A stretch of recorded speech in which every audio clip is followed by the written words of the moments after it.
So I was wondering, what is your thought on impeachment of any of the Supreme Court justices over the Roe v. Wade situation, assuming Dems get more seats in the Senate in the primaries off of this? Yeah, I mean, I don't know if so some people have said that they lied to Congress because a lot of them were saying like, oh, Mhm. uh you said Roe v. Wade was settled law. You and the goon just clicked follow, thank you. And I'd have to go back and see specifically what they said, right? So if they literally said Roe v. Wade is settled law, I will not vote to overturn Roe v. Wade. It's like, okay, well, you literally did lie to Congress, right? So I mean, I think at that point you probably have a case for impeaching them or charging them with something. But if they say something like, well, Roe v. Wade is a precedent, and you have to take into account precedents when making decisions. If they say something like that and give themselves enough room, then I don't know. It's the case for impeachment seems pretty scant. I will say personally though, I don't know. I'm getting closer and closer to thinking expanding the court is a good idea, but I don't know. Maybe someone can talk me off that ledge. Yeah, I mean, I've just been looking at the approval. It just dropped below 50 relatively recently, and I'm pretty sure it's about to fall below 40 off of this decision. The Although I haven't seen approval for what? public approval rating For what, the Supreme for Court? like yeah for the Supreme Court. Yeah, they had been running at like 60 for forever, and then more recently they're fallen off a cliff. So clearly the public is not happy with them. So if the Yeah, I court mean, isn't working for the people, I think rightfully, if they get rid of Roe v. Wade, there will be protests across the country, and it'll be the number one issue probably in the midterms, and I think for good absolutely. reason, I mean, I think that when you repeal Roe v. Wade and then you signal you're going to repeal gay marriage, I mean, we're talking about one of the biggest backslides in human rights in our country's history, frankly. I mean, it tends to be the case that social progress is linear, right? And don't get me wrong, it's not perfectly linear, but I mean, this would be a serious reversion. So I don't know. Like I said, I, uh, I don't know. I just believe in democracy, right? I believe in democracy. I think majority rules under a reasonable constitutional framework is a good thing. And I don't know. I'm sympathetic to the idea that almost what was it, like 4 or 5 out of the 9 justices were appointed by people that weren't even elected by a majority of people or didn't even win the popular votes. The Senate is already an incredible minority power institution that stalled the nomination process for literally more than a year, but then completely flipped on itself and confirmed a justice after 3 weeks. So I mean, there's just I don't know. Again, if you believe in democracy, there's obviously problems with how we appoint Supreme Court justices, and some people say that democracy is not the right avenue for the Supreme Court. But I don't know. I mean, I just feel like when we're talking about a uh, a right of people, a human right, right, and to me, what you do with your doctor in a medical procedure seems pretty reasonable. I don't know what other avenues you would have reasonably in that regard, right? I mean, if you think it's a right, then I'm just not sure it's reasonable to say the court should be able to say you can or can't do something.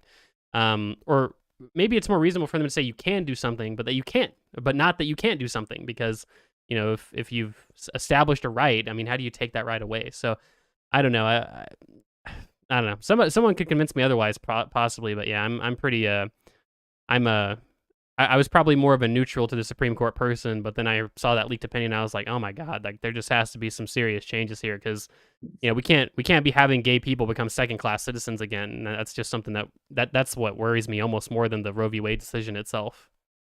Completely agree. Completely agree, my friend. Well, thanks for taking my question. Yep. All right, bud. I'll see you later. I'll boop you back down to the audience if you want to talk again. Just let me know. All right, cows. We had cows. Now let's see who else wants to talk. Oh gosh. Oh god. Okay, there's a lot more of you guys than I assumed there would be. Let's see here. Okay. I wish I could sort by your roles. That would make it a lot easier to prioritize people. All right. We're gonna go with Pajama Sam. I invited you to speak, Pajama Sam. Get in here. Hello, Hey, Pajama what's up, Sam. Econo boy? I'm doing well. How are you doing? I'm doing fucking great, huh? Um, Hey, good. So I was just wondering, what do you think about economically the point of government contracting specifically around defense and stuff like that, and like in the effect that that could like have? Because on the inside, I'm seeing a lot of grift. I'm seeing a lot of people who have a lot of positions that are paid way more just because they have the security clearance and shit like that. Well, I mean, you got to keep in mind it's not the easiest thing in the world to get a security clearance. And now it depends on who you are, right? I mean, there's like, there's people that get their security clearance because they're political appointees. That's true. But if we're talking about like people who've worked for the CIA or the FBI or the NSA or the DoD, I mean, these are all people that went through a pretty rigorous process to get their clearances. And so attaching a premium to that doesn't seem like the most unreasonable thing. Now, when we're talking about like the broader government contracting, as a problem, I would say that, like, sure, I mean, I think there could be more transparency, more accountability, and especially more like, forensic accounting standards. Because when you hear about like, I am PDX, just click follow, thank you. When you hear about, the military spent $30 for like a sheet of paper, like obviously there's some problems with how we go about contracting these certain things. So I mean, there's that's problems. anecdotal. Like, this might be getting that sheet of paper to into somewhere in the middle of Africa or something. But No, that was just like, one example. I think something I can think of specifically was like, we spent, it was like, I don't want to, I think it was literally 3 figures for like a set of coffee cups, right? Now, to be fair, again, what you could say is like maybe the logistics of that is pretty crazy, but I don't know, man. I can order I can order a set of coffee cups from China and it ships across the entire world for, $8, right? It seems like there's some well, chicanery that's an going on. established. Yeah, there's problems with the logistics of that being an established supply line and such when you have things moving back and forth constantly. But to get somewhere where there isn't a supply line to begin with is a different story. But that's sort of Yeah, off sure. kilter. Yeah, it's just Uh, to say that there's probably It's some, just like I got into a situation, if we're talking anecdotes here, like I got all into right, a let's do it. situation where people were teaching me simple like Windows, and that person was making a 6-figure salary. Like, Yeah, but I when mean, ultimately it was like a high school teaching position, like level course. well, sure, but I mean, you got to keep in mind that when you're, I don't know the context of your specific situation, but I would It was in a actually, secure building, so they needed a TSS clearance. yeah, I mean, look, I totally agree. Ironically, getting a top secret clearance is arguably too rigorous of a thing, especially considering the compartmentalization that happens, and also considering that, like, people think that when you have a top, so if I ask the people in this audience, how many people do you think have a top secret clearance? They might say like, oh, like a few thousand, maybe 10,000.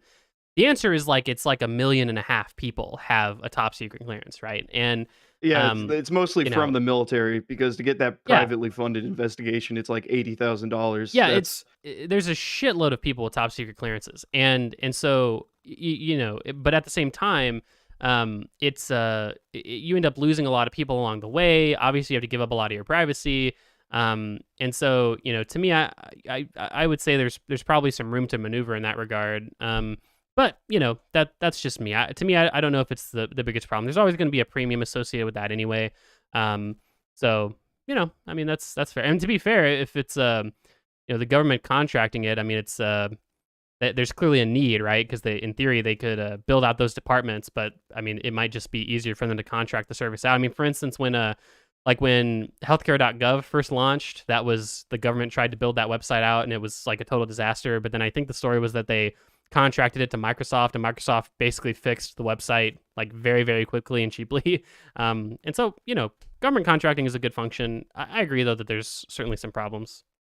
yeah, it gets really weird because some people have completely different levels. Like some people have like a head contractor, and then they have a subcontractor, and then they might even have like a personal company that aggregates their services to individual subcontractors.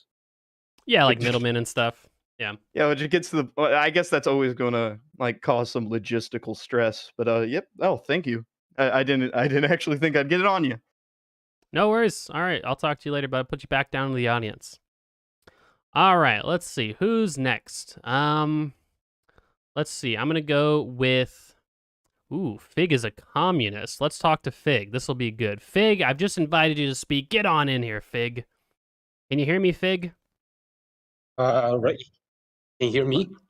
I can hear you. Let's do it. All right. So I was just kind of curious. Okay, so I'm not actually a communist. It was actually just a mistake.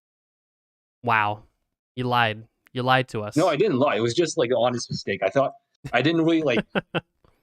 I tried to click social democrat, ended up accidentally clicking communist. I've just been too lazy to change it.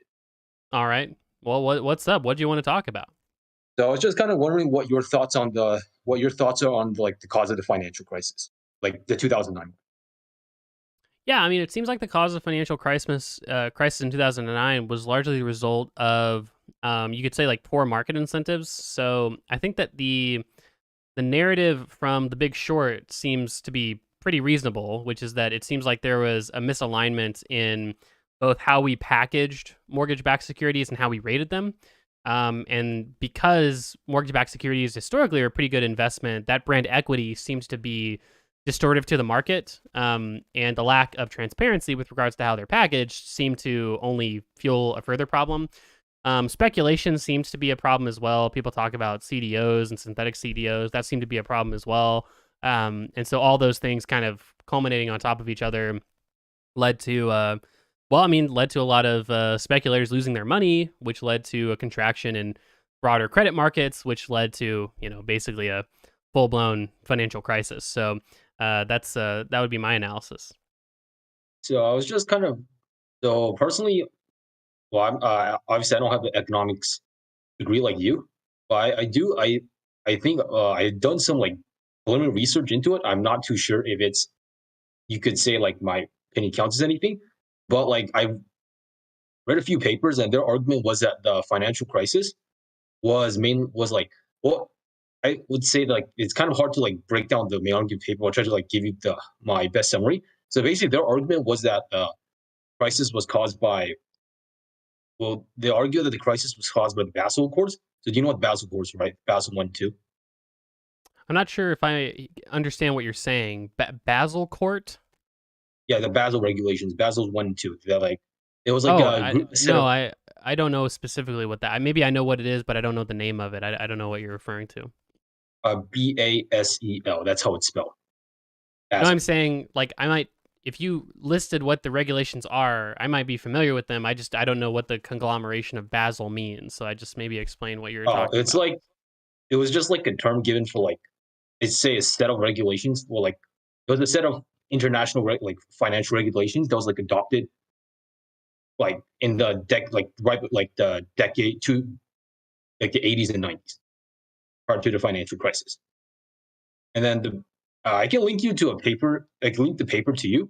But they're basically their main argument is that like Basel Accords, what they did was that they ended up like making it. They basically lowered the reserve requirements for banks. That basically I'm not too sure of details, but based on what I read, said like banks if you had reserves held in like I'd say like very secure financial devices like as you said mortgage-backed securities, you could effectively borrow more money. You could basically have less reserves, so you can lend out more money. And their argument was that this incentivized banks to basically get more and more AAA rated securities. And since mortgage-backed securities most common, they usually bought lots of those. And then because of this, this ended up like artificially increasing the demand for mortgage-backed securities. I'm not too sure. I'm not too sold on their argument. But that was like the best. That was just like something that I heard recently. So I was just wondering what your thoughts on it. Do you think that's I mean, it good doesn't argument? sound unreasonable. I mean, it just sounds like another one of those things that led to the misalignment of incentives and the lack of transparency that caused people to essentially just be purchasing assets that turned out to be pretty, you'd say, pretty risky, right? Improperly So and then like marked risky assets. Yeah. and then because of this, they also argued that this led to because like the authors of the paper like they also argued that like because the credit rating agencies like the regulations to like become one are so high, there's like the market's like dominated by three major like dominated by oligopoly. So they argue that because there's so little like competition, the companies had an incentive, the CRAs, like credit rating agencies, had an incentive to like fudge up the ratings because they faced little competition. Yeah, I mean that's that's part of the Big Short narrative that I was talking Yeah. about, was that the big three rating agencies, there's only three of them, right? So But yeah, I get what you're saying. yeah, and then like they argue that because of like the misaligned incentives, that's what led to financial crisis. I'm not too sure so on the argument, not 100% sold, but it sounds quite reasonable. You said, Yeah, I mean it doesn't. I mean, link me whatever you're talking about. Just DM sure, me, I I'll guess, do- and link me. But Oh. is there anything else you wanted to talk about, Fig? I think that was it. Yeah, I can link it to you right now. All right, link it to me. It was good talking. All right, up next, who are we thinking about coming up next? Ah, I see Charlie doesn't dare raise his hand to talk to me about MMT because he knows he'll get blown out. All right, Charlie. No, I'm just kidding, Charlie. Don't raise your hand. I'm scared to talk to you about MMT. Let's see. Our first Patreon, we see Dr. Strange Attractor. Go ahead and join up, Dr. Strange Attractor. I've just invited you to talk. Now, I've got a very quick trigger, guys. So in the Doctor Strange, you just entered in, but if you guys don't click, invite to talk quickly, I'm just moving on to the next person. But all right, Doctor Strange Attractor, what do you want to talk about? Hi there. Am I coming in all right? You sound great. You sound great. All right, awesome. So I want to kind of ask your opinion on just how crazy you think some members of the Republican Party are. Sometimes on Twitch, I feel like there's a tendency to call even like nominally right-wing people Nazis, and that's like probably a little bit too far. But at the same time, conservatives are voting in people like Marjorie Taylor Greene, and I think like maybe a quarter of all Republicans believe in like core tenets of QAnon. Like, sheesh, man, I don't know. These guys are kind of walking away. I don't know what to say. Yeah, I think that there's certainly a lot of so there's crazy people on both sides, right? And before anyone thinks that I'm being some centrist or something like that, what I'll say is that there's crazy people on both sides, but I feel like the crazy leftists have I just feel like they have a better heart. You know what I mean? Socialists and Marxists and stuff like that can oftentimes be equally crazy.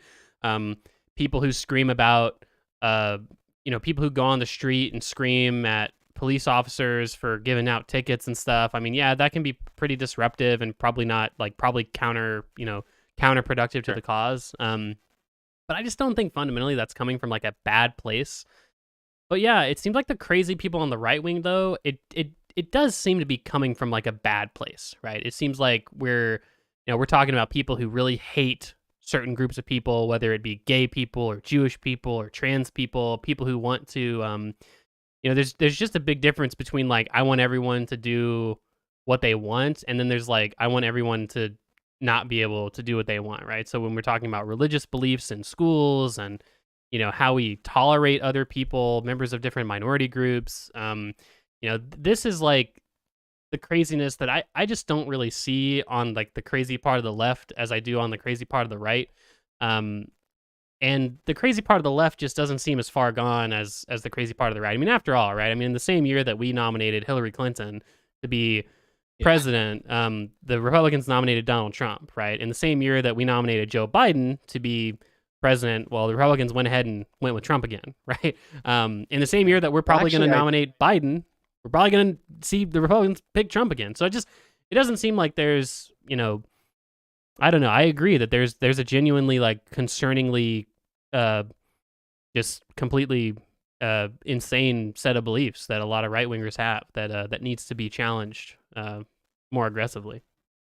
Yeah, well, about Biden being kind of a centrist, I don't know. I heard some local radio talking about how he was a socialist, but anyway, I guess I'm wondering like what percentage of the Republican Party do you think is like, you can really just spitball this, but like, white supremacist or just genuinely extremely racist? That's a great question. I mean, I live in a red state, and a lot of my family are conservative people. And so this is going to sound surprising to some people, but I would say like the percentage of people in the Republican Party who like vote Republican that I would say are like genuinely racist and white supremacists, like I think white people better than these people kind of people, I would say like 25%. Like I don't think it's like 90%, right? Who would if we were in an honest environment, who would answer yes to the question of like, do you think white people are the superior race?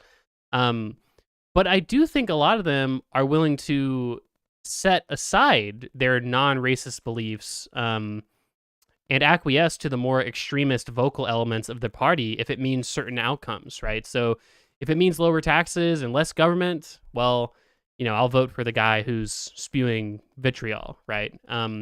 We're all ends oriented when we vote. Like every politician is a package deal. You're probably never going to agree with everything that a politician advocates for. And sometimes you might not even agree with most of it. You just don't like the other guy that much more.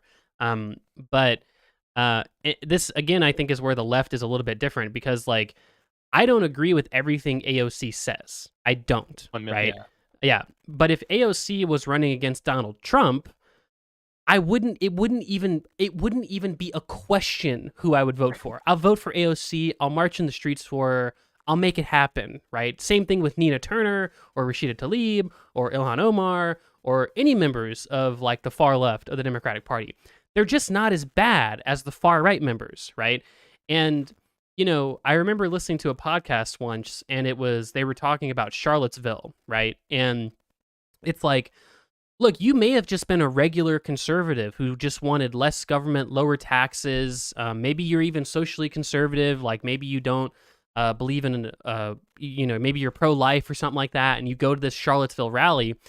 But as soon as you find yourself surrounded by people that are saying the Jews will not replace us, and you don't immediately exit that rally, that says something about you. It doesn't necessarily say that you're an anti-Semite, but it does say something, right? You know what I mean? It's not good what it says about you, right? And so, long answer to your question, I would say it's probably a minority of the Republican base that is like truly white supremacist, wants to like send all the black people back to Africa, wants to criminalize homosexuality. Like that's probably not a really substantial proportion of the Republican base.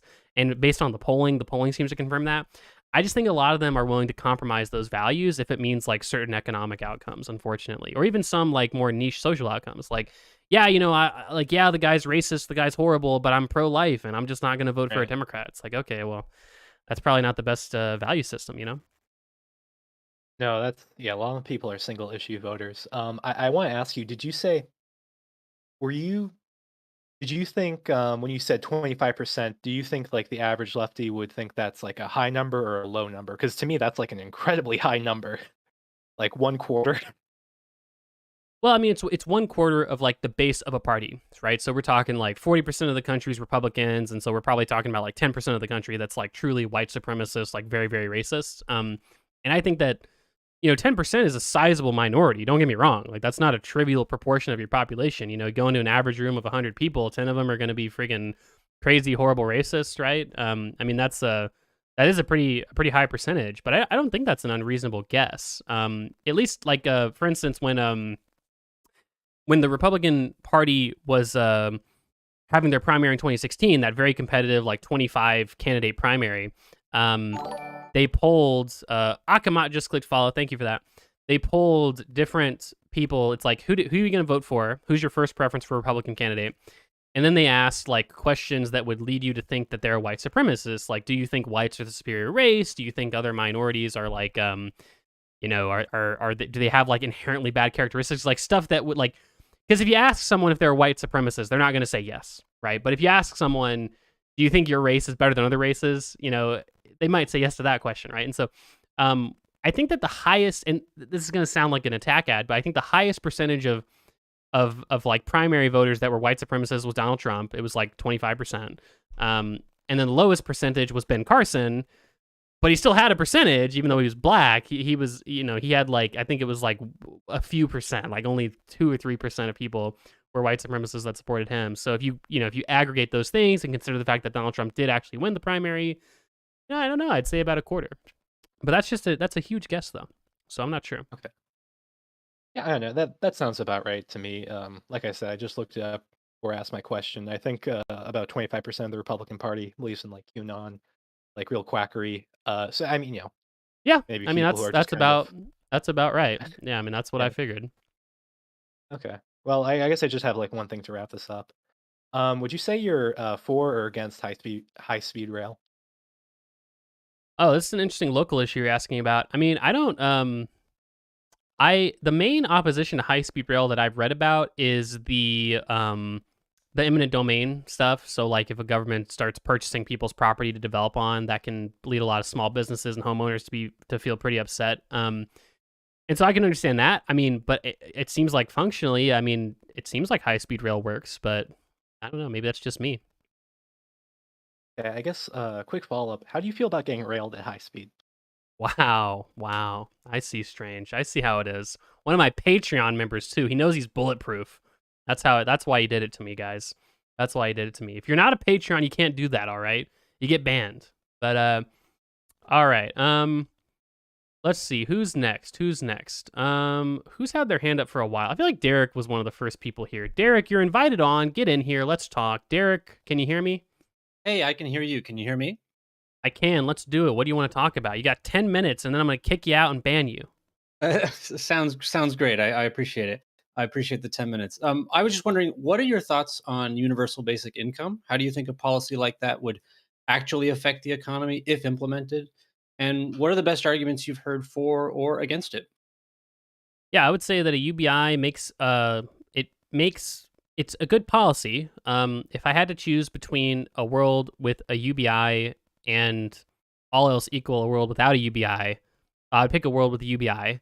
Um, but I don't like it relative to a negative income tax personally. It seems like the negative income tax. So some economists and like economic thinkers will make the argument that like mathematically, if you tax in a progressive way, a UBI is dollar for dollar the same in terms of its distributive effect as a negative income tax. But number one, you're a nerd. I don't care. Number two, it is a lot more expensive to fund a UBI versus a negative income tax. And you can actually dedicate more money to a negative income tax, and it's still like a quarter as expensive than a UBI. And I know that some people will say that, well, like political sustainability, it's like way more sustainable if everyone gets it than if nobody, or if like only a small group of like lower income people do.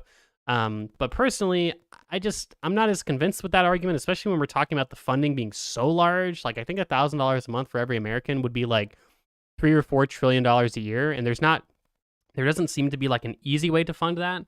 And so personally, to me, that's the big reason. That's the big reason why I'm more of a negative income tax guy than a UBI. It seems like all the benefits of a UBI are internalized with a negative income tax, and it's just a lot cheaper to fund. And so that's those are my thoughts. I just so I understand your point, like the idea about the negative income tax, being able to create the same distributional effect dollar for dollar by adding a progressive income tax to match whatever you would do with the NIT. I could understand the argument if you're saying, well, politically, right?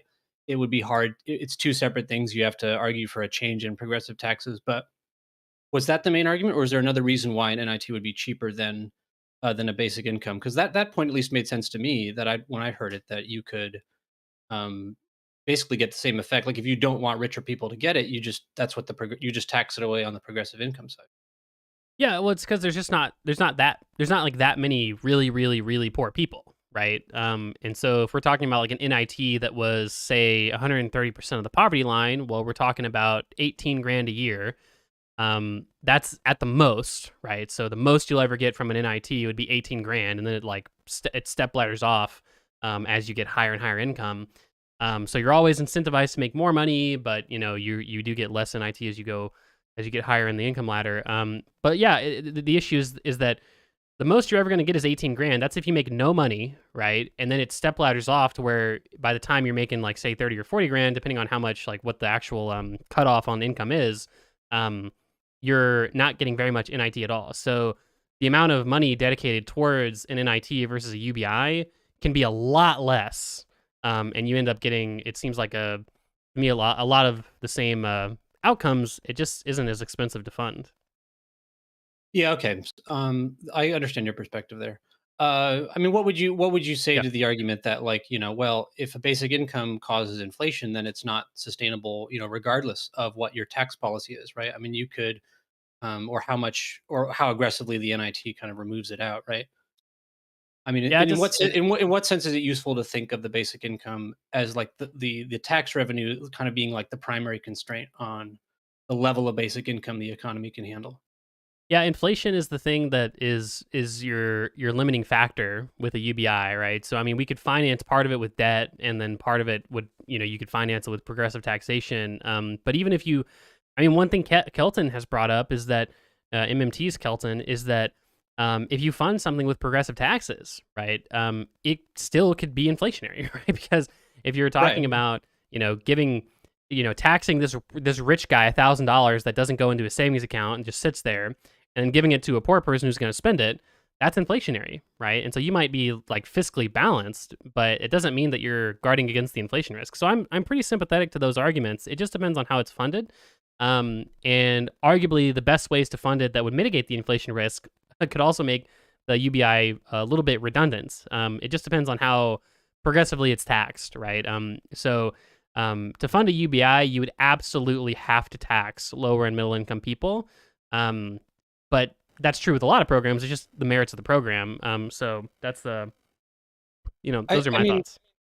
yeah, I mean, correct me if I'm mistaken, but those sound kind of like two separate and contradictory arguments, right? I mean, if you're saying that to some extent a basic income can be funded through deficit spending, but then if you're saying we have to tax low or middle income people to fund it, well, I guess that would just depend on how much, right? Like, so how much once you put in, if you try to fund a basic income through deficit spending, like, what do you think is the cutoff there before now we have to tax, middle income or Yeah. low income people in order to pay for it? How do we know that we've crossed that threshold?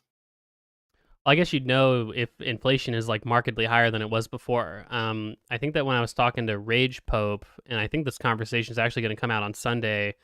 When I was talking to Rage Pope, this conversation is going to come out on Sunday. I just repeat myself. I think he referenced a study that showed like how much money could the government just like create every year, right? If they Mhm. wanted to. And I think he said that it was like 4% of GDP. And so if we imagine like 4% of GDP, I think I did the math, and that's like I think it's $880 billion a year. And that divided by 250 million. I'll do this right now, and then that divided by 12. That's about $300 a month, right? And so that's not really like the type of UBI that most people advocate for. It tends to be like $1,000 a month because it's supposed to augment like a substantial portion of your basic expenses.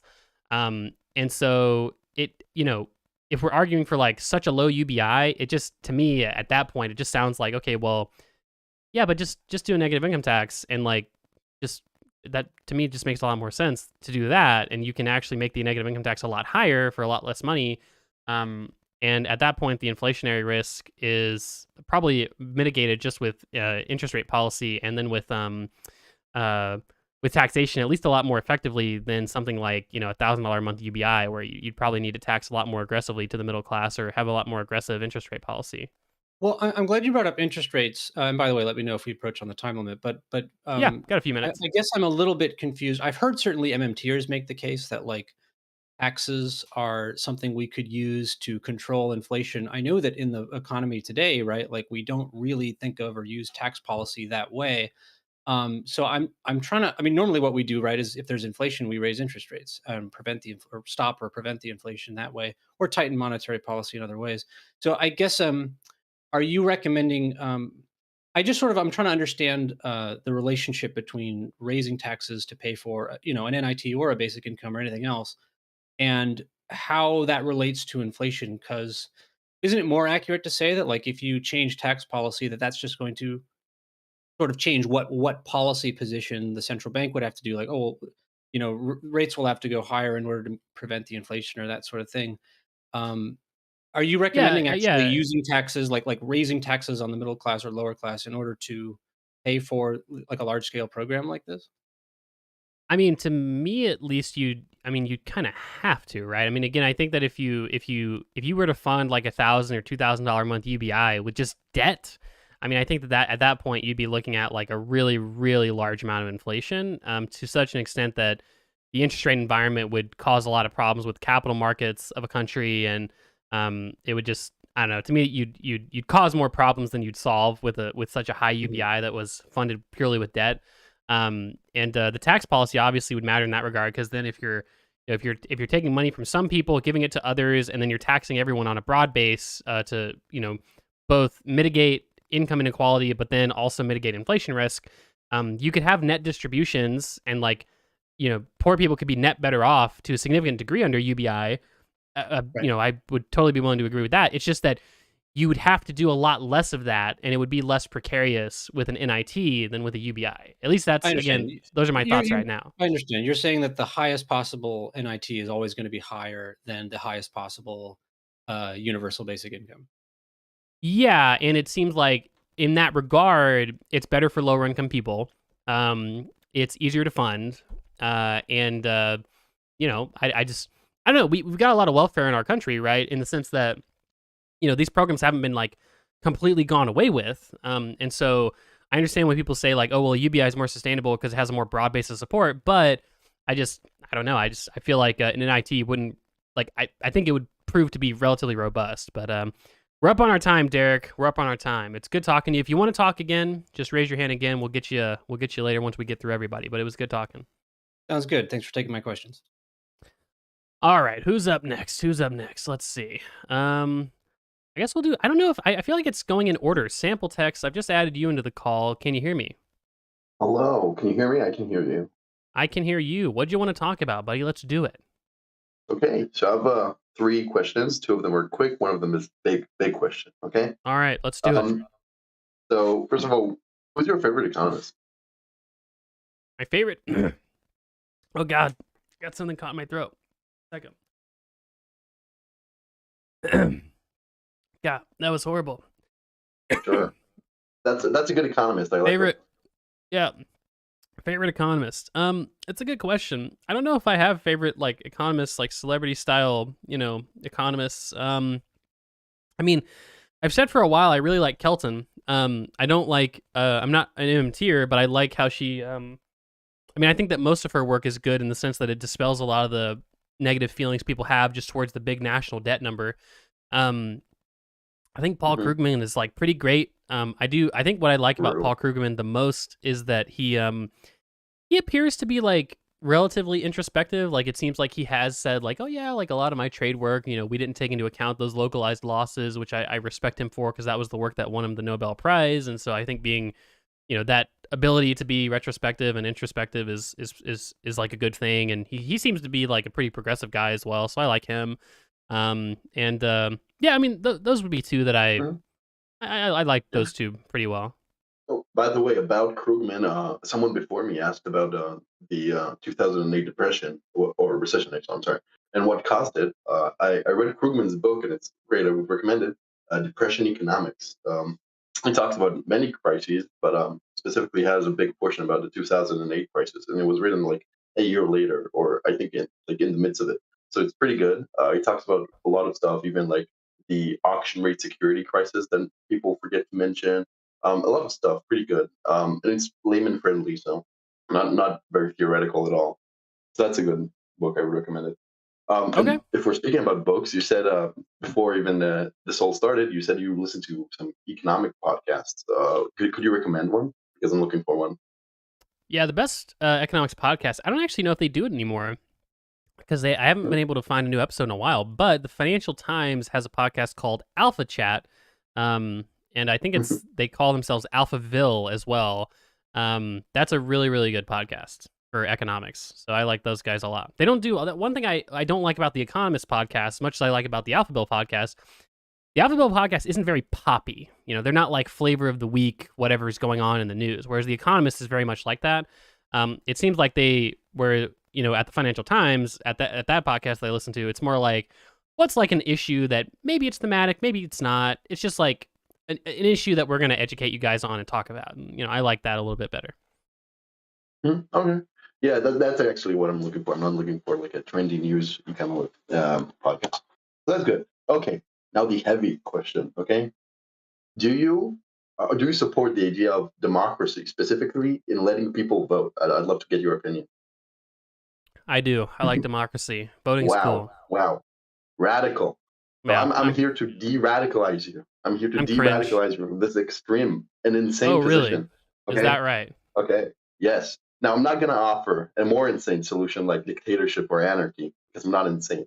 But I'm here to offer Okay. the best solution. You know what sortition is?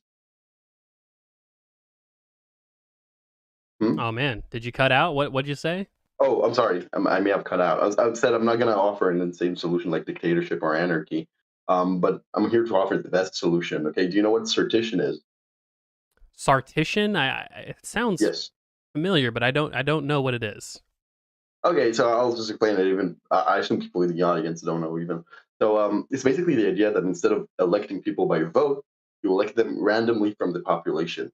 And I think that's a great idea, and we should do it. And I think it has a lot Oh. of benefits over democracy. Okay, I'm just going to mention a few, not to gish gallop or anything. First of all, it's necessarily representative. It must be fair. Everyone has an equal chance. It's less divisive because people will not rally behind a politician, right? It's more and it will incentivize political literacy because you could be elected, so you should be incentivized to know the matters in politics. It could be more efficient because the representatives now are incentivized to care for, I guess, actual issues instead of maximizing their electability, which you could argue is the same thing, but at least it could be better. Um, it's less corrupt because now people will not donate to PACs or anything because you're not going to get reelected. You're just randomly elected. And more diversity of thought. Many good positives about it. Now, there's one big negative. People are stupid. Okay, people are dumb. So that could be a problem. But if you think highly of the average person, you could say it's less elitist. So what's your thoughts on this? Just intuitively, it's not like, yeah. Yeah, I mean, I don't think I think there can be some room for randomness in democracy. So, for instance, like when someone has an exact tie, it's like, okay, well, how do you solve that, right? And it seems like a lot of locations will flip a coin. It's like, okay, well, if literally they are tied, right? It's like, okay, well, flipping a Yeah. coin seems like it sounds crazy, but it doesn't actually seem like the craziest thing in the world. Yeah, someone just mentioned jury duty in the chat. I mean, it's kind of a jury duty style system that you're describing. And I don't. So I think that the issue with this system is who develops the methods by which we select people, and how do we ensure that those people are like properly cared for, right? Because I can Yeah. imagine a system where like there's just as much money in politics, but we have sortition, which means like, yeah, these are random people, but I mean, they're still people, right? You can still bribe them, you can still corrupt them, you can still have them make backdoor smoky deals and stuff like that. And if they're not, I mean, on one hand, you say, well, they don't have to care about re-election, but caring about re-election is one of the ways that we ensure that public opinion is represented in public policy, right? And so I That think is that true. that's a good thing, right? So I don't, and it's not that But term limits are bad. It's just that public opinion's a good thing. So I don't have I don't know. I feel like there's some serious structural problems with this, and to the extent that like you say it's representative of the people, but I mean, it's perfectly representative of the people currently who are elected because they all got voted in, not right? necessarily. So Not necessarily, because I mean, the average Joe Schmo cannot necessarily run for election because there is a lot of funding issues. It's not as representative as it could be. You mentioned like you could bribe the people who get elected. I mean, that's a problem with every system, right? I mean, you could bribe someone in Congress. I mean, no, hopefully that's that my would. point. You Sorry. mentioned this was a unique advantage of your system, but I'm just saying, well, it doesn't seem. I mean, it seems like you're just as susceptible to outside influence in your system No, I as said mine. less. No corrupt. I didn't say no corruption. Like less corruption, probably because like I mean less. What's it called? Political donations. I'm not American. I don't know the exact term. Um, yeah, that is true. There is a structural problem with the implementing it. But I mean, you could Google random number generator and select by that. I'm joking, obviously. I'm not here to argue the practice, just the theory of sortition. It's more tongue in cheek. I'm not actually seriously against democracy. Um, Wow. yeah, it's a cool idea. I like talking about. So another question. I said three, but I lied. Another question. You had your conversation with the anarcho-capitalist Fabi. What did you think of it? I thought it was quite particular. What did you think of it? I thought my conversation with him was pretty good. I mean, I think that anarcho-capitalism is like, when I say, how do I put it? When I say it's not a serious ideology, what I mean is that like anarchism is just not a thing in like Yeah, contemporary political thought. It's just not a serious thing that's gonna catch any traction, because it seems like to some extent people are pretty state brained, if that makes any sense. Like you can yeah, argue all day in the all day until you're blue in the face that, oh, having a state is bad. It's like, okay, well, I don't know. People seem, I mean, throughout all of fucking human history, like, oh, whoa, well, what about this small community in Mexico, or what about this small community in Spain? It's like, yeah, okay, dude, whatever, right? But like 99.999% of human history is almost like, our history is almost purely characterized by the changing in state power over time, right? But there's always a state, right? And so I thought it was a good conversation, but yeah, I'm yet to be even yeah. slightly convinced by Yeah, anarchism, the either on topic the itself left is or the right. the topic itself is quite silly. I mean, yeah, the anarcho-capitalism, but I don't know the way the conversation actually between the two of you actually went. I thought it was in the beginning quite good, and then it kind of derailed because there is when you talk to an Austrian economist, like three things are bound to happen: denying empiricism, um, mentioning Krugman, or just another leftist. I think he mentioned Krugman in that conversation, but I might be wrong. I talked to a lot of Austrians. Who Most of knows? them mentioned Krugman eventually. I don't know. It Well, just hey, happened. to the extent that it derailed, I blame Fabian. It wasn't my fault.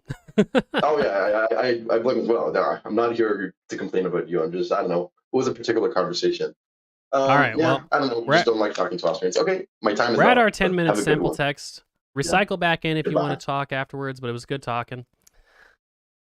All right, Drinky Drink. I've realized now that this list is in order, so I guess I'll just go in order unless there's any Patreons. But Drinky Drink, you're muted. You're muted. You gotta Hi, unmute. hi. Can you hear me? I can. How's it going? Good. Thanks for having me on. I'm a big fan. I am a filthy pinko commie though, so Jesus. maybe you can work with me on that though. Maybe. I wanted to bring up something kind of. I hope this isn't something that you're not interested in talking about, but I think part of what the left um it focuses on is more kind of like abstract and ontological, like kind of what it means to be a human being under capitalism.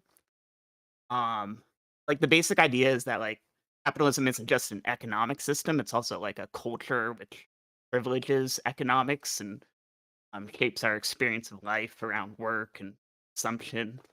Um, so, like from this perspective, it's easy to kind of like bracket economics questions and say like, well, we can sort that out, we can figure out the material stuff, but how do we also change economics to like enrich human life and culture? And I think you kind of came to this with your conversation with Unlearning Economics because you guys were kind of like, it was really interesting to watch because he calls himself a socialist, but you guys were really on the same page in terms of economic policy and like kind of what you want to see. But he's still stuck with calling himself a socialist because like there's this kind of more abstract concern that he kind of framed it around kind of like workplace experiences, but I think it's even broader than that. So I guess my question is like, you see that kind of level of questioning as kind of like an impasse you can't get around, or think you'll ever like get to a point where you can find some rhetoric to address that or talk about that? What do you think? So you're talking the label of socialist and the utility of it. It sounds like. Sorry, could you say that again? I'm trying to understand your question. So the question is like, how do we get around the label of socialist versus just focusing on the actual policies? No, I guess my question is more like, how do I rephrase this a little more simply? I did kind of rant there, huh? Um, like the sort of more abstract concerns, almost anthropological concerns that leftists tend to have about like human life under capitalism. Like, is that something you ever see yourself being able to kind of address a little more head on? Um, Yeah, I that's mean, kind I of like think a separate kind of parallel issue to like sort of the empirics of like what kind of economic policies are best in this material sense.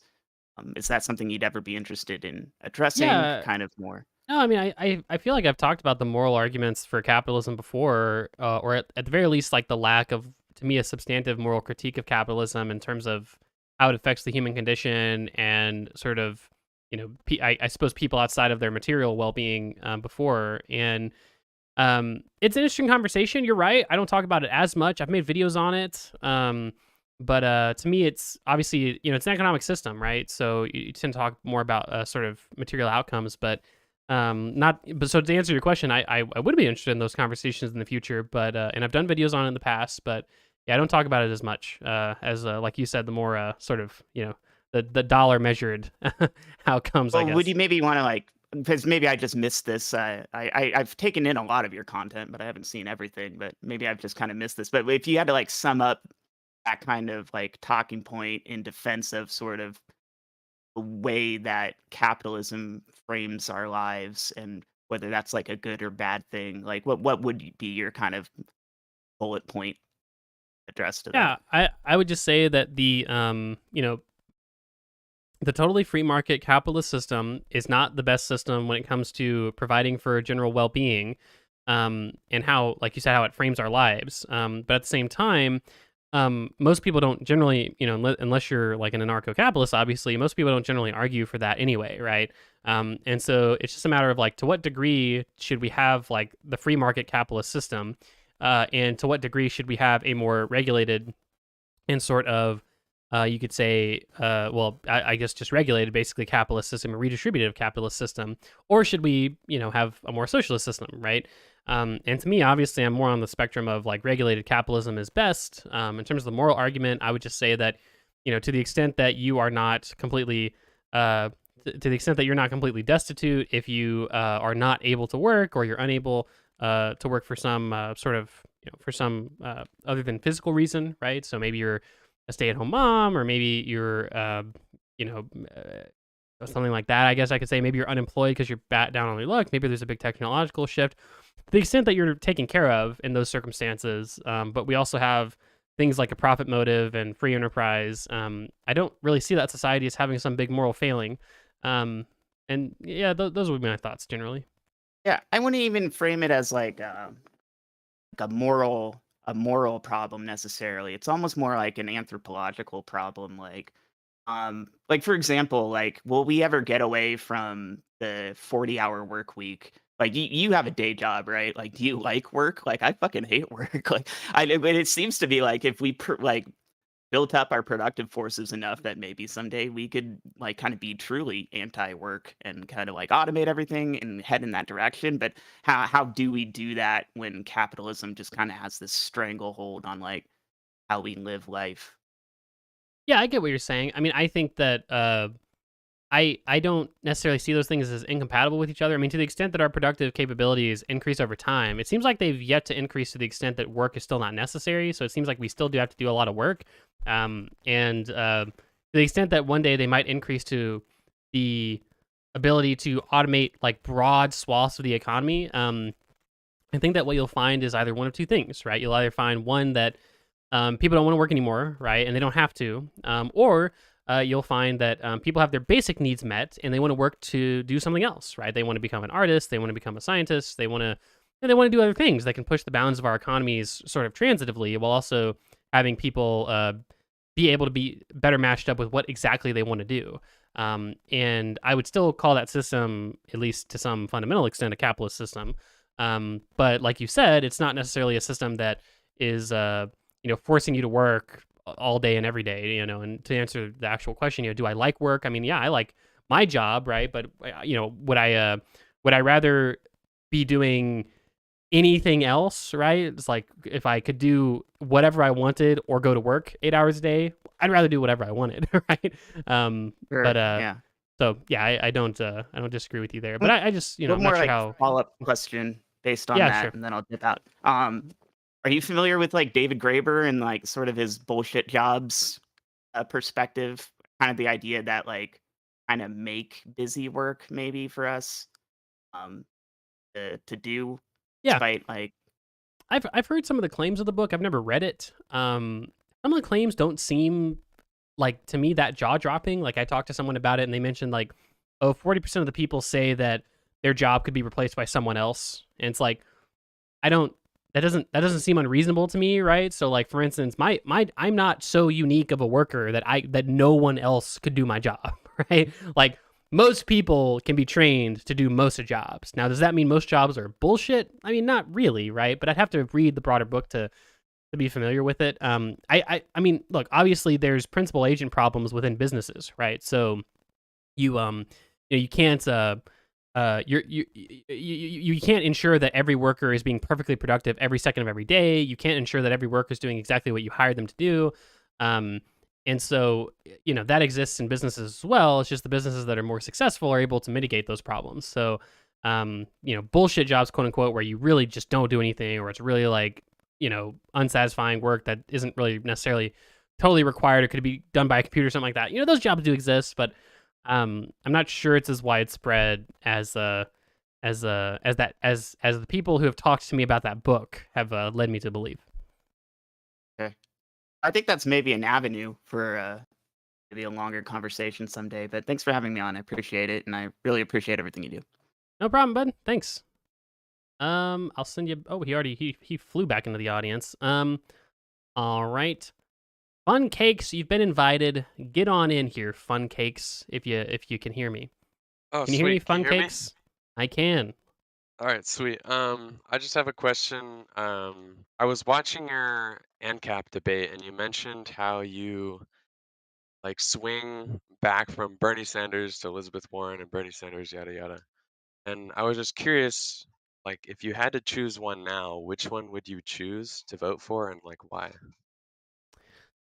Yeah, so when I voted in the primary, I voted for Bernie because Warren just had no chance of winning. And if I had to pick between Bernie and Biden at that time, I would have picked Bernie. Would I? It's an interesting question. Would I make that same choice today? I don't know. Because I think Biden has actually, to me, been a lot better than I thought he would be as president. And I certainly don't mind voting for him again in 24 if he runs again. But as of today, if I wasn't strategic voting, I would 100% prefer Elizabeth Warren personally. But if I'm strategic voting, I would say, Bernie just had a better chance of winning my state in the primary. So, I voted for Bernie. Does Bernie really like have a better chance? I feel like his following is kind of like cultish with the whole like Bernie Well, bro shit and no, I like mean, his in the socialist following now. primary, yeah, in the primary, he actually was polling to win Texas. Elizabeth Warren was polling in she was like, it's certainly, I think, third or fourth place in Texas. So, and it was like a distant third or fourth place. So she had no shot of winning Texas. And again, I just, my view, I was like, I feel like I'd rather Bernie than Biden. So I voted for Bernie. They were kind of the top two competing. So that's what I went with. Okay, cool. And then just a second question I have is, Bernie was a big supporter of federal jobs guarantee, and I think AOC was as well. And I'm just curious what you think about federal jobs guarantee. I've heard some of your positions on it, but I can't really remember, so I'd like to hear it again. Yeah, I saw a debate between Matt Brunig and some guy who was in favor of a jobs guarantee, and he made like an incredibly compelling case against a jobs guarantee. And I think I'm more like strongly of the opinion now that a jobs guarantee doesn't make much sense. I was never like super in favor of it. I was generally skeptical. But yeah, I think right now, based on that debate, I'm like pretty squarely like not in favor of a jobs guarantee. Most of his arguments seem to hinge on the idea that, look, we don't need to force people to do certain work they don't want to do, right? If you want to have more construction, just fund more construction. If you want to have more people working in the parks department, just fund the parks department. We don't have to like take all the poor people that are out of work and force them to do certain jobs. We can do it voluntarily. And to the extent that these people need jobs because they need money, just give them money, right? Just give them a welfare system, give them a negative income tax, give them a UBI, guarantee their living situation. Like, give them unemployment insurance. We don't need a jobs guarantee to do those things. So to me, I'm not that argument made a lot of sense to me. So a jobs guarantee just seems to be better solved by other policy alternatives. Oh, cool. Well, that's all I got. I just wanted to hear that. No worries, bud. Talk to you later. Thank you. All right, and Replicator. Get in here, Replicator. I just invited you to speak. Can you hear me, hello. Replicator? Can indeed. Can you hear me? I can. What do you want to talk about, Replicator? Let's do it. Awesome. All right. This is either going to be really interesting or you're just not going to have any interest in it. In which case, you can tell me to fuck off, and All right. I will accept that. So, what I'm curious about, because this is related nominally at least to economics, although it's more of like a political economy question. But so there's a whole body of work that I don't know if you've been exposed to it really at all, but by a bunch of like philosophers, sociologists, and all that, where they analyze capitalism usually through like a Marxist or post-Marxist lens, although not really relying at all on the economic Marxist thing. But basically, they analyze how things that, at least according to them, the ways capitalism has had an effect on like our whole society and social relations and everything, and has had kind of corrosive effects on people, leading to like atomization, isolation, alienation from people, and making relationships transactional, and kind of the way we conceive of things as transactional. And I guess people tend to have a lot of range of reactions to that. I think a lot of people who are nominally pro-capitalist sometimes minimize these things because they don't really want to admit, if there are some negative effects of capitalism. Then they're people like Destiny, I think, doesn't really take any of it seriously, just as an example, versus leftists, who tend to be a lot more negative, and even, I would say, like catastrophizing and just overly one-dimensionally negative. They don't admit the good parts of capitalism and all that. So I guess I'm just curious if you're familiar with any of that work. Like, a lot of it's by like Guy Debord, Jean Baudrillard, like some of it's like continental philosophy, so it gets a little bit like, weird, but they're interesting ideas. And I'm just curious if you're familiar with it, and if so, like, what's your take on it? I think this is going to trend more towards the not interesting route, because I'm not familiar with what you're. Okay. I don't know. Yeah, Okay. I don't know what you're. Well- I know who Baudrillard, the impossible to pronounce name. I know who he is. Yeah. Okay. Okay. But I'm not familiar enough with his work to really to comment very much on it. That's fair. I guess. Well, sorry, and I shouldn't be like name dropping, because I'm not really asking about a specific. I think it's a more general question. Do you think that just the mode of capitalism and how do you think it's having corrosive effects? Like, there's this famous Marx quote where he says, like, all that is solid melts into air, all that is holy is profaned, whatever. Just kind of talking about how it seemed like capitalism was kind of resulting in the degradation of like religious institutions and so other Yeah. social institutions. And we seem to have seen that, religion's much less popular. Yeah. People don't associate as much in groups, like, and it has, consumerism has kind of come to replace a lot of those. So I don't know if you want to riff on just a general idea. Yeah, I mean, modern economics is critical of certain aspects of capitalism. I mean, I know socialists would pretend that modern economics is just like a capitalist propaganda tool, but it's really not, right? I mean, most people that studied economics in school, and most people who, especially when we're talking about like news regarding economics, right? It seems like the criticisms of capitalism are there in the sense that, like, obviously capitalism, the profit, if capitalism is to mean private ownership of the means of production in some combination with like market economics, and oftentimes the profit motive included in that, like, those things are not always unmitigated goods for society, right? And so obviously there's many problems that can present themselves in that regard. Now, the things that you mentioned, right? So a more secular tendency of people over time, like they become less religious. I don't know if that's like I don't know if that's because of capitalism, right? That might just be because of economic development, right? And people their first order needs are taken care of, and so that leaves them more time to think about sort of the world and philosophy and things like that just might tend you to be less religious over time. Delocalization, let's call it, where a lot of things are becoming nationalized, like nationalized politics, nationalized consumer bases, where you don't necessarily, it's not like you go to the butcher down the street and like, hey Joe, I'm, how's it going, guy? And then you go to the, your church, and then you go to like, I don't know, you go pick up like, it's like a preschool with like 10 kids in it, and it's like, oh, hey Miss Sue, how were the kids today? Like, that stuff doesn't happen as much nowadays. You can certainly blame capitalism for some of that because like the local butcher has kind of been outcompeted by like these bigger conglomerates that can provide meat a lot cheaper. But is that bad? Well, it's bad in the sense that people don't maybe have as much attachment to their locality.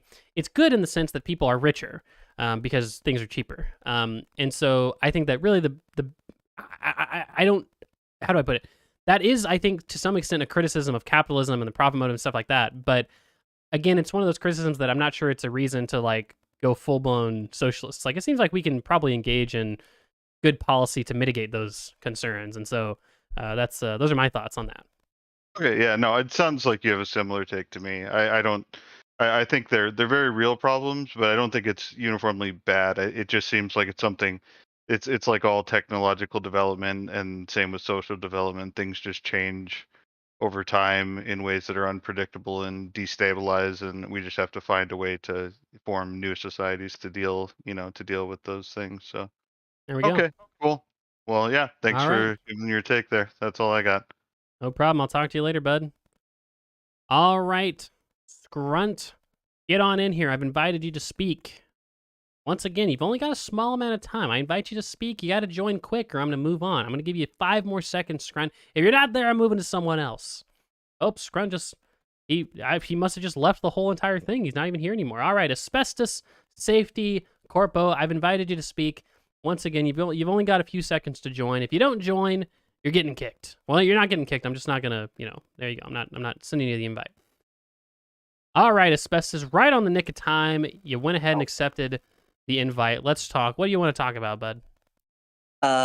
So I just got a few questions. First of all, are you a person of land or are you a filthy rentoid? Am I a person or a person rentoid? I don't want to disclose that personally, but well, how do I put it? I've had many living arrangements in general. So keep that in mind. All right, and the second question is on your housing stream. You said something about like even though Sweden or the some countries have a higher homeless population per capita, it might be because of like how they count homeless people. Do you know what specifically you mean by that? Because I've tried looking and I can't find anything on how let's say Sweden would count homeless people differently than America. Yeah, there was a guy in my Discord actually who did this work for me. I should have saved it and put it somewhere because it does come up, I guess, semi-frequently. But so when we talk about defining homeless person, so some of the differences that could be present, and they absolutely are present when talking about like when you Google homeless people Sweden, homeless people America, those differences exist. So some of the differences could be like, well, do you own your own house? Or are you renting your own place? Like you might be counted as not homeless, right? And then the opposite might be considered, homeless. But like, if you're couch surfing, are you homeless? If you're staying with someone for free because you can't afford your own place, are you homeless? It's like, well, not really, right? Because you're living somewhere, right? If you're staying in like housing that's meant for homeless people, but it's a stable living condition, are you homeless? It's like, okay, well, you are reliant on the government for housing, but are you homeless? Kind of thing. So, it's those are some of the differences that I think of when I think of how we define homeless. And those differences do exist between Sweden and America. I just don't remember what the exact differences are. Got it. Thanks. Semi-related, but so you mentioned the housing. I just remembered this, so maybe I forgot what you said, but you mentioned a land trust that would buy land as a solution for housing. Yeah. What about it? So would these land trusts like just buy underdeveloped land, or would they have a more active role in the market, like buying up suburbs to put townhouses there? So it's a good question. I think that I would say that this, because if you've bought a single family house and then the government says you have to sell us your house. To me, that sounds less tenable and probably not like a good thing, than the idea of the land trust just buying undeveloped land or buying like blighted houses. So like it's like this house is blighted, like nobody lives there. It's an abandoned house, right? Nobody's lived there for 10 years, kind of stuff, right? Right. Or maybe even like for instance, in a lot of cities where there's a lot of continuous flooding problems, like buying those houses and just like actually just not developing on them because they're just going to flood anyway. Stuff like that can make sense, but when it comes to buying someone's actual house that they live in a compulsory sense, yeah, that sounds pretty rough to me. So it's to me the land trust would be relegated to like environmental circumstances, empty land, and then like basically blighted housing.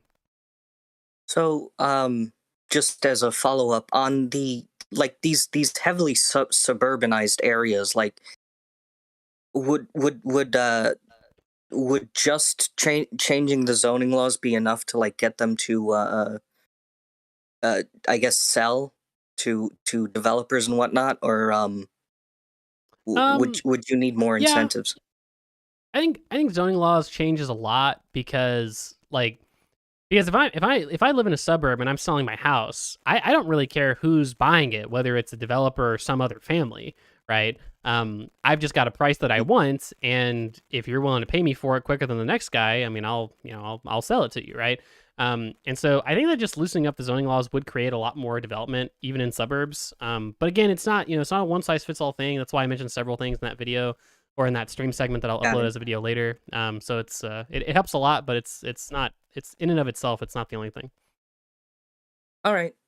Thanks. I think I got everything. All right. Talk to you later, bud. Take care. All right, Anarcho Rain, I'm giving you a second chance. Let's see if you figured out your audio. Do you hear anything? Please, please. I do. I hear you. I hear you. Gotcha. All right. All right. So I'll make this quick because I know you don't have a lot of time. Nordic model. I'm just going to make my biggest critique because I can't make all of them. I think one major factor that advocates of the Nordic model make is that they do not control for a bunch of factors, and the one I will mention right now is ethnicity. I will point you to a work, Scandinavian Unexceptionalism, which you can get for free off the internet, in which the author, Senan Daji, don't know if you've heard of this guy, goes into one of his chapters, Success of Scandinavian Descendants in the U.S., where he tells how descendants of Nordic people who came over here outperform native Nordics in the old country, and I think selection bias doesn't account for this the way it does for Asians and Cubans, because we do not have an ideology of Asianism or Cubanism in America, where Woodrow Wilson, for instance, tried to make this country more Asian, more Cuban. However, it implement a Nordicist policy in an attempt to make this country more Nordic. Hence, we got a lot more working class Nordics coming into this country, which means we don't have the typical selection bias that would make it so that only the wealthy and the well-to-do come here. So with all that said, thoughts? Yeah. Well, I mean, if I understand the critique, it's basically trying to argue that what comes first, the chicken or the egg, right? And it seems like from what you've relayed here, the argument is that, well, Scandinavians, like a lot of their success is not because of their welfare state; it's just because of how they are as a people. And there's like a lot of cultural things that go into there. So I would say that to that critique, I would say that obviously people are different depending on where you live, right? So Cubans versus like Norwegians are going to have a lot of differences with how they view the world and how they might govern themselves, right?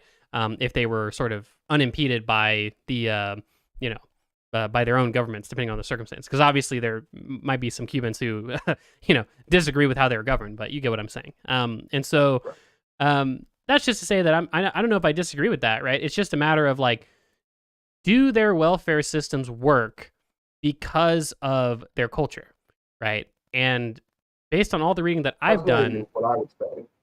yeah, based on all the reading that I've done, I don't think that's true. And I would say that the apparatuses of the welfare system and sort of the broader sort of governing apparatus of the Scandinavian countries, or we could say the Nordic countries more broadly, a lot of those apparatuses could be cross-applied to other countries, right? And I've yet to hear a compelling argument for like which of those apparatuses you couldn't apply to like Americans or Canadians or, you know, broader Europeans because of cultural differences. I've just yet to hear a good argument in that regard. I'm not even saying that cultural differences. It's basically, I'm just making an apples and oranges type of critique here, where you're not.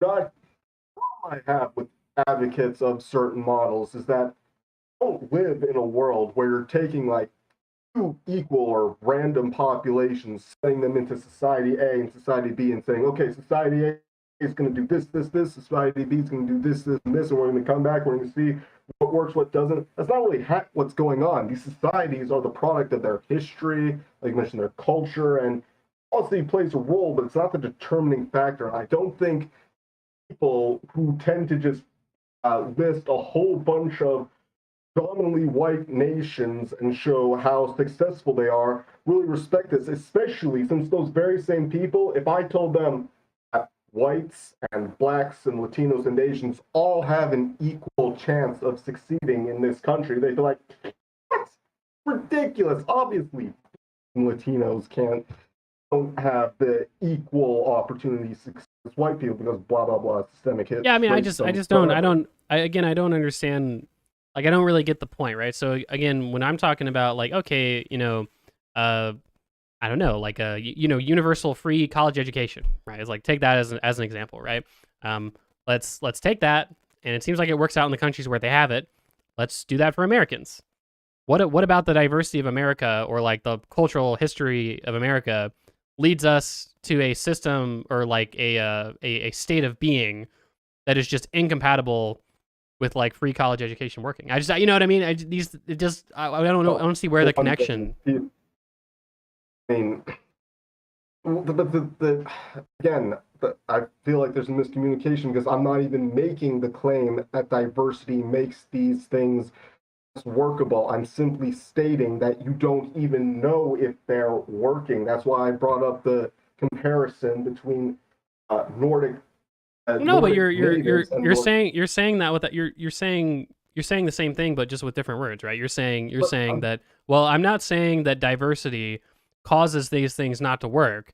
I'm just saying that the lack of diversity in the Nordic countries could be a reason, or like the cultural background could be a reason why those things exist, right? And I don't understand why that would be the case. You don't know if they work is my point.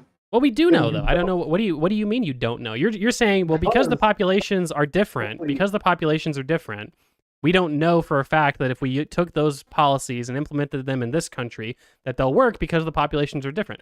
I'm not saying that we can control. Yeah, because we can control for certain factors. Exactly. Right, but again, I understand that. But what I'm saying though is that if we've got one group of people and then another group of people, I'm not saying that these two groups of people are necessarily the same, right? And it's not that every policy would totally work out the exact same way, because culture and history does matter to some extent, right? It's just that you simply saying, well, the populations are different, we don't know anything about it that'll work. And it's like, okay, well, the Nordic countries is a group of 5 countries, right? They've all got those similar policies. They work in all of them, right? A lot of those policies have been tried in many other different places. Like if we talk about like a Medicare or like a government system of insurance, right?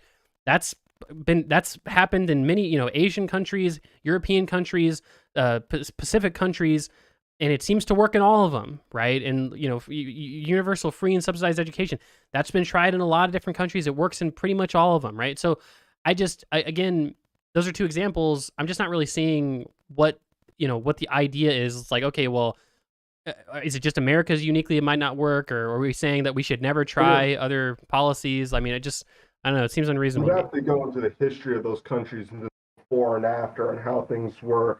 Well, yeah, but Anarcho-Randa, but you have to see where that's unsatisfying for me, because it's like, okay, well, I'm going to try and reverse engineer historical reason why universal healthcare works in literally every single other country. but I just don't know if it'll work in America. It's like, I don't know, man. It seems like it works everywhere. It'll probably work in America.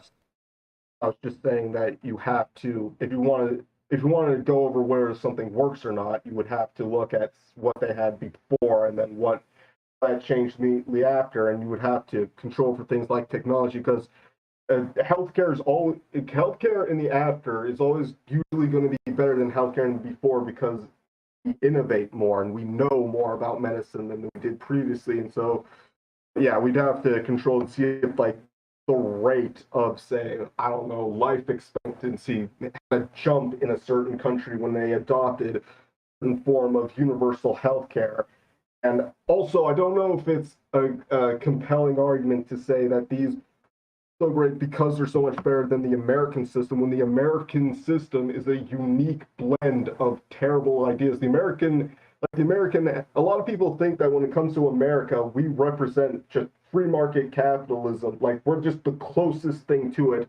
I don't see that. I think if you look at countries like Singapore, Switzerland, and the other Asian tigers, like, you'll see better examples of free market capitalism represented, for better or for worse. And so, yeah, Switzerland and Singapore are not at all examples of more free market capitalism. Singapore especially is like an incredibly like the taxi service, but I mean, well, no, I mean, in the Scandinavia, healthcare they have system- 80% of people in Scandinavia live in public housing.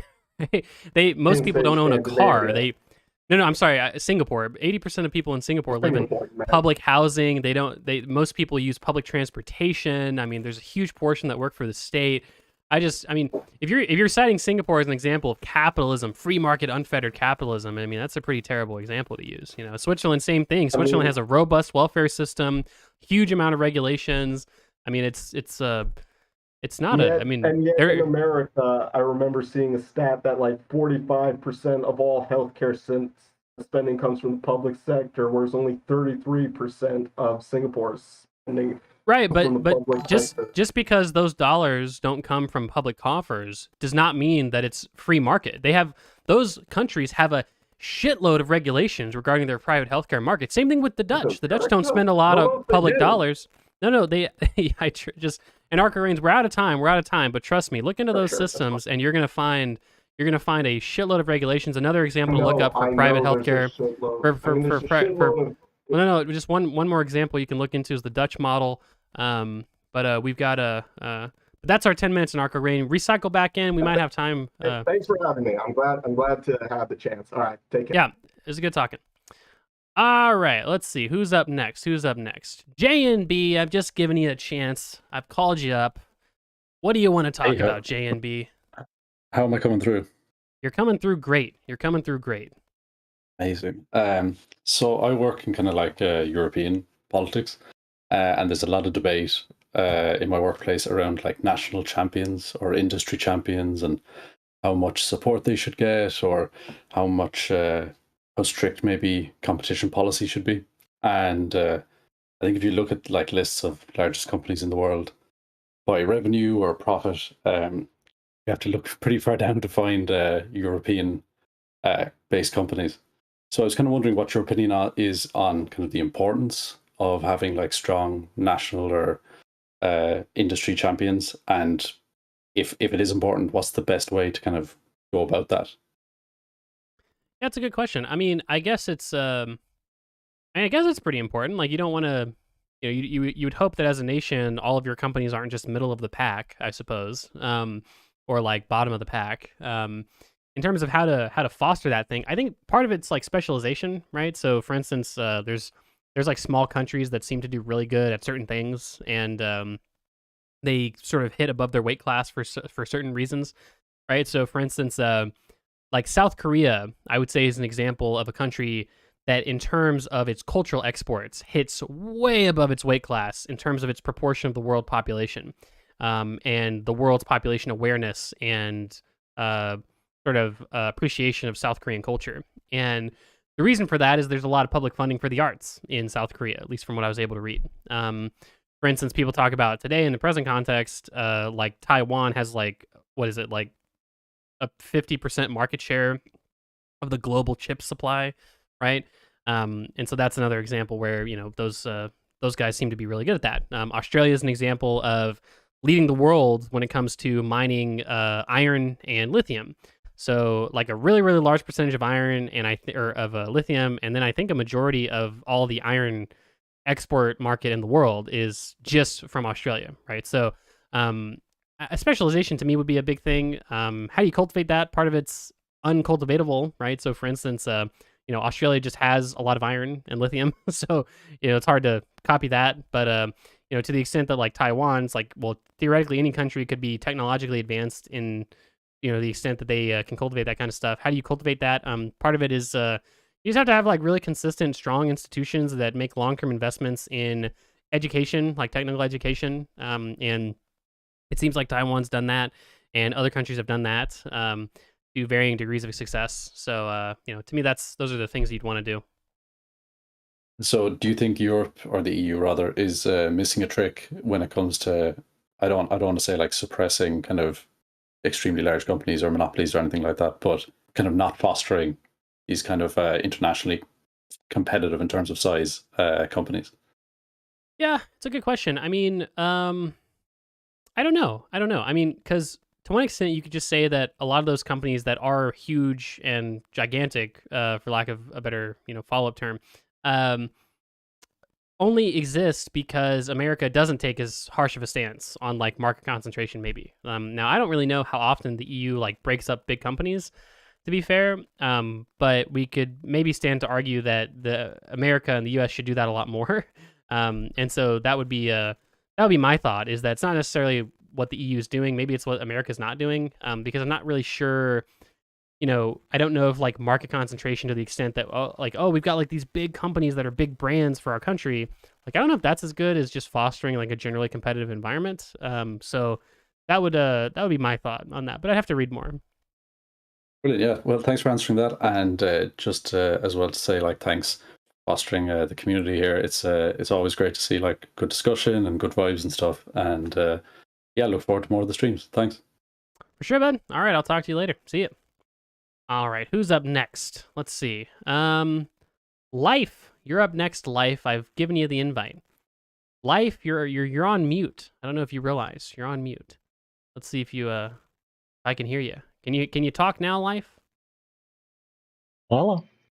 Hello, Life. What do you want to talk about? Hey, how's it going? Big fan. Well, I had a comment because someone mentioned something about socialists and communists being more anthropological earlier. And I will say, just as an anecdote, I guess you would consider, as someone who graduated with an anthropology degree, when we're talking about the left and the right, in terms of what they do for culture, I would actually say they both really hit at cultural issues in the same way. The difference is that the leftists, I guess, would take a more materialist approach with it, which I will say, as an anthropologist, materialism is just so boring, and so it has taken up a lot of I would say otherwise interesting discussions in the later classes I used to have, and it because anthropology, it's more of a lefty focused field. I mean, you just tend to have more leftists in it, but yeah, it also now tends to lean towards materialism as a way of analyzing culture, which has really made it not fun in the past few years, I would say. But otherwise, not talking about that, I wouldn't say that the left is more cultural focused than the right in that aspect. Okay, yeah. I mean, that sounds like not a reasonable counter stance to take. I'm not really sure. I'm not into, not super into it myself. It wasn't going to be my original statement, but as when someone mentions anthropology, and usually something, it's one of those things where like you're the person in the field, and then someone probably, I mean, I don't know that guy, but probably Yeah. outside the field makes a comment, and you're just like, wait. Yeah. Well, what was the original thing you wanted to talk about? Well, actually, the original thing, it was just sort of a fun speculation to give you kind of a break from the harder topics. Okay. So I like aliens. I like aliens a lot. All right. Okay. Yep. And I like the discussions that follow from speculation as to what they could do for human society as a whole. I mean, in the past decade alone, we've gotten more public information about official UFO sightings, and I believe there's discussions in Washington about releasing more information. And so, as an economist, I wanted to ask you, what sort of would your angle be in speculating how would like a full blown introduction of a new alien station impact us economically as, I guess, a country and both on the world stage? And you can you can caveat that as much or as less as you like.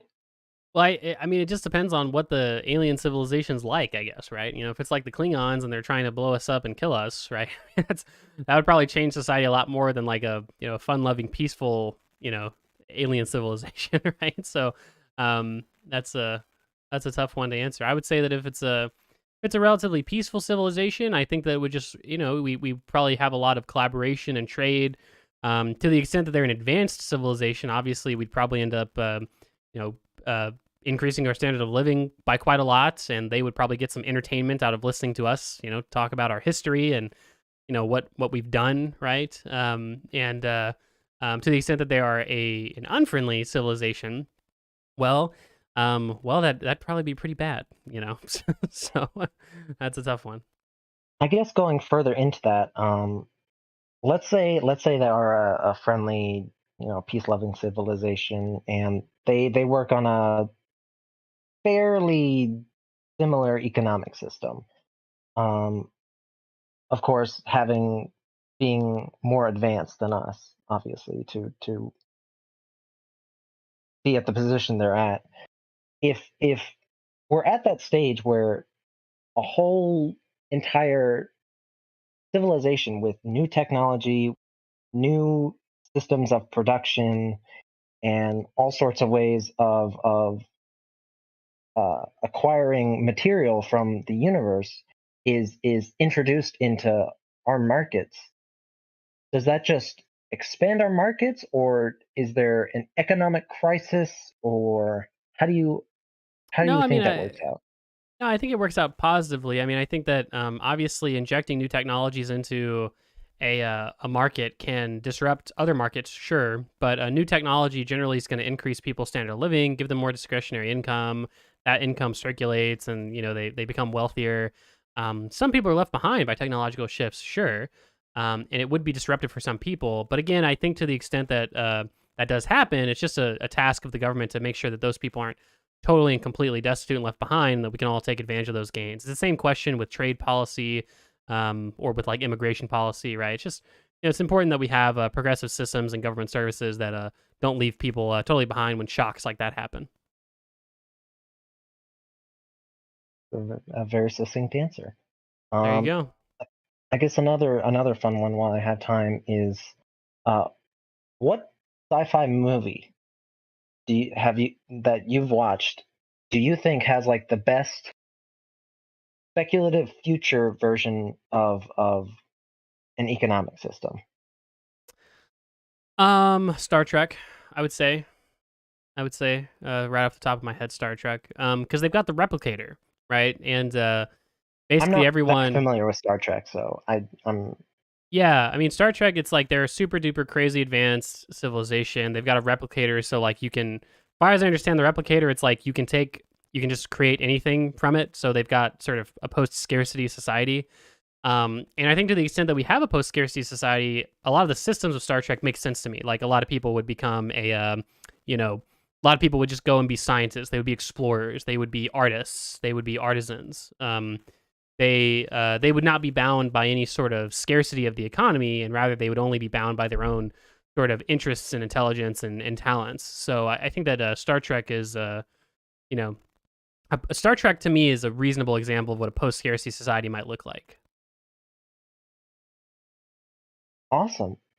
All That's right. great insight. There we Thank go. you so much. Any more questions, Life, or are we heading out?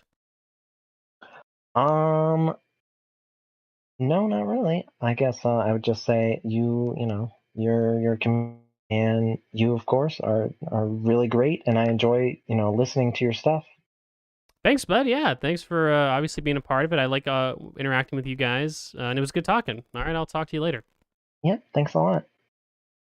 All right, we're gonna spice things up a bit. This person said they wanted to talk to me about the Electoral College. So, Ubercross, you've been invited on. Ubercross. Come on in. If you don't join soon, we'll go to someone else. Right here. Hello. How's it going? Hey, I'm doing all right. How are you doing?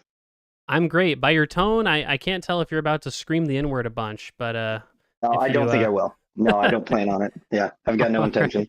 Let's No, do it. I'm All a right. generally enthusiastic individual. Yeah, sorry. All right, let's do it. You wanted to talk Electoral College.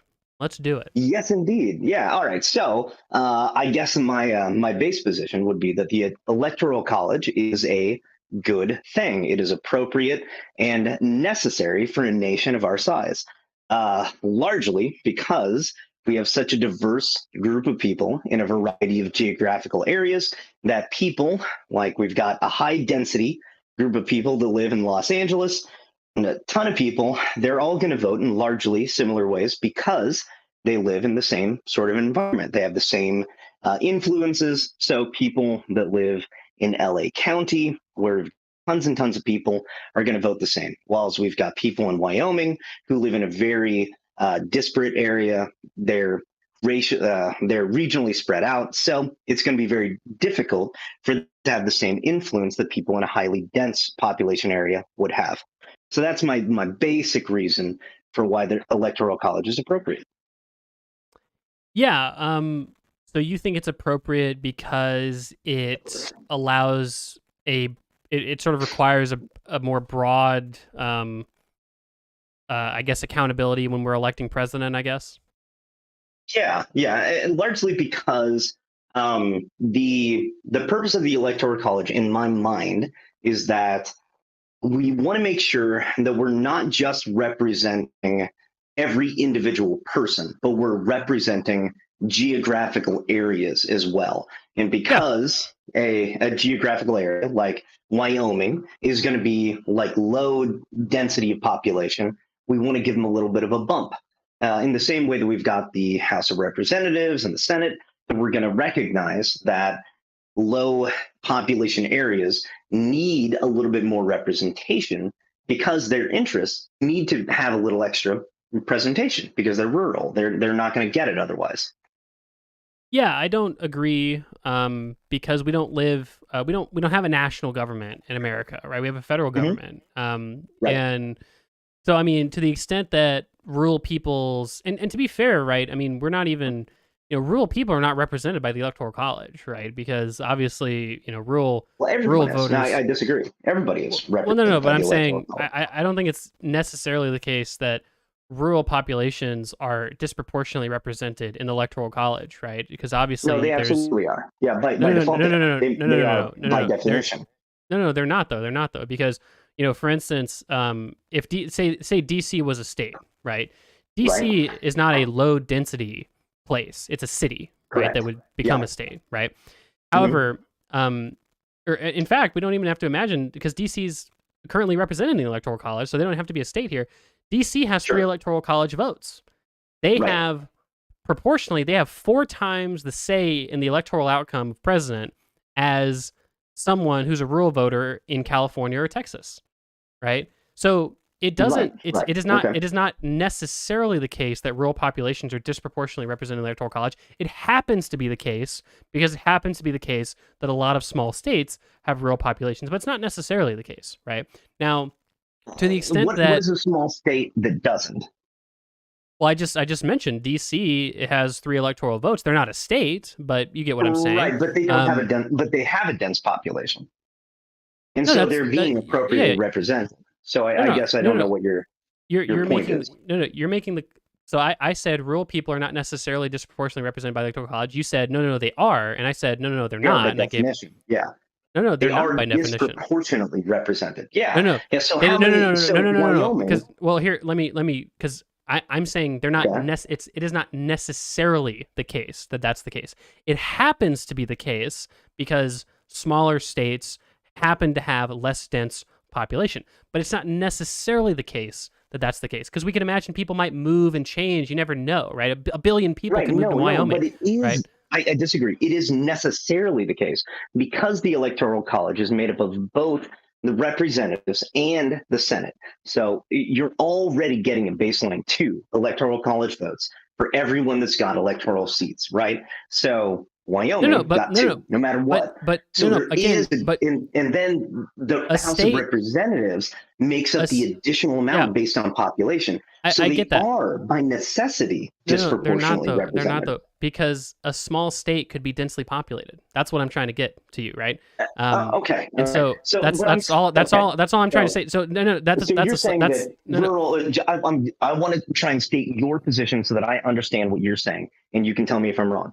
So you're saying because there are rural parts of California that are not being disproportionately represented, that those places, like, and this is not, hopefully I'm not misrepresenting, that those places are not having the same representation as, for instance, Washington, D.C., which has more representation as a densely populated small area, but those rural areas of California are not being heard, even though the densely populated portions of California are being heard. Is that correct? And those rural areas of Texas, right? It's not just a blue state thing. So that's one thing, right? And I'm just saying. The thing that I'm trying to build to is just the idea that number one, it's not necessarily the case that what you just said is correct in my view, and then number two, we don't have a national government. We have a well, hold on, because I have to get to the second point. We don't have a national government. We have a federal government. So to the extent that rural people are not represented, quote unquote, number one, we have a Senate. Every single law that any American has to follow has to be passed through the Senate, right? So every single one of those small states that nobody lives in has a crazily disproportionate say in the laws that we have to follow. Number one. Number two, we have state and local governments, right, that have a great amount of devolved power to them. And so I just think it's just not true, this idea that if we had a popularly elected president, that all of a sudden rural people wouldn't be represented. They would be perfectly represented. Every single law that they'd ever have to follow that was proposed by a popularly elected president would have to be approved by the Senate. Do you think that the vast majority of laws passed in the last, let's say, 20 years have been by through the House of Representatives and the Senate, or would you say that it's largely been through an administrative order from the president? Which do you think has been more laws passed? Well, what you're talking about rules versus actual laws? Well, no, they're both like laws. the rule making authority. Well, I mean, they're both laws. No, because I don't think the same. No. Well, listen, I don't think it's the same thing to say that a statute passed by Congress is the same thing as a rule authorized by the federal government. No. I'm not saying that they're. I'm not saying. No, listen, I'm not saying that they're enforceable through different mechanisms, right? You have to follow them just like anything else. However, the rule-making authority is delegated by Congress, number one. Number two, to the extent that Congress and rural states have a problem with this, they can propose to change that, number two. Number three, to the extent most of the laws are passed through the president. Number three, right? Okay. To the extent that those laws are not constitutional and not within statute passed by Congress, the courts have say, which every single member of our federal judiciary has to be approved by the Senate. So no, I just don't agree. I just totally don't agree that rural people aren't represented without the electoral college. They're incredibly Well, represented. no, but you just completely bypassed what I said, which is that the executive branch has passed far more laws than the legislative branch has for the last 20 years. At a minimum. Laws that are enforced and under the rulemaking authority of the federal government is delegated by Congress. Number one. Number two, to the extent that those rules, do not fall within the statutory authority of Congress, every single one of the federal judges that has to be passed through the Senate can say that those laws are not within the authority. It completely changes everything. It does because not. it does. Just a second. I've been allowing you to talk, but I mean, it's your channel, so of course you get to talk. But give me a second to rebut.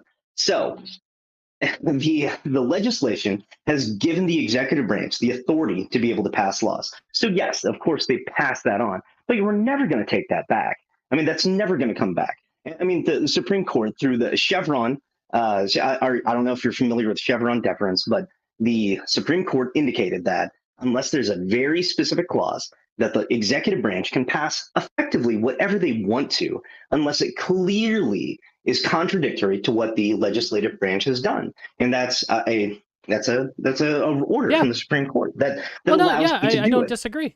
No, I don't disagree. Look, Okay. I'm And just so the no. executive branch has the ability to pass more laws more efficiently than the legislative branch does. Yeah, and so but while I understand that what you're saying is that the legislative branch can pass these laws and that everyone gets to be represented by them, however, the executive branch has a much, much, much more efficient ability of being able to put orders out there to make law that is effective today than anyone else does. And so, of course, people are disproportionately represented. You keep saying the executive branch has the ability to pass laws. They don't, right? do. They That's no, not they have true. they have You the don't know what a ability. law means then. They have rule-making authority, which are An administrative enforceable. order, hold an on. administrative order is exactly the same You as say an you've let order me that is talk. passed by statute. You say you've let me talk. The same. No. I'm not saying that they're not enforceable, right? I'm not saying that you cannot get in trouble for not following the You can rules go to set forth jail by for the both. executive branch. I'm not disagreeing with that.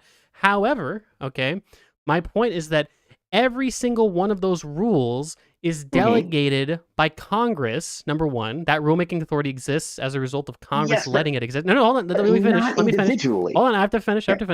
And then every single individual one of those rules has to fall within the statutory authority of the actor in the executive branch. And guess where they get that authority?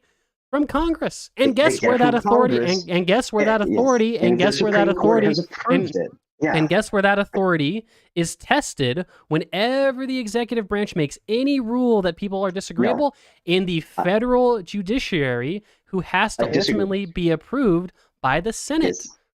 Disagree. You're disagreeing with facts. Chevron, I disagree with the last point that you've made.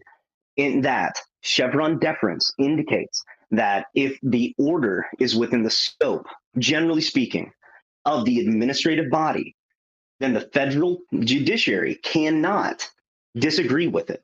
That they are not allowed to. They must defer. That's why it's called Chevron deference. What do you mean by must scope? Defer. Well, it can mean a lot. And so, No. far, I mean, What tell you me, mean? What you mean by scope is when what has you mean. The federal judiciary ever told an administrative body that they have overstepped their bounds in terms of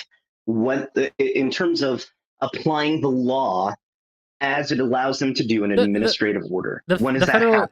The federal judiciary just said that Biden he exceeded his legal authority by pausing leases on federal land, right? That was the most recent example that I can think about.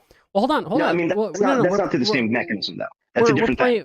We're playing semantic games here. My only point is that when you talk about the scope I think being... that we're playing particular games. I don't think that it's semantic. I don't believe it's semantic. When you talk about the scope being exceeded by the federal government, that scope is defined by statutes that are authored by Congress. Yes. So look, it's been over 10 minutes. I'll let you have the last word. Right. Obviously, we disagree. Okay. But my last statement is that everything you just described has to be approved and overseen by the Senate, and any powers that are not described in that way are delegated to the states. So I don't know. I just don't agree that if we had a popularly elected president, all of a sudden rural states or low population states, really what we're talking about, wouldn't be represented. I think they'd be perfectly well represented. And I would say thank you very much for having me on. I really do appreciate it. And while we've disagreed, I appreciate your point of view. And I think that we probably disagree on a fairly narrow ground.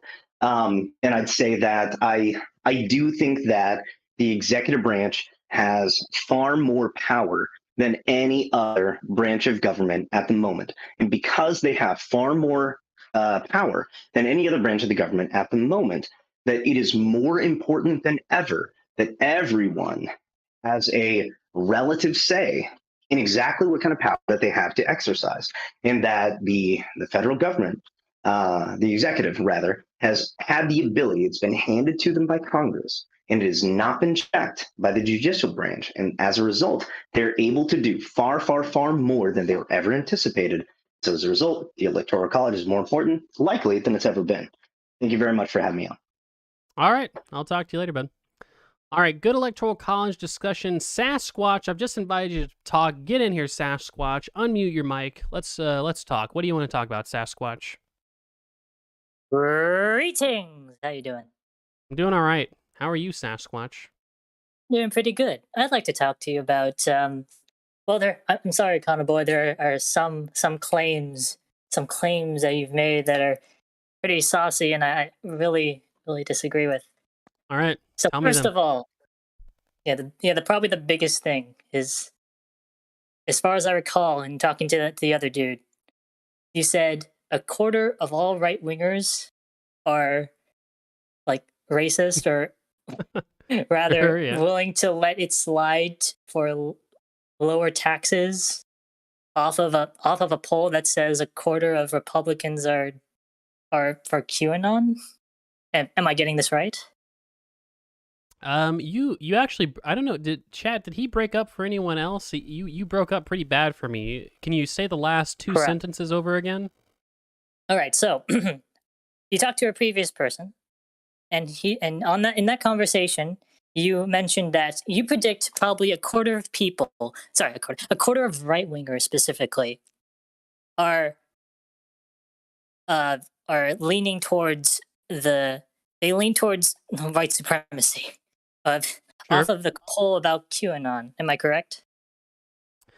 No. So what I based my assumption on was that back in 2016 there was a poll done of Trump primary voters, and I think it was around a quarter of them could be classified as white supremacists, and he ended up winning the primary, obviously. So I'm extrapolating a lot from there, but I 25% seems like a pretty tight estimate to me, but I'm not sure. I mean, obviously, Pretty tight estimate. That's just a And you guess, recommend- right? and you And you say that makes about 10% of the U.S. population? Yeah, if about 40% of people would identify as Republicans, which I think is about right, 25% of that would be 10% of the total population. So yeah. That's a big claim, my friend, because that would have estimated to 33 million people in the United States.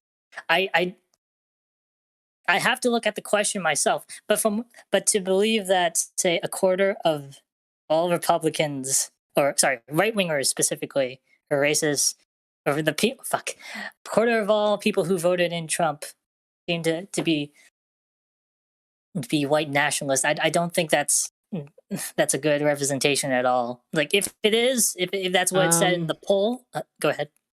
I mean, I don't know. I'm trying to Google it right now because he just asked me what my off-the-cuff speculation was. That's what I'm speculating off of, and I looked it up here, and it says that there's 23% of Republican-leaning. Well, this is male voters specifically. 23% of them have a favorable view of white nationalist groups. So I mean that's one white poll. Nationalist groups. Did it give an example of a group, or did they just say, "Oh, white nationalist groups"? Well, we're kind of going off the cuff here.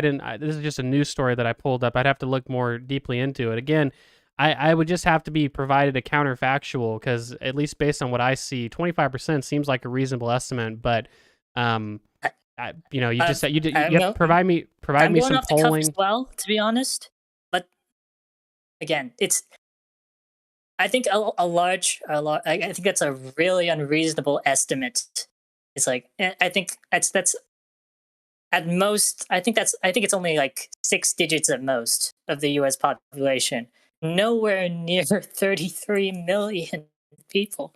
It's so insane because I think the way the question may be framed, it may. I think it's a misleading question what they gave then, because I'm guessing they're going to ask something like, I think the most charitable you can ask is like, do you support the Proud Boys? And they're a pretty sussy group, but to categorize them as white nationalists is it's a bit too far. So I have to view the question myself. If we can talk about that later, but that's not very good, Econo Boy. I don't know. I'm just looking at it here, and it sounds like I'm like way more accurate than you on this. Like, so here's a poll. Do you think it's possible for white supremacists and neo-Nazis to be very fine people or not? 4% of Clinton voters say it's possible. Among the white Clinton voters, it goes up to 13%. Among Republicans, it's 18%, and among Trump voters, it's 22%. So I mean, that doesn't seem like 25% is all that far off. I mean, I don't know. It seems like it seems like a reasonable estimate to me. Obviously, you've got I didn't have any data at the time. The data that I'm looking up now seems to be confirming what I'm saying. Hold up. We're going off of Charlottesville, right?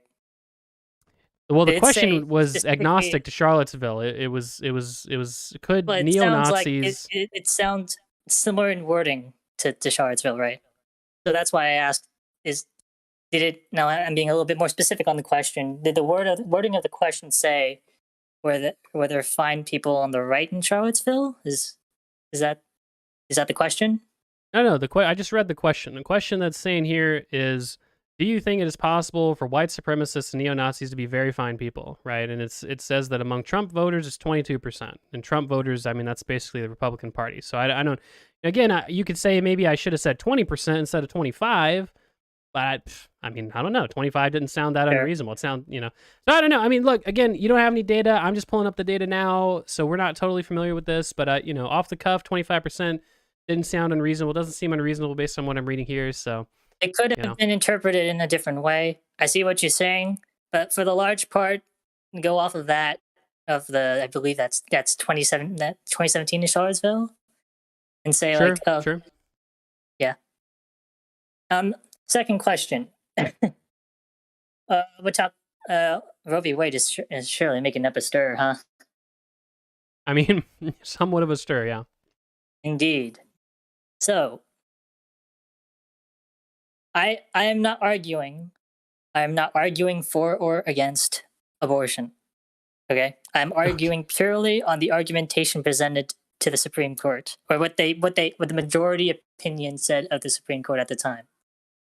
And from the arguments given, I mean, if you want to ask my personal position on abortion, I say like, it seems like something you have to really think about.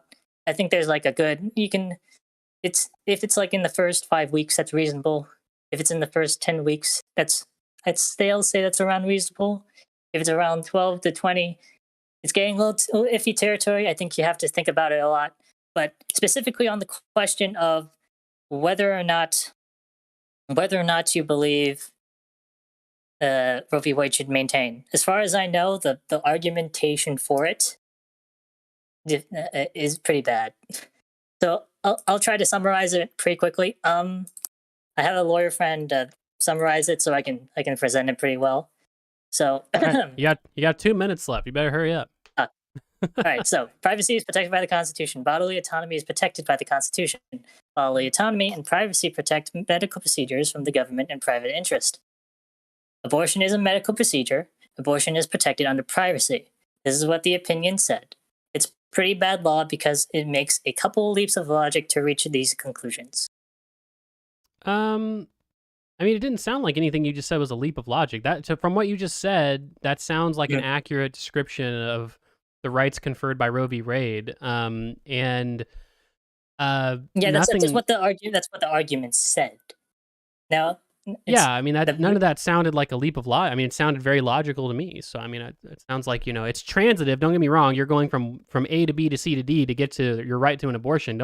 Certainly that's true. But from each of those steps don't seem like a very big leap, right? It's like, okay, well, you've got, you have a right to privacy. Your medical privacy is a form of privacy. Abortion's a medical procedure, so therefore you can, have an abortion. I mean, I don't know. That doesn't seem unreasonable to me. Would you believe that it's a right to have an abortion off of this privacy thing? Well, it seems like according to the court, it's not necessarily a right to have an abortion. You have a right to privacy, right? And abortion falls within that. So transitively, yeah, I think under the Constitution, you should be allowed to get an abortion. Now, morally and practically speaking, those are two totally separate questions. Constitutionally, it seems reasonable. Morally and practically, it's to me not even a question. It sounds like having an ability of women and to get a safe abortion seems like a really good thing for society. Mm-hmm. Again, if you want to talk about the abortion itself, I'd say it's like, yeah, it's very like I'd rather get into the legal stuff, because I wanted to say, like, you can give a better argument than was presented, because you said it's good law. It seemed like a bit of a stretch. I do want to comment on, because I have a minute, on gay marriage. That you said that you think that it didn't. We're out of time, Sasquatch. I got to keep you to your 10 minutes. I got to keep you to your 10 minutes, unfortunately. But take care. But no, it was good talking to you. All right, I'll cycle you out. If you want to talk again, just raise your hand. Maybe there's time for it later. But it was good talking to you. Yeah. All right, get him out of here, Sasquatch. All right, Eric. POW, I guess. I don't know if that's Eric Powell, but let's. What do you want to talk about, Eric? I was hoping to get your opinion on regulatory capture in real estate and how that affects local elections. Is this a meme question? Am I going to get D's nuts here in a second? No, I promise. No, I'm You asking sure? because yeah. No, I used to work in real estate, and it seems like a lot of the, at least a lot of the real, sorry, it's like 4 a.m. where I am. A lot of the real estate investors seem to be like pretty blatant about organizing with like the real estate lobby and the Chamber of Commerce, and like getting certain people elected, and then having investment strategies where they would like actively gentrify areas and Yeah, I mean, so on I and think so that forth. that kind of thing does happen. Like, obviously, the real estate lobby is something that exists in like every major city, I would say. And all that I would say is that, like, at the end of the day, you've got to have people vote for you, right? And I think that a lot of people make the rational decision that they do not want new developed housing in their area, or they want only a certain type of housing in their area because it restricts either the type of people or the amount of people in their area, and it increases their property values, right? And so, that's a bad thing, what you're describing. It's just, to me, I think it's kind of a chicken or an egg situation. To me, it sounds more likely the case that it's the people kind of want that, weirdly enough. And so I would hope, I think there needs to be broader apparatuses for holding that kind of stuff accountable so that it doesn't happen in the future. Those are kind of my thoughts on it. Yeah, because in my experience, it seems like either people are aware or are unaware, or they don't care, or they're not exposed to like alternatives. Geozach, thanks for subbing. At least because like we have like I'm from California, and we have like a huge homeless problem like in my general area, and we had like a referendum about like 2 years ago about creating like social housing near, I don't know, some part of like one of the bigger cities in the area, and there was just like a complete just lobbying brigade in against that. But also at the same time, it's like, yeah, no, it's like, and then there's also like people that I worked with, they actually knew like some of the property owners in the area, and they had this like 20-year investment plan where they'd buy land, do nothing with it, gentrify the area, or at least try and elect people that would, and they do stuff like like invest or not invest, like try and get like people elected to the school board and put in Yeah. like a charter school with a good name in the area. So it's like, I don't know, it just feels like conspiratorial whenever I talk about it. So Yeah, I think no, it's not conspiratorial. Again, this is where the broader governing apparatuses make a lot of sense. Like the land trusts would solve a lot of those issues. I mean, I would just encourage you to watch. I recently had a stream where I basically talk about how to make housing more affordable. And so just watch that. You know, I think that could answer a lot of those questions as well. and then I have another quick question. Do you have any advice for people looking for like graduate school in economics, especially for like adjacent fields like, I don't know, business or some other social science? Yeah, I would say that the advice that I would have is obviously, you know, you need to get good grades in undergrad. That's probably the number one Yeah. thing.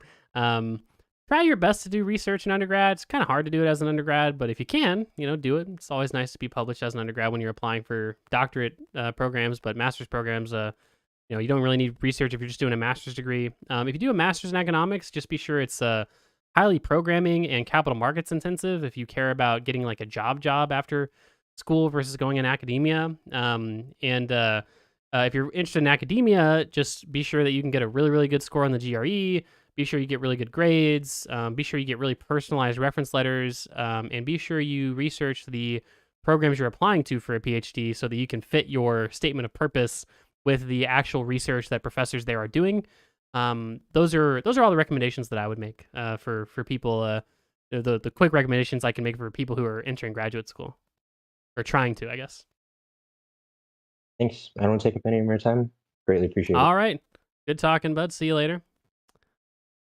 All right. Ruka, you were in here earlier, but for some reason you got knocked down on the list. I don't know why you got knocked down, but Bro, I be getting muted all the time, bro. well, you do be saying some dumb shit a lot of times, Ruka, but we love you, and you're not quite permanently banned yet. So we'll Not yet, at least. So I'm Ruka. I'm a Yeah, follower what's of up? Mao Zedong by Chairman Mao. Unironically, yeah. Of course. So my question here is, do you support sanctions on Russia? Well, yeah. I mean, it depends on what kind of sanctions you're talking about, but yeah. I mean, Or I like think the that current current sanctions seem good to me. Yeah, I would say that they're a good idea. Okay, so why don't then would you support sanctioning Israel and the United States of America? Well, I live in America, so I don't know if I don't know how America could sanction itself. Right? Like let's say let's say having an oil embargo on America, having the EU embargo America. Well, Would you support that? I wouldn't. I don't know. I guess I don't know the reason why that would happen, right? But you know, to the extent America, that yeah, because well, America's I was gonna answer the yeah. It's just yeah, I don't know why that would happen, but you know, if other countries don't want to sell oil to us, I mean that's their right. I don't, you know, if they don't want to sell it to us, they don't have to. Well, the reason is pretty simple. America is obviously the largest and most destructive imperialist regime in the entire world. America is by far the largest threat to world peace. So if we're going to do this on a humanitarian basis, I think America is the number one country you would want to limit in its destructive power. Yeah, sure. I mean, America does not have a perfect record with regards to human rights, either at home or abroad. So I don't disagree with that, right? I mean, what do you mean? Like, I mean, it's not just not perfect. It's, you know, intentionally murderous, imperialist. Well, yeah. So again, and I'm not saying that America is perfect, right? I don't disagree with that. When we're talking about, you know, intentionally murderous or imperialist, that's where we might have a more in-depth debate. But in this 10 minutes we have, I would just say that it's not a perfect record. I agree. It seems like countries would much rather align themselves more often than not with America than with like China or Russia. And so well, sure, if because they're making that America decision, is the then economic. they can. I mean, America is the economic center of the world, so of course countries are going to, you know, more aligned with America, but that doesn't like really give America any moral footing. And I mean, a lot of the countries that side with America are also, like, I guess, are also other, you know, imperialist powers that side with us. So, I mean, I don't really think that's a good argument at all. Well, yeah, but if you're just going to label everyone that trades with America as like imperialist, then I'm not sure there's many countries. Well, I mean, left, countries like France and Israel, these countries are like very clearly imperialist. You know, UK, plenty of these countries are very obviously imperialist. Yeah, again, I don't know. You'd have to tell me what you mean by imperialism, and to be fair, like I'm I not mean, like sure. even in a traditional sense, like Israel, is obviously a settler colonial state occupying the nation of Palestine, murdering Well, again, people, killing.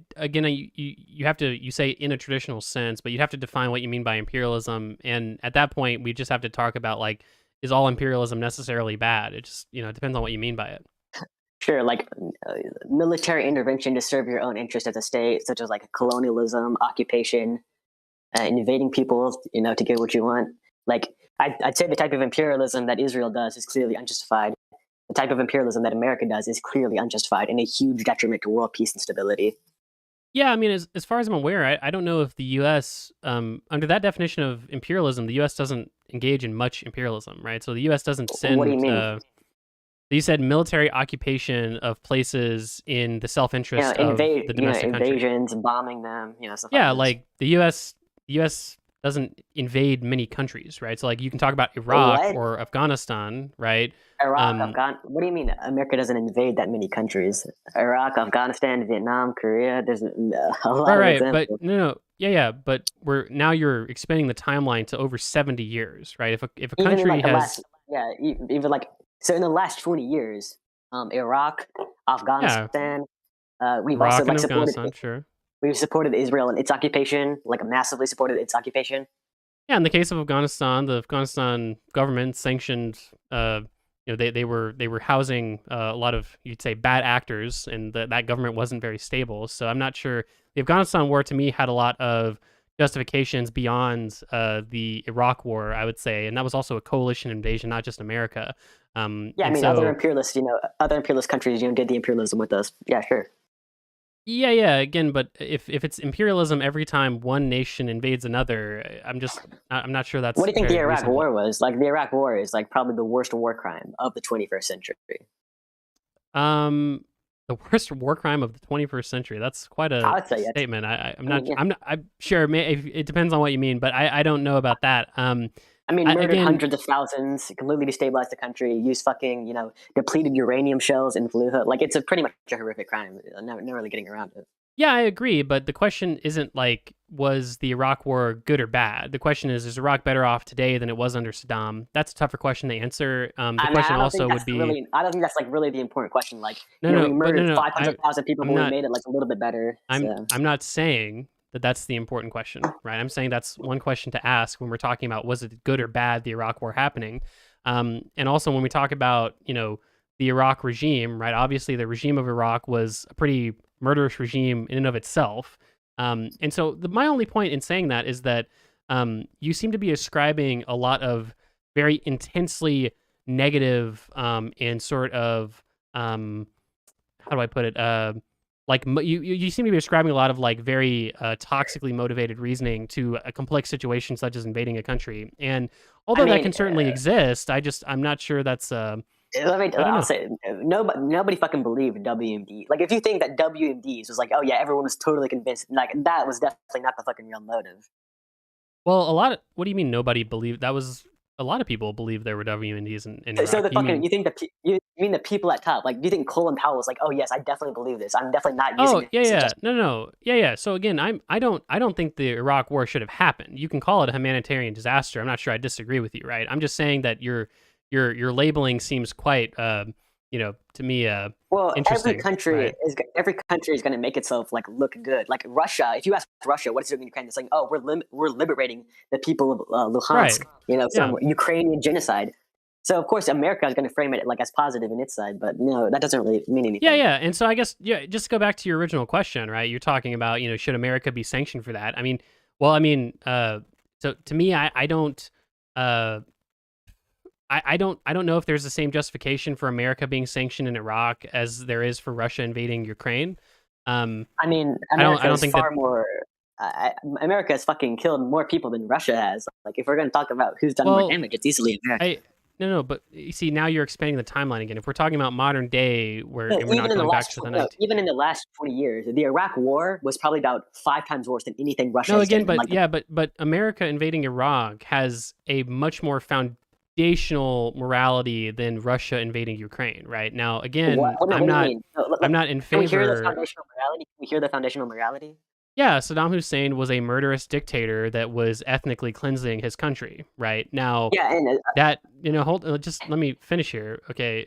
Now and so we invaded that country. Now, I don't agree with the Iraq War, even though that was true, right? I think it destabilized the region significantly, led to hundreds of thousands of people dying. It wasn't a good thing, the Iraq War, right? But that was the justification fundamentally for, entering Iraq, right? Aside from WMDs, right? Now, if we're talking about Ukraine is a relatively developed democracy with an elected official, and as far as I am aware, the Ukrainian government has not been ethnically cleansing parts of their country on a systematic basis. I mean, they support some Nazis, but besides that, sure. Well, I don't think the Ukrainian government has a broad support of Nazism or anything like that. I mean, certainly no more than Russia does. I mean, Russia, what was it? The foreign minister said that Ukrainians have Jewish blood or something like that. No, Israelis have. No, it wasn't.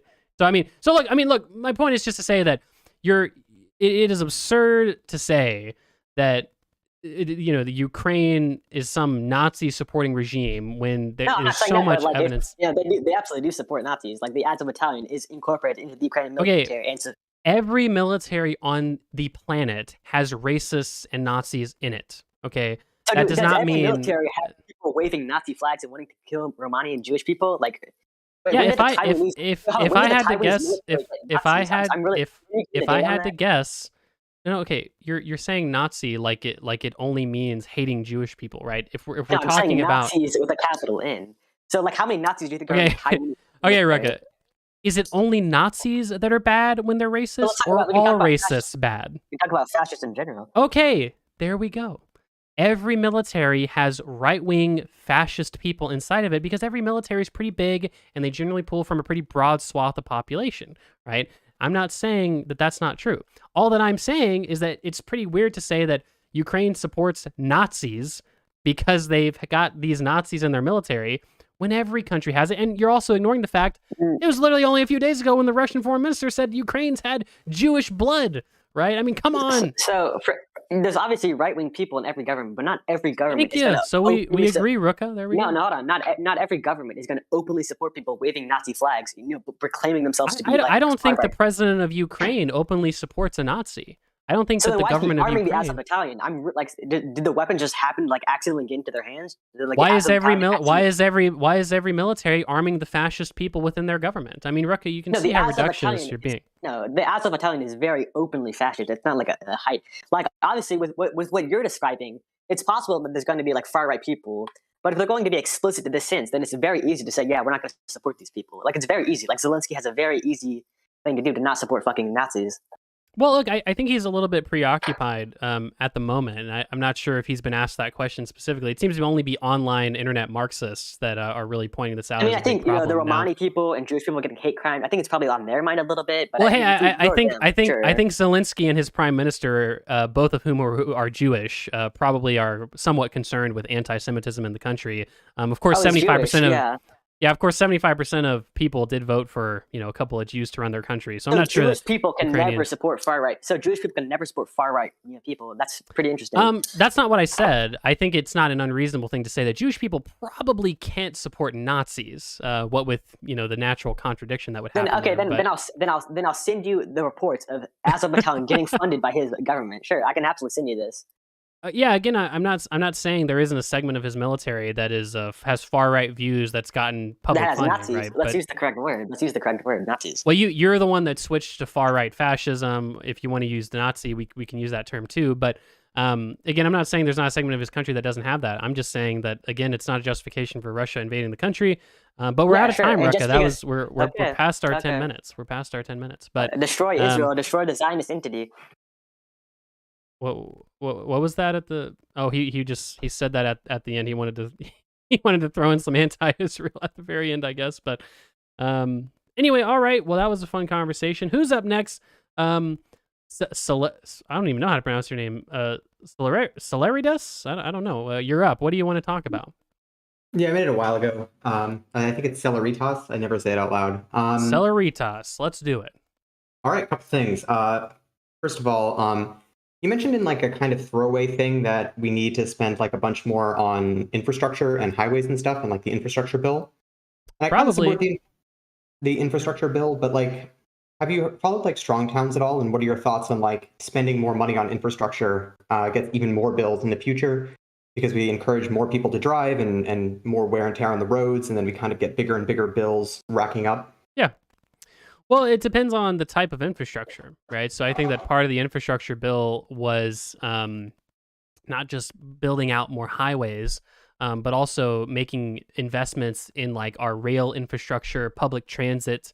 And so those take people off the roads, right? And they densely pack people. So I do agree with what you're saying. Like part of a holistic infrastructure package has to be investing in public, transit, basically, whether that be busing or rail or subway systems, whatever it might be.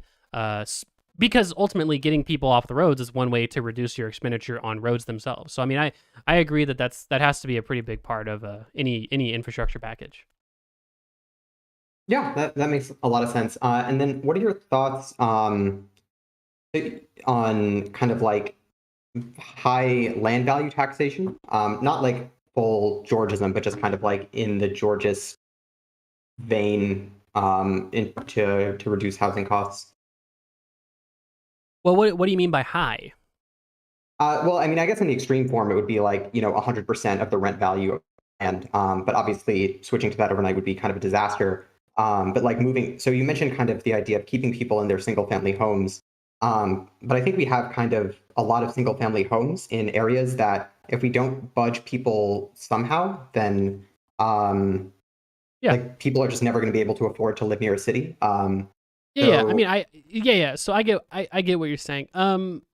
Because some people will argue for like 100% land value taxes, and that just seems crazy, right? But if we're talking about, like I think the highest property tax you're going to tend to face is going to be like a few percent, right? It's going to be between 2 and 5%. And I think that similarly, high land value taxes would be a lot better than similarly high property taxes. At least that's my view. I'm a big fan of the land value tax, so I think it would be a great thing. Obviously, online Georgists would have you believe that you could do basically everything with a land value tax, which I'm not. I don't quite believe. So, but I like the land value tax though. Cool. That was pretty much all I've got. Yeah, love your content. Thanks for chatting with us. I love you, Slaritas. God, I mispronounced it again, but I love you too. Have a good one. Alrighty, who's up next? Jax in the back, West Virginia. I assume that WV means. What's up? What do you want to talk about? So I had this question regarding Taftage and insulin prices. So my question is, why can't we just cap the insulin prices for consumers and just like subsidize the rest of it with government taxes? We can. We can do that. I don't. Yeah, go on. No, like I said, I don't know why it's such a bad idea to cap it. Because some people just think that if you cap the price of insulin, that it would lead to less motivation to develop new forms of insulin or like better treatments. And I don't really agree. I mean, I think that if you subsidize it enough, right? If you collectivize the cost enough, in other words, I don't really think it would reduce the incentive to do so. To be fair, though, I don't know if caps are better than just government negotiations, right? Just having, basically, hey, if you're going to market a drug, you have to negotiate with a representative of the government the price of that drug, or council of the government the price of that drug. And I also really like the idea of just buying companies out of their products. So, for instance, hey, you developed a new pill, a new drug, a new treatment, a new medical service. That's great. We're going to buy it out from you, and we're going to open that up to broader generic development. I mean, to me, that makes a lot of sense. Even having maybe even having some national. Even having a national drug manufacturing company or something where it's like, hey, we have this national company that's, a huge campus, 10,000 square feet, and all we fucking do is manufacture drugs, and just give them to people for either free or at a heavily reduced cost. I mean, something like, those types of things to me sound like a more sort of fitting mechanism to lower the cost of drugs rather than like a hard price cap. So I agree that there's some problems with the price cap, but it could work. It's probably better solutions. The reason why is because I'm kind of transitioning from being a Voshite or VGGer to being more of a neoliberal or SocDem, and that was one of the ones that I'm like the one things that I noticed from neoliberalism is that a lot of them don't have short-term solutions. Like, because I do think a insulin cap could be like a short-term solution that can help people immediately, like with the current bill that just passed the House or didn't. I think it did, but yeah, that's my observation. And actually, I guess that's more broader, and a more broader observation I have as someone who is transitioning from who was going towards, socialist to someone more, like Hillary Clinton. So, yeah, I mean, what's your comment about like that centrist liberalism not having really great short-term solutions? I don't know. I mean, I feel like the things I just described are short term, right? I mean, like, it's about as short term to say we should cap the price of something as it is to say that we should negotiate the price of something. But I don't know if it's necessarily true. I mean, a lot of the stuff that I talked about in the affordable housing video segment of my stream, I should say, was pretty quick stuff. Land value tax, vacancy tax. I mean, that's loosening zoning laws. I mean, those are all pretty simple, quick fixes. So, I just don't know if it's true. I don't know if it's true. I think a lot of like center left capitalists, they've got quick, short term solutions, let's say, as well. Yeah, well, that was just my question because like Taftaj, like how she described like the current law that was being passed in the Senate, like she was like, oh, it's gonna like drastically reduce innovation, and I feel like, well, the one way we can like keep like that innovation from like being drastically reduced is like, okay, $35 for the consumer, and then through taxes we just subsidize the rest of the research. But I mean, you explained it kind of well. I mean, I guess it's just in the future. I watched a good part of that conversation. Yeah, that was it's an interesting conversation. Yeah, for sure. Yeah. And then another question that I have is how, and this is totally off topic because you answered that question pretty quickly. How much influence do you think Trump is going to have on like GOP politics? Pretty much Because a in my lot state, of influence, I would say. like going forward, like because in my state we have Mooney and McKinley that are battling it out, and it looks like McKinley, who's like one of the few civil engineers in the House, looks like he's going to lose. So are we going to have to deal with Trump for like a really long time? Yeah, it's a really good question. I'm essentially asking when is it going away? Yeah. And don't say when he dies. Yeah, because I mean, honestly, it could literally be when he dies. I mean, because look, we have to be fair. Like when he dies, could be 10 years from now. He's a 75-year-old, overweight man, and I don't say that to necessarily disparage him. It's just, he's an old fat man, right? And the old fat men don't tend to live very long, right? So it could literally be 10 years from now, right? But then again, I mean, his dad lived until he was like 100, so maybe Trump will live another 25 years or something. So you never know. I think that I don't think the cult personality of Trump, technical low, just click follow. Thanks for following. I don't think the cult of personality for Trump is going away anytime soon.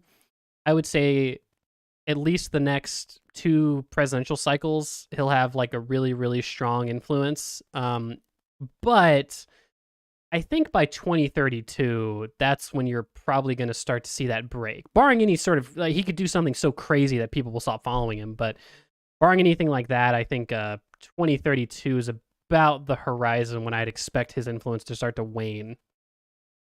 The one thing that I've noticed that could really wane his popularity even sooner than 2032, like if Ron DeSantis really decides to like run for the presidency and makes Trump his target and Trump makes him his target, do you think like that Republican battle could really like diminish either one of theirs popularity? Not really. I think that if Ron DeSantis challenged Trump in the primary, he would I mean, he'd get like 30% of the vote, but he'd get demolished, I think. Really? The question could be different in 2028. You know, maybe he'll get 40% of the vote, right? But I think that I think that either Trump or the Trump endorsed candidate is going to have like a really, really large premium, at least until 2030, 2032, I would say. Yeah. Well, that's all I had. Thank All you right. for answering my questions. Good talking, Jack. See you later. All righty. Rory HG, you're up now. I've invited you to talk. You're on mute. You're on mute if you don't realize it. What do you want to talk about? Hello, can you hear me? I can hear you. All right. Do you think that nations should generally follow liberalization and lowering tariffs in order to develop, or have active industrial policy and strategic protectionism to develop their productive capabilities? Yeah, it seems like active industrial policy is I don't know. It seems better than like a really, really fast and strict liberalization. It depends on what you mean by liberalization and active industrial policy. So what I mean by those things is liberalization is like privatizing everything, right? Just privatize everything, have a small government, low taxes, let foreign investors come in, no capital controls, right? That is a scenario for a developing country that doesn't seem advantageous based on the empirics. And when I talk about like industrial policy, I mean like, yeah, you know, maybe have national industry, you know, maybe have like a national copper company, maybe have a national oil company. If you're rich in a certain resource, maybe collectivize that to some extent, right? You know, maybe have certain foreign investor restrictions, right? Maybe have some capital controls, right? That way that you can ensure that the wealth that's generated based on your national characteristics can circulate from within, at least to some great extent, before you start being a little bit more sort of, you know, liberal in your development. So that's what I mean. Now, obviously, if we're talking about, you know, oh yeah, nationalize everything, don't allow any foreign investment, complete capital controls. I mean, you know, that's where you're kind of on the other end of the horseshoe with regards to your development with a complete liberalization. So it's important to have a mix of government involvement and sort of economic liberalization and alignment of incentives and market economics to develop, in my view.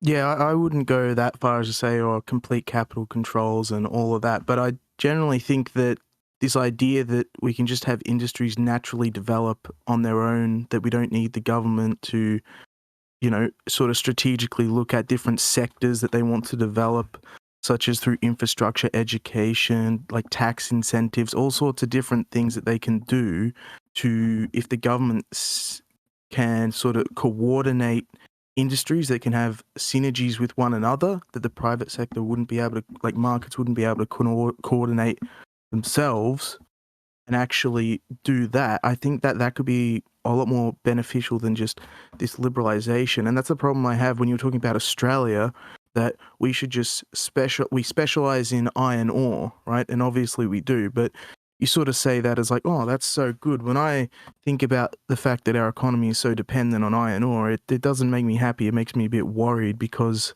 of course, the price of iron ore goes up and down, up and down. And over time, as we specialize more and more in primary industries, we're going to have diminishing returns. We saw this during the mining boom. Each new mine that is built, right, has a lower profit margin than the one built before it. This is like classic, you know, David Ricardo. Well, with manufacturing and things like that, you get economies of scale. The more you invest in it, you get increasing returns. So my worry is, even for developed countries like Australia, like how appropriate is it for us to have like a lot more state involvement in trying to develop industries, even if might be difficult to do so? Yeah, I mean, you know, the argument that you're making seems to be like a lack of diversification can be precarious for a nation's economy. I don't disagree, right? So specialization doesn't necessarily mean a lack of diversification. It's more a matter of like, how do you distribute the gains of that specialization, right? So, for instance, Norway obviously classically has taken advantage of its wealth in oil and diversified that wealth essentially perfectly in the form of a sovereign wealth fund, right? So while at the same time they make a lot of money from oil, they diversify it so that if oil ever goes away, Norway's, I mean, pretty much going to be just fine because of all the wealth that they built off of their oil industry.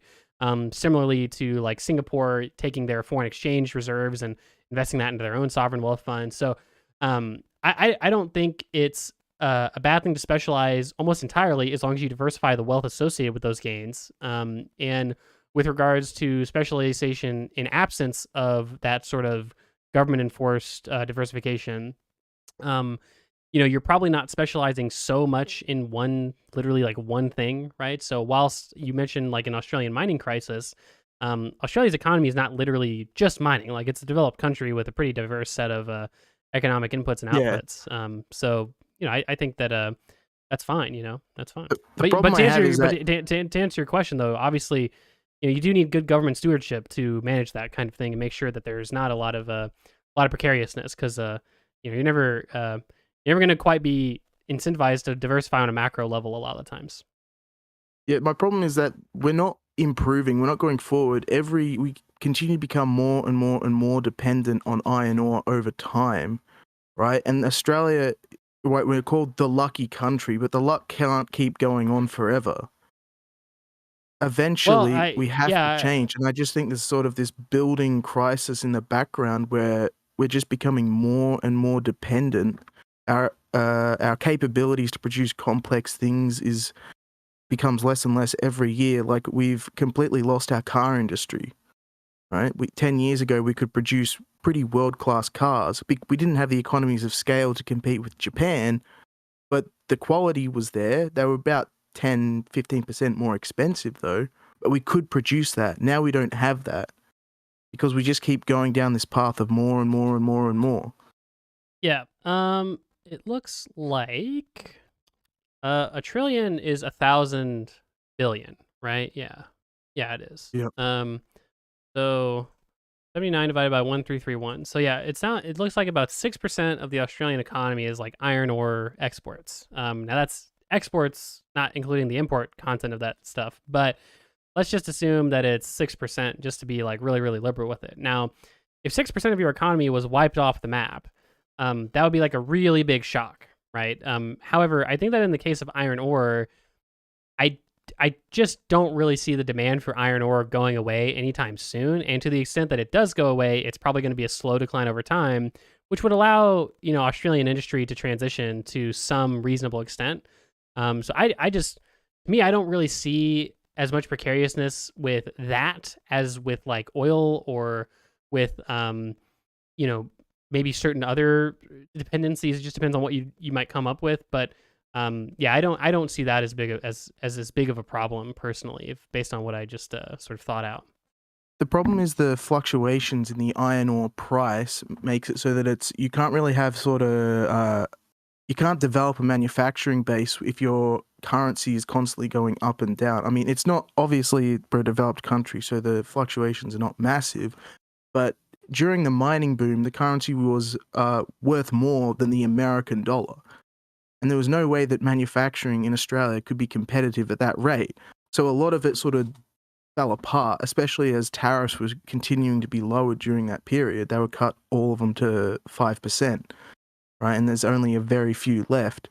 And now that it's fallen, right, we still have that structural current account deficit, right? We import more than we export.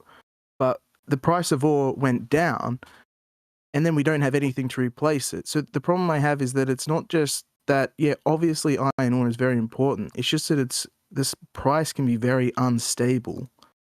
Yeah, I mean, the price can be unstable, but I think, again, that's just where like good government stewardship comes in, right? Either in the form of distributing that high-priced environment in the form of a sovereign wealth fund, or if you don't have a sovereign wealth fund, just engaging in like pretty good fiscal policy. Like Australia has had like almost literally the best track record in the world, in terms of like how reactive the fiscal policy is in terms of recessions. So, to the extent that a depression in the iron price causes some economic instability, it seems like Australia has a pretty good sort of governing authority with regards to, mitigating situations like that. So at least in the modern day, right? I think that Australia was like the only economy in the world, one of the only economies in the world that wasn't considered to be in recession in response to 2008 and 2009. They had a really good fiscal policy from what I recall with regard to the 2020 pandemic. So, I mean, I don't know. I understand the anxiety surrounding that. But personally, though, I think there's more to be gained from specialization, especially with regard to natural resource wealth, than otherwise. All right, thanks for talking to me. Good talking, bud. See you later. All right, St. James, you're up. I've invited you to talk, St. James. What do you want to talk about? Hello. Hello. Can I be heard? You can be heard. What is it you wanted to talk about? So, let's start with the more serious question. Okay. Public monopolies. You know, my nation is one that has a lot of them. You can go, you've got electricity, that's a public monopoly. You've got a state monopoly. You've got water distribution, that's a state monopoly. Even the internet, sort of. I mean, landline and most routers, that's a state monopoly. And some, in the cell phones and other data-based internet. Yeah. So what's the question about public monopolies? Right. How well are they? I would ask how effective could they be for, say, a rather small nation? Yeah, I mean, I think that public industry, national industry, public monopolies can be a good thing. It just depends on the industry that's being affected, right? So I think single payer healthcare is a good thing. I mean, that's a monopoly on health insurance. No, so. I need to clarify. When I said state monopoly, I meant state enterprise that has monopoly rights over the sector of the industry. Yeah, that's what I'm talking about. So like single payer healthcare is an example of monopolized industry, basically. I mean, single buyer of a good, no more insurance market, or at least no more insurance market as we knew it. I think that can be a good thing. I think public utilities are a good thing. So I don't mind. It just depends on the industry, like I said. So it just if you're monopolizing food production, that's probably going to be pretty bad, if I had to guess. Oh no. That's not a good idea, no. But I was mentioning, for example, Ute is our main. Oh, sorry. Wait a second. All right, we're waiting a second. You've got our electric utility company, the state-run Ute, and they more or less are, I would say, are responsible for having our nation in more or less 98% renewable energy. Yeah. I mean, like I said, I think that public monopoly, like I said, can be a good thing, right? So that's it just depends on the industry, like I said. Then you've got, for example, the other state monopolies, like the oil refinery state monopoly. Yeah. Well, what's the broader point? Because I don't want to repeat myself, but I feel I want your assessment on state monopoly and how scalable are they? Yeah. I mean, again, I'm gonna have to repeat myself again, but again, state monopolies, it just depends on the industry, right? So sometimes a state industry and a state monopoly on something makes sense, and sometimes it just doesn't. Right, and so it's just important to answer, I would guess. Yeah, not really. I mean, because there can't really be a conclusive answer because it just depends on the market, right? So some markets don't work. Some markets are so disastrously bad that it does make sense for the government to take them over, right? But it sometimes there's a mixed market mechanism that might make some sense, and sometimes just the totally sort of regulated free market makes sense as well. So. Okay. Question for the next topic.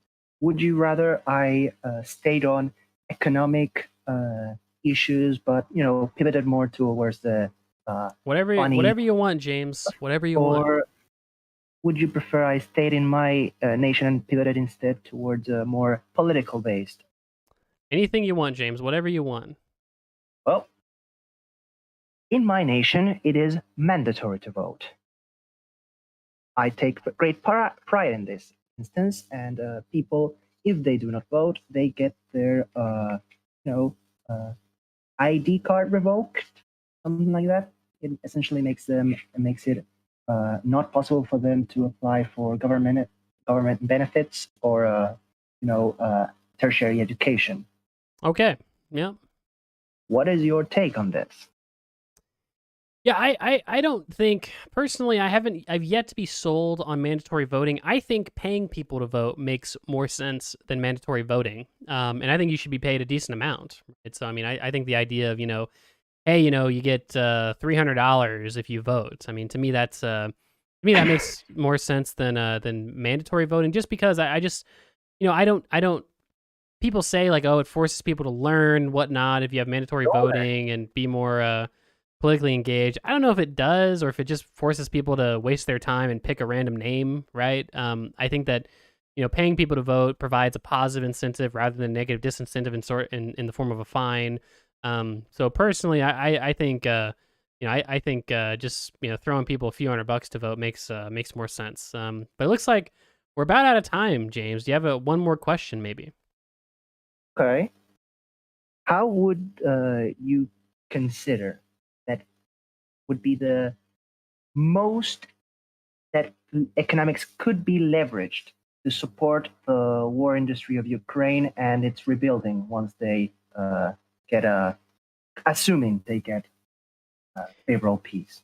Yeah, I mean, I think provided a reasonable tax base, I think taxing your citizens and then sending foreign aid to another country makes a lot of sense, or just running a deficit to provide foreign aid to rebuild makes a lot of sense. In terms of what Ukraine can do specifically, it's hard to say. I mean, in economics, typically big macro shocks like this are not they're usually not considered long-term detrimental to an economy, because like there's usually so much foreign aid and like investment into places. Like I remember a professor once told me that natural disasters are usually never considered long-term detrimental for an economy, because there's so much effort to rebuild afterwards. So you could envision a German miracle style. Well, yeah, I mean, I think that once the war is finally concluded, assuming that the Ukrainian government in some basic form is sustained, then I imagine there would just be like a really, really huge and expansive rebuilding effort. Not that it'll be quick, but I think that a decade after the war is over, I wouldn't be surprised to see like a fundamentally similarly positioned Ukraine as it was before. Farewell, Ekinoboy. Farewell. All right. Well, it was good talking to you. Alrighty. Phenomics, Europe, Phenomics. I've given you the invite to talk. Let's see if you accept. I'll give you a few more seconds and then I'll move on to someone else.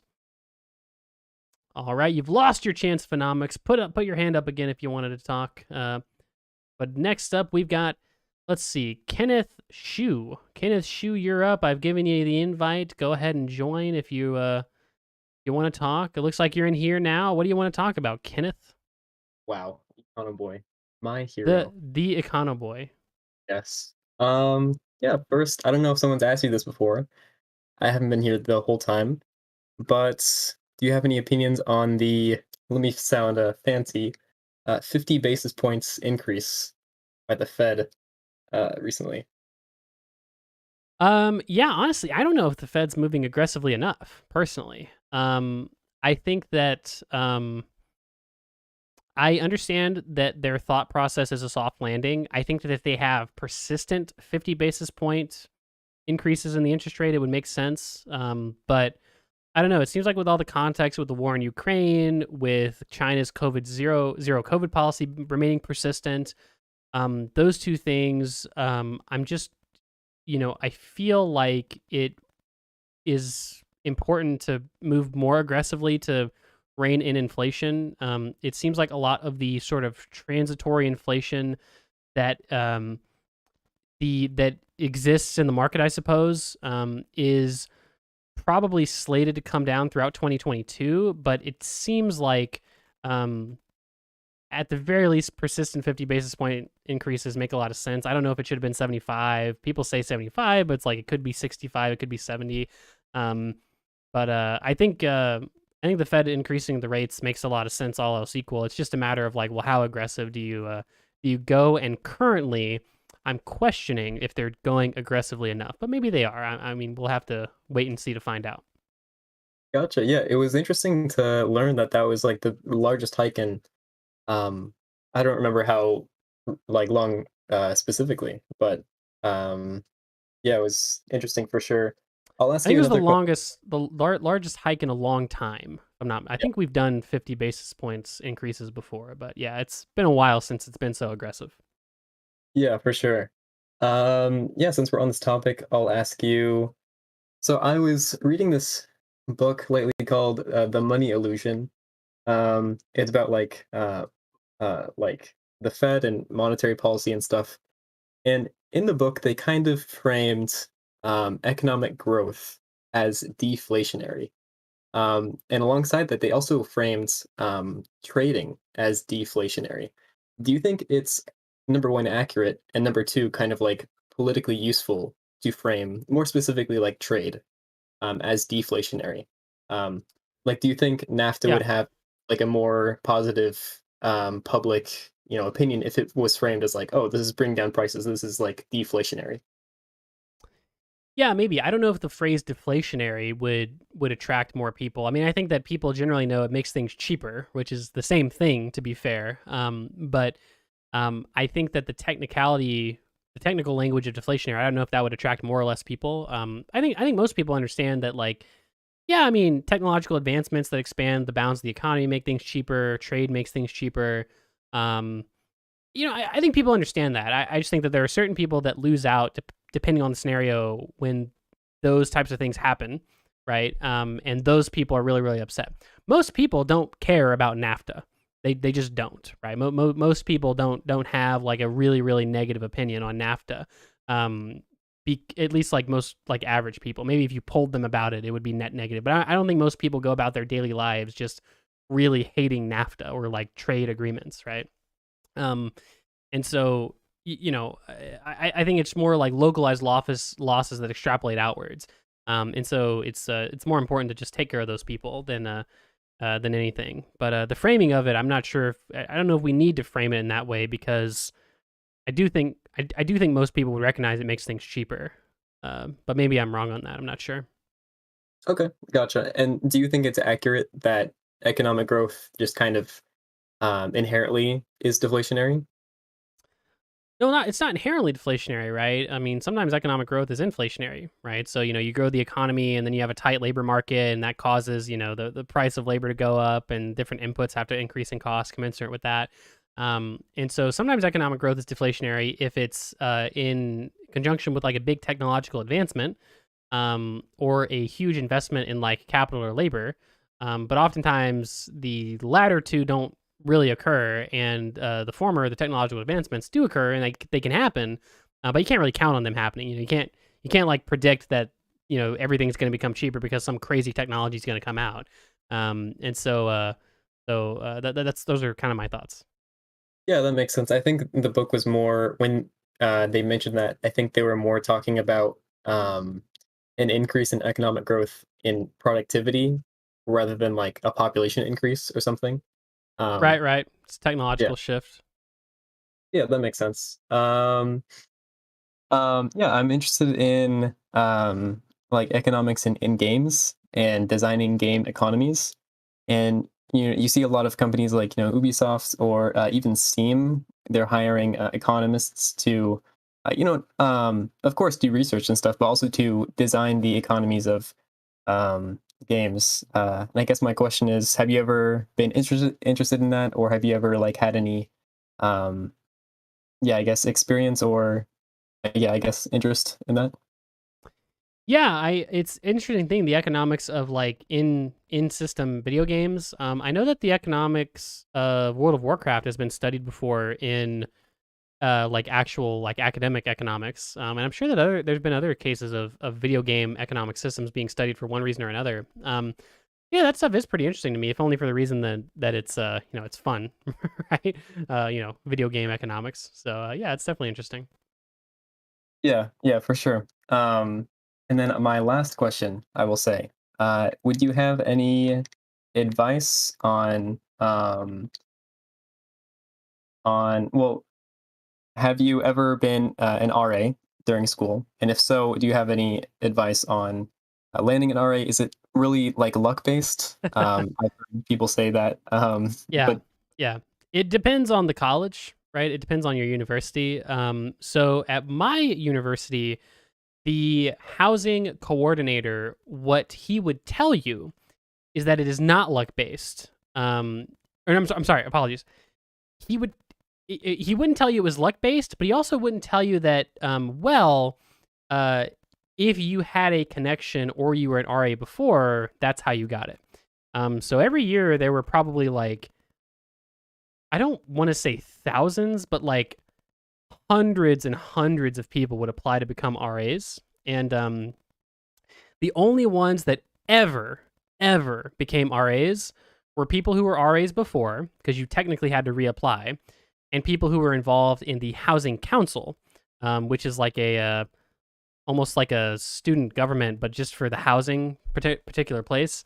That is how you became an RA, right? But my housing coordinator would never admit to that. He would say, no, it's totally free and fair application. But that's not true, right? So it seems like those were the things, at least at my university, that mattered.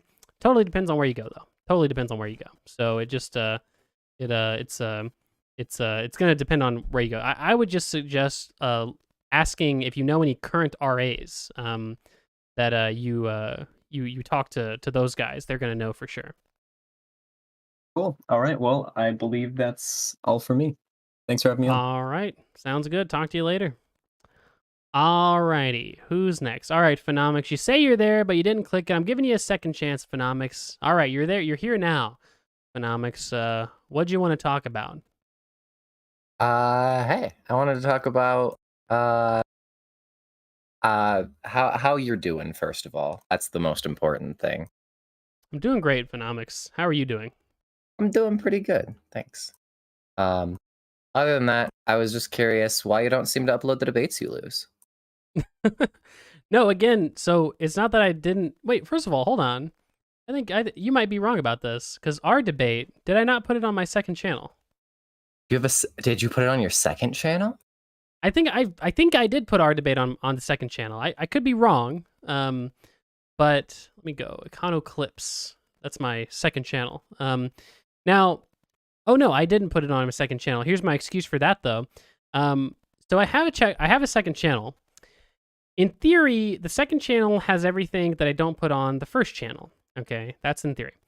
However, the way that this ends up breaking down is that I work full time, and oftentimes I just don't really fucking want to upload everything on the second channel because it takes forever to do everything. You know, making the thumbnails and all that stuff. You know, obviously you make YouTube videos as well. And so your conversation didn't make it to the main channel, honestly, because it was boring and we agreed. Basically, the whole debate was we just agreed for an hour. Basically, it just wasn't very entertaining. I don't know. It didn't really. You also didn't upload the synth debate, which was funny because I've never seen you that mad in a debate before. You were like screaming about the China shit. What? I wasn't screaming at all during that debate. I don't know what debate you were watching, but Econoclips. Econoclips also doesn't seem to have the synth debate. The synth debate was a long, long time ago. Why didn't that one make it to Econoclips? No, again, it's for the same reason. I thought it was boring, so it didn't make it to the first channel, and I've just been lazy to upload to the second channel. Again, these debates are publicly available. I think I even tweeted out my debate with Synth. It's not like I'm trying to hide these debates from anyone, but I work full time, and I didn't want to put it on the first channel because it was boring. I mean, the debate with Synth, fundamentally, like the reason we even started talking about China was because there was so little clash, because we agreed on all of the we ended up agreeing on like pretty much most prescriptions. The debate was more so like, okay, well, how... I don't think you walking back every single point that you make is like us not disagreeing or not having much clash. I think that hold on, it's very indicative that you were just... Wait, are you talking... your position based on the debate. Are you referencing our debate or the debate with Synth where I walked everything back? Which one did I walk everything back on? Because It seems like you kind of walked everything back in both. It seems like that's your strategy when you lose a debate, is to... to pretend you agree with the other person on everything. I don't know why you're saying pretending. You come at the beginning of both debates saying like, I don't think capitalism's unstable, or I don't think we have anything to worry about. Well, and then at no, the end no, of the no. debate, you end up agreeing with almost every single prescription. Yeah. maybe. Well, And then saying Phonomics, you don't know I about don't. the resolution. But yeah, Phonomics. I don't know why you're being schmarmy and a dickhead, right? So we've been nothing but cordial throughout all of our interactions. So just take it down a notch, okay? Because again, we're just keep it cordial. All right, number one. Number two, with regards to our debate, I don't really think I walked anything back. I mean, the way that the debate topic was introduced to me, I believe it was from Big Papa Fascist, who said, "Hey, got a person wants to talk about." I think he said like I want to talk about like automation or something like that. No, I and DM'd you about Marxian crisis theory. no, we talked on the Crucible, did we not? Yeah, I DM'd you on Twitter to talk to you on the Crucible. I can show you those DMs. Okay, sure. Well, I honestly don't remember. Right? Let's just go with that because it's genuinely not I don't remember, but I do know that essentially the debate itself was about AI and the role in AI in the economy. If we imagine that AI could basically one day do everything that our current economy. If you look at the current projections. Okay. Phonomics. Again, we've already disagreed with that though. So I'm just saying, at the end of the day, though, we have to also imagine look at the bioanchors models. We can also look at economic projections. I mean, like, well, you were in the debate that you said you didn't know, right? You went from a strongly anti position, and then in the debate you were like, well, I don't know, maybe it will be developed this century. I don't know, it's possible. Right, Capitalism might have to end this century. Oops.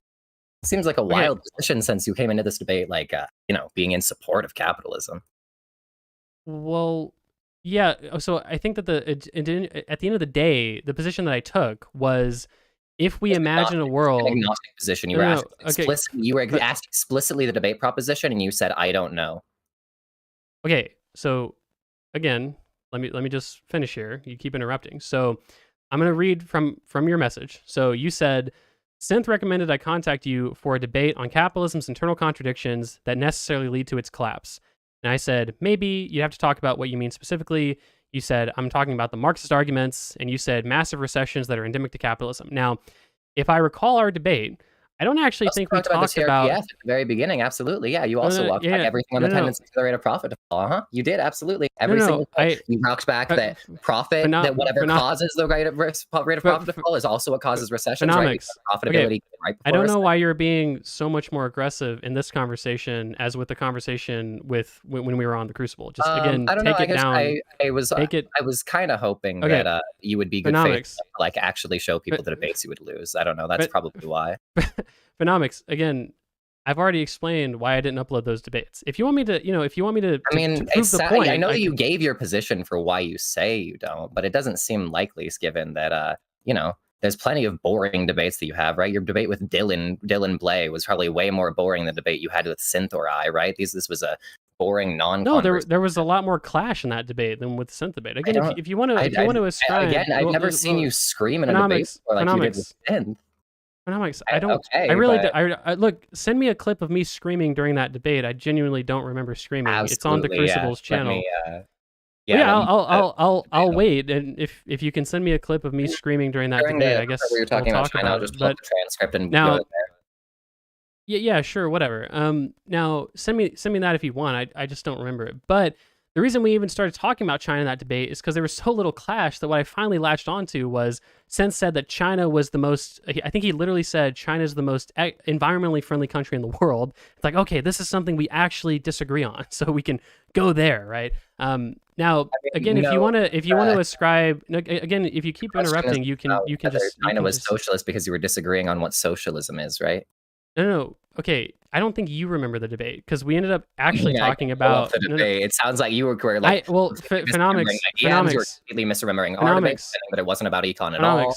I'm still waiting. I'm pulling it up. I'm still waiting on a clip of me screaming. Again, I'm not saying you're wrong. This was just months ago. I don't remember, right? But what I do remember is that with regards to China, we could argue whether or not it's socialist. I think that did come up in our debate. I think the part where we actually had a lot of clash, though, was with regards to China's economic sustainability and how environmentally friendly they were. That was also a big part of our discussion on China. And I think that led to eventually a follow-up, like, potential debate where we would talk about how environmentally friendly China was. But since eventually, I want to say he walked it back, but he went from, like, China's the most environmentally friendly country in the world to saying China's a relatively environmentally friendly country for a developing country, which I don't know if I necessarily disagree with that. I have to look more into it.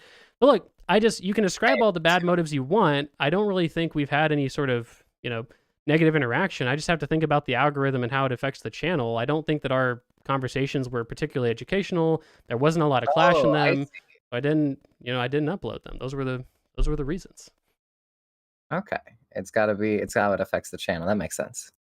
Well, yeah, I mean, it's an algorithm, so I mean, I'd like my, channel to be seen by as many people as That possible. I makes don't so much see. more sense. I don't know why this debate would have been seen as like one where you had less clash, where there was plenty of debates. Well, where you yeah, had when I less when I say it was boring as a reason for uploading the debate, do you think it's like, why do you think I would care about that being a reason? It's because it's boring, so I don't think people will watch it. So I don't think people would like to You watch think it. that, So like a debate where you would lose might be worse for your channel than a debate where you might win? I honestly don't know. I mean, people said that I did the debate that I had with regards to gay issues with what's his name, Zen Shapiro. A lot of people said I did badly in that debate, but I mean, it didn't do terribly on the channel because it was a good clashing debate, and we seemed to go You can. back and A lot forth of pretty people well. say you lost that debate, but let's be honest. We both know you didn't lose that debate, right? Loaded it if you did. So, well, no. I don't think that I lost that No, debate. Zen Shapiro's an right? idiot.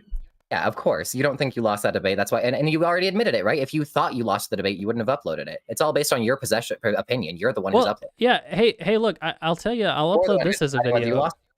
Well, look, Phenomics, again, if you feel like I don't upload debates that I lose, I'll upload this. Again, it's not about losing or winning. It's more just about how entertaining I feel like, and to be fair, educational the debate is. Like, for instance, when I talked to Larry Sharp, I don't really think that was to me that you could certainly call that a boring conversation, but I feel like it was fairly educational, right? So I upload that kind of stuff. So, if you and Synth want to feel like I'm a really bad faith actor by not uploading those debates, that's fine. Upload them yourselves. Upload them and I'll retweet them. I mean, I think I literally messaged you and said, hey, tell me when you upload your debate and I'll retweet it. You didn't do that. I ended up commenting on your video. I wasn't sure if you wanted me to retweet it. I'll retweet it right now. I mean, I don't care if people see those debates. I just didn't think they were very entertaining. All right. Yeah, and I'm still just, whenever you can, send me a clip of me, I guess, screaming at Synth during our debate. I don't remember that happening, but go for it.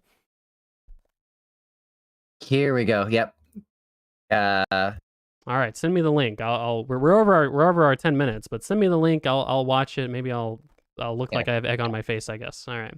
I'll send it over to you. I'll talk to you later.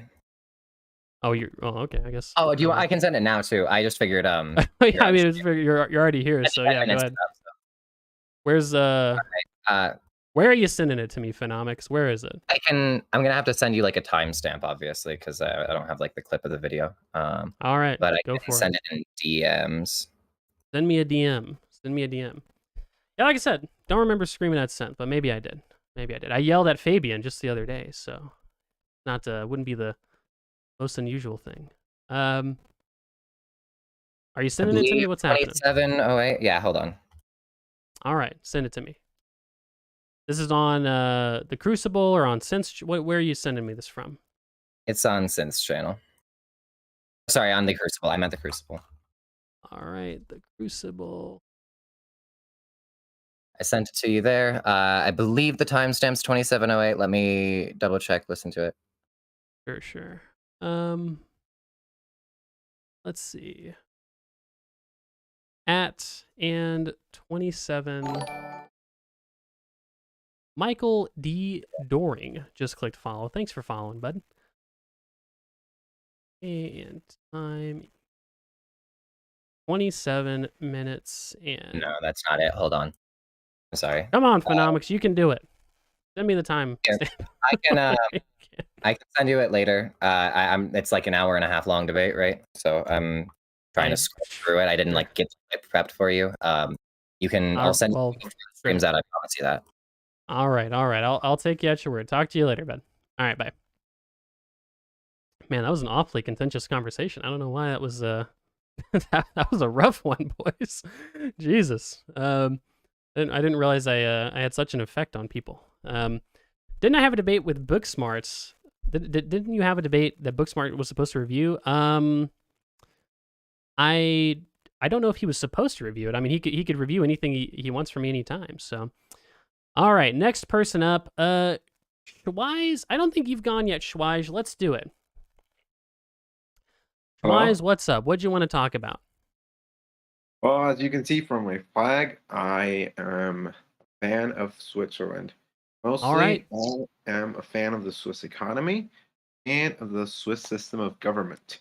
Now, earlier you were talking with Anarcho Rain. I think I'm pronouncing that right. Yep. And he mentioned that he believes Singapore and Switzerland were very capitalistic economies. And you mentioned that you were opposed to that statement, mostly because, well, let's focus on Switzerland, mostly because of Switzerland's welfare. And I've had time to research, and I've had some statistics from the OECD. In case you want to fact check me, it's a paper from 2020. It's November 2020. It's called Social Spending makes 20%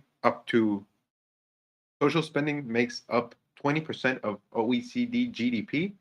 On page 2 of that paper, it's a figure, and it mentions figure 1 on page 2. It says public social spending is worth 20% of GDP on average across the OECD. And we can see that France is obviously the country with the highest social spending on the OECD, making upwards of 31% of its GDP on social spending.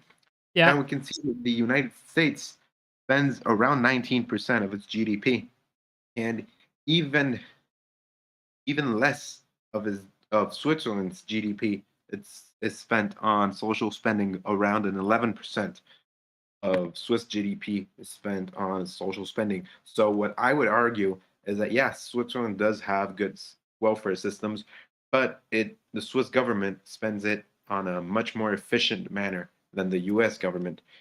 Yeah, I'd have to see what you're referencing. At least the data that I'm looking at right now has it at a 16.7%, but I don't know what it's referencing. I think that when we're looking at public spending, one thing that I've had to be sort of conscious of is the idea that, public sort of expenditure on social spending could be depressed in a sense if a country doesn't have a national sort of socialized retirement or healthcare system.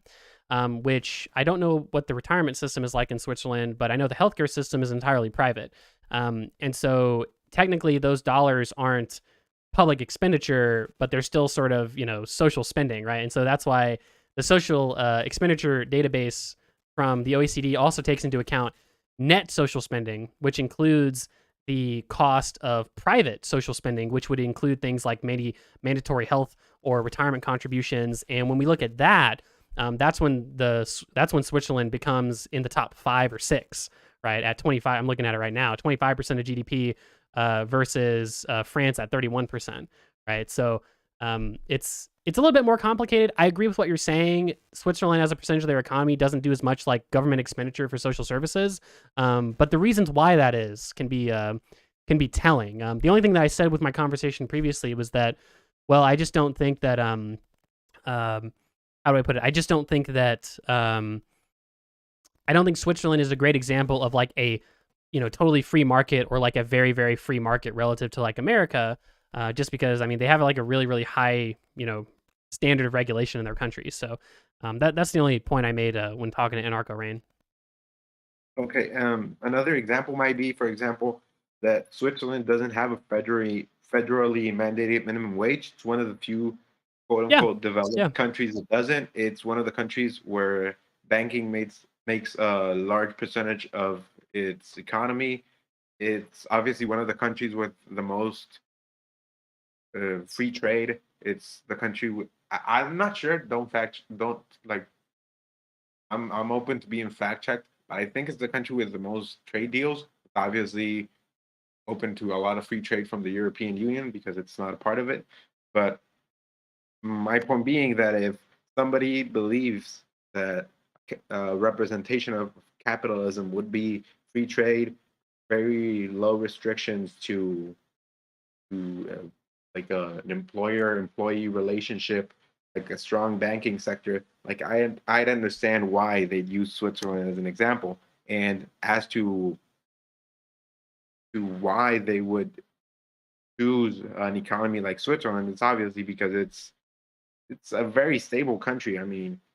There's not really many flaws that Switzerland shows.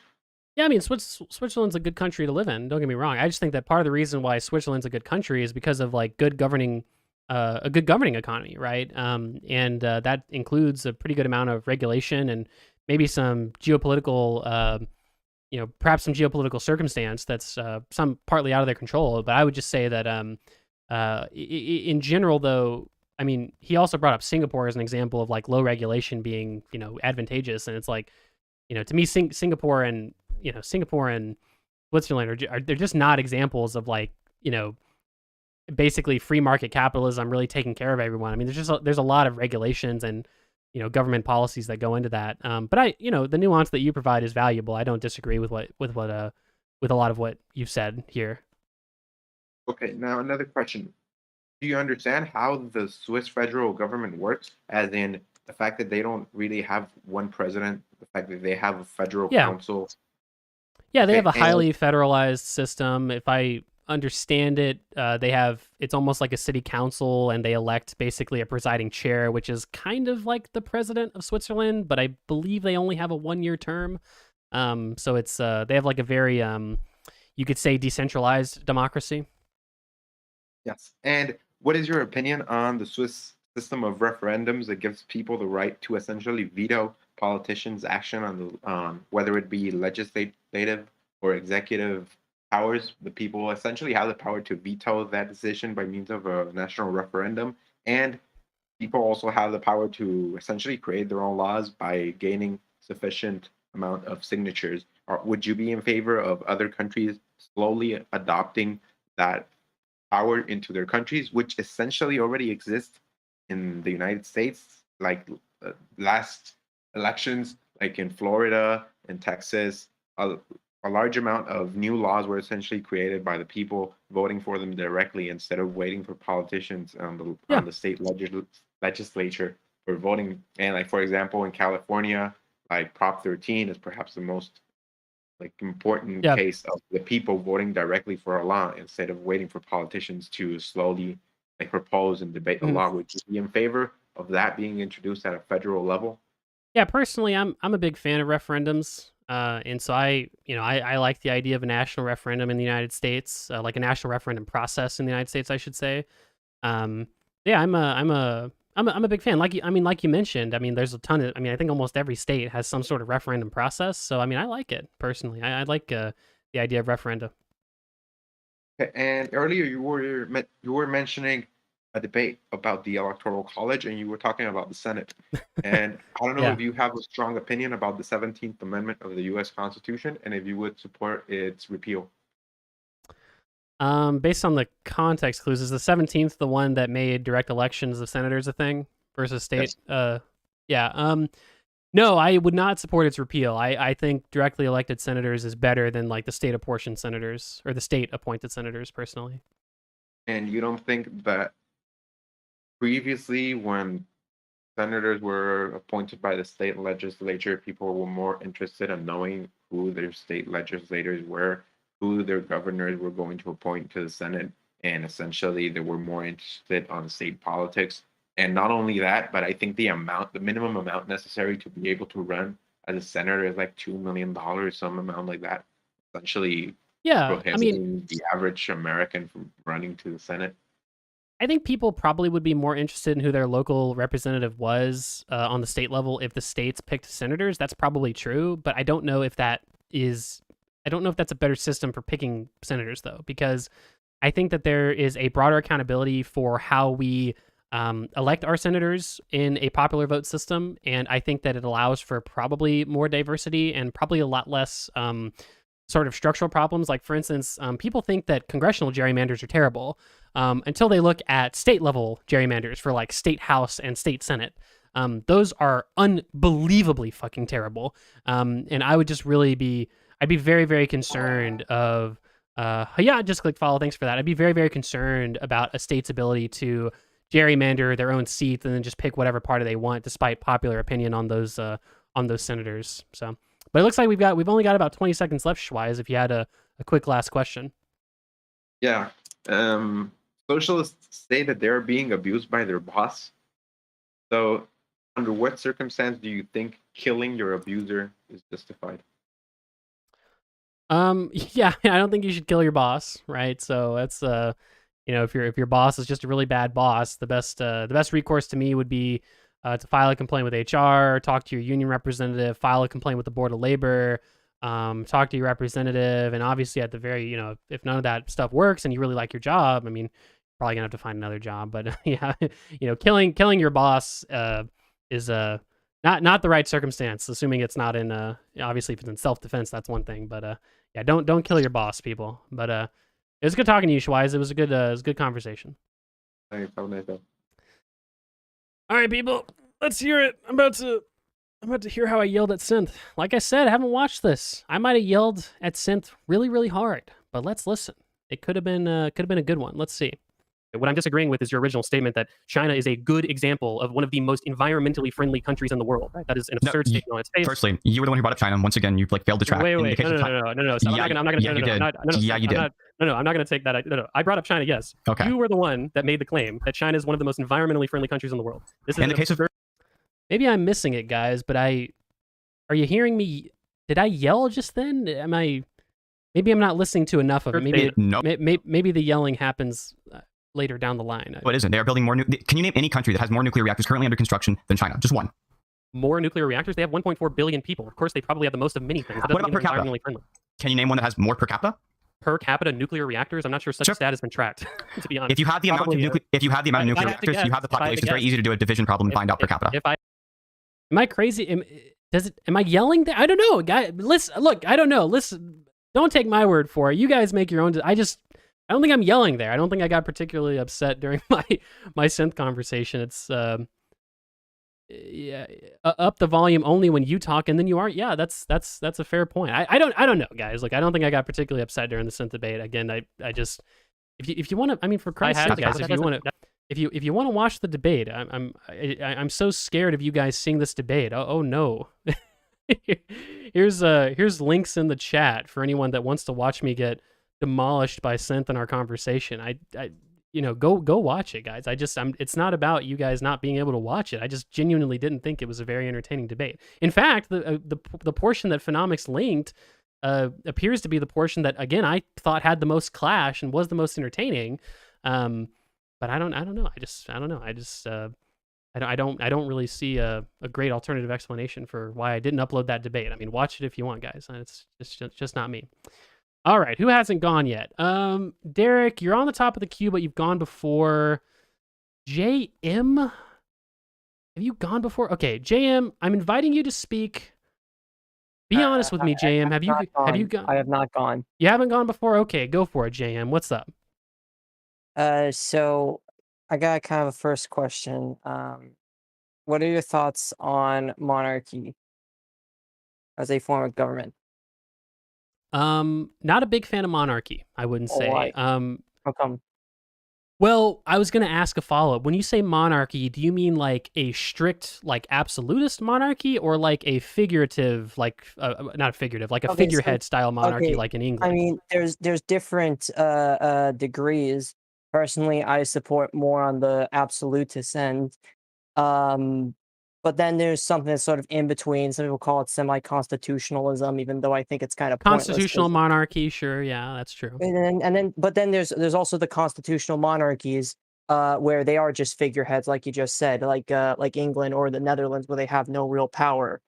Thing is none of these are exclusive. But for me, I support the absolutist model for most countries. I don't think every country has to be a monarchy. But I think for most countries in Europe, like France or Germany or Portugal or Italy, and even for countries that still technically have monarchies, like England or the Netherlands, their monarchs should have much more power or influence than what they already have. Yeah, I'm not a big fan of monarchy in that sense. I mean, I just don't. What was that? Are you okay, Jane? Goodness, I was just laughing. Goodness. Yeah, I'm not a big monarchy fan. I guess that tickles you a little bit, but I'm just saying because like no country in Europe has ever improved from becoming a republic. I again, I think it depends on what you mean. So, like, at least I'm pretty sure France is a lot wealthier today than it was before the monarchy, right? So, proportionally, no. France was like the single wealthiest country in Europe at the time, and was like the wealthiest country in the entire world at the time. Obviously, now France is not the wealthiest country in Europe or in the world yeah. today. Well, yeah, When it but I comes mean, but when it America's the comes wealthiest country in the world, and we well, don't have a monarchy. well, no, So, that's why I said not every country needs a monarchy. Like, I think, United States is fine not having a monarchy. I think, like, yeah. most New World countries are fine, although I will What say countries? Why would a country need a like? What countries do need a monarchy? like I said, most of Europe, But like, why? Like, what about being European means you need a monarch? because, well, for starters, Europeans by their character are more, I guess you could say, communal. Like, no one ever really questions why did socialism and fascism, which are both by their nature communal-based ideologies, develop in Europe specifically. But the monarch can be Yeah. there to be that sort of guiding force, without just being complete mob rule. Because this is the other thing. Because even in countries that don't have monarchies or that are basically figureheads, when you really think about it, they do have essentially one central figure who has so much influence. Like essentially the prime ministers in most countries have essentially all the real authority, and then like the executive branches, like the president of Germany, has no real authority at all. Um, but having, and this is why you actually mentioned the 17th Amendment before. This is why I support repealing, is because, like, I don't think democracy is an innate good or innate virtue. Like, if people say, like, oh, our democracy is in peril, it doesn't affect me, because to me, democracy is just a tool. It's a means for the end, and you can use it for good and bad.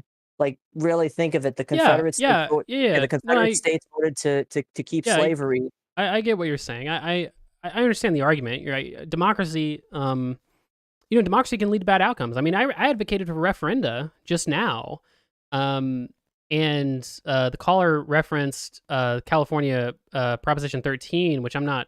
Maybe I'm just not remembering what the article was, but California, I believe in 2004 or 5, voted to ban gay marriage by referendum. Right. So referendum aren't always. Kaviko just subscribed to my YouTube. Thanks for watching. So That was a good thing. yeah, referendum aren't always they don't always lead to like great outcomes socially speaking, at least not from everyone's perspective. That was a good outcome. Yeah, sure. I mean, if you don't think gay people should get married, obviously that was a good outcome. My only point is just to say that from everyone's perspective, referendum and democracy don't always lead to the best outcomes, right? But I would just say that a broadly accountable democracy to me is a lot less precarious and a lot more tenable to most people, and especially to me, than a more absolutist monarchy. Personally, I mean, it just seems like there's a lot of precariousness with absolute monarchies. When absolutism, I know people might think it's like essentially a dictatorship, or that there's no authority or there's no accountability. Well, no, there'll probably be a council of elders or something. Like there's there's always accountability. The way it typically worked is that, so first of all, like, if you think the Middle Ages is absolutism, it really wasn't. And you are right, there were councils. They actually were essentially parliaments or courts or whatever, basically, who kind of kept them in check. The church and religions typically also kept them in check. And really, there were always these checks and balances, and there's certainly, I would argue, a lot more checks and balances in the old absolutist systems than there are in most European democracies today. And this is something else that I would also say about, like, with absolutism, is, again, I don't think it's exclusive with constitutionalism. Like, I would say this, even though I do align myself with supporting absolutism, like, I wouldn't be against the Constitution if it actually codified authority, because, like, really, in a lot of cases, you get, like, for example, just up to the French Revolution, there was no real codified, explanation of what the king's exact powers were, which is what was the real root of the cause of what happened. But then, after the Bourbons were restored, they did enact a constitution where the king was maybe not fully absolute in the traditional sense, but he still was basically the one running the show. It just, they had a charter to say, this is what the king can do, this is what he can do. Yeah, sure. I mean, I don't know if Yeah, again, I don't. I mean, there's structures for monarchies that work better than others, in my view. Obviously, the more democratic ones are better. I mean, like for instance, you mentioned, England right now, or like the UK, I should say, is a monarchy, but that's it's pretty much the prime minister running shit, right? And I think the monarch should have more authority. Now, granted, I would say they would have to have a stronger ruler because and the reason I think that's bad is because I don't think number one, I don't think most people want that, and I think that for governments to function, you kind of have to care when you're forming a government, because governments have to have some either implicit or explicit consent of the governed, right? And it seems like over time people have, basically said, well, we don't want to be ruled by a monarchy. Now, some countries are still ruled by monarchs, and some countries have like figurehead style monarchs, right, that they can tolerate. But when you're talking about forming a government, you do have to have some sort of, consent of the governed. And so, I mean, you kind of have to care about that. Otherwise, you'll have riots on the streets, instability, which, to be fair, is what's characterized most absolutist systems, and that's why I wouldn't really support. No, I disagree. That's not true. I would disagree. I think it is true, JM. I think it is true. That's just. Well, I study history, and that's just Marxist propaganda. Like, I'm again, sorry, I didn't mean to spread Marxist propaganda. Here's a simple question. Can the king make it simple for me? Can the president of France raise taxes? I don't. Well, he would have to have a parliamentary consent to do that. Yeah. In general, yes, and that's something that the king of France could not do, in practicality. Right. Yeah. I'm not. Again, you just have to define what you mean by absolutism. I mean, if you're basically saying, instead of the president being elected, I want it to be a hereditary office, and we'll call it a king. It's like, okay, well, no. I wouldn't want that. Like, Right, you want an authoritative king or queen who can make unilateral decisions despite the consent of the governed, right? I get that. You might say taxes is a line that wouldn't be crossed, but maybe foreign policy is one, maybe, apportionment is one, maybe distribution is one, like broader economic decisions is one. All that I'm saying, Elder Drowsy, just click follow. Thanks for following, bud. All that I'm saying is that those systems have been characterized by a lot of instability for one reason or another. France has literally gone through 6 republics in like 100 years, while the Kingdom of France lasted over 1,000 years. Yeah, I'm not saying. Well, again, lasted doesn't imply no stability, right? So, for instance, the kingdom or the kingship or the monarchy of the UK has lasted thousands of years at this point. However, we wouldn't say that the history, like pre-Constitution or pre-Magna Carta, or like developed parliamentary democracy in the UK, which is probably a little bit after the 1200s when the Magna Carta got signed. It would be around the Hanoverian era. It'd be at the tail end of the Stuart era. Sure. Whatever. The point is just to say that like there was a lot of instability in leadership because monarchs would die, they wouldn't have an oldest son, or their oldest son would be like 3 years old, and then they'd have a war over it. There were constant wars of the upper classes in this regard, and it led to a lot of instability for everyday people. But I just want to say, Jam, I'll give you the last word, but we're out of our 10 minutes. So last word, and then I'm going to have to boot you out of here. Yeah, well, it's just, like I said, I would really recommend just looking through each country that has had a traditional monarchy and then comparing where they ended up afterwards, like immediately afterwards, and then compare it to what it was before, and they always end up as a single worse result. Again, I don't think every country, even in Europe, needs a monarchy. I think Ireland is okay for now as a republic. Switzerland, I would personally prefer not even really exist as a nation, but it's fine. Look, I guess. Hey, feel free to send me any reading you have on the sub. I mean, it sounds like interesting stuff that you've read. So I mean, send me whatever you got. And I mean, like, if you really like support social democracy or socialism or whatever, plenty of monarchs were basically that. Like they had large state control of economics. Maybe Peter Coppin was right, and that communism is inexplicably tied to monarchy. But I'm not. I would view Marxism as like trying to form a system just without the monarch or the religion. That's what I would say Marxism is. Well, hey, we got to get other people in here, and I hope you don't feel like I'm running away from you or anything like that. But yeah, have a good night. Gotta get other people in here. But yeah, it was good talking to you. But it was an interesting perspective. All right, Lucas Bling, you're next in the queue. I don't believe we've talked. Lucas, have we talked tonight? You're muted. No, we have not. I don't think so. Well, what do you want to talk Maybe about? I'm wrong. So hi, I'm a Brazilian, right? From Okay. the country of Brazil, and in Brazil we have like this kind of image or kind of a saying of ourselves, which is the idea of the giant. Okay. Kind of like this idea of like our Giant country. Brazilians. No, not that. It's like the country is the giant. It's like this being that's basically we have the resources, we have the land, we have everything we need basically to be a great nation, right? Huge population, abundant resources, agriculture, water, everything, stuff like that, right? And basically that we have everything we need to become a power like China, like the US, or stuff like that, right? But the giant is always either asleep or waking up, or he's awake. Like this is like a 200-year-old sort of thing. They always say, we're the giant, we're ready to rise up and everything. But now we're from what I understand stuck in this middle income trap, right? We industrialized in about the 70s and 80s, especially like cars.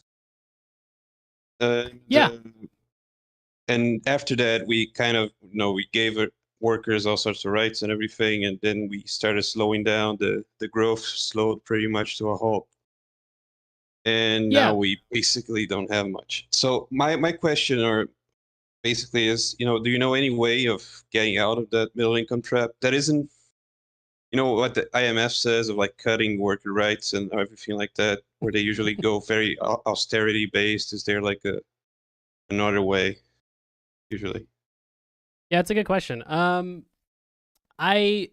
don't know enough about Brazil to know why it's in this quote unquote middle income trap. Into the wannabe just click follow. Thanks for following.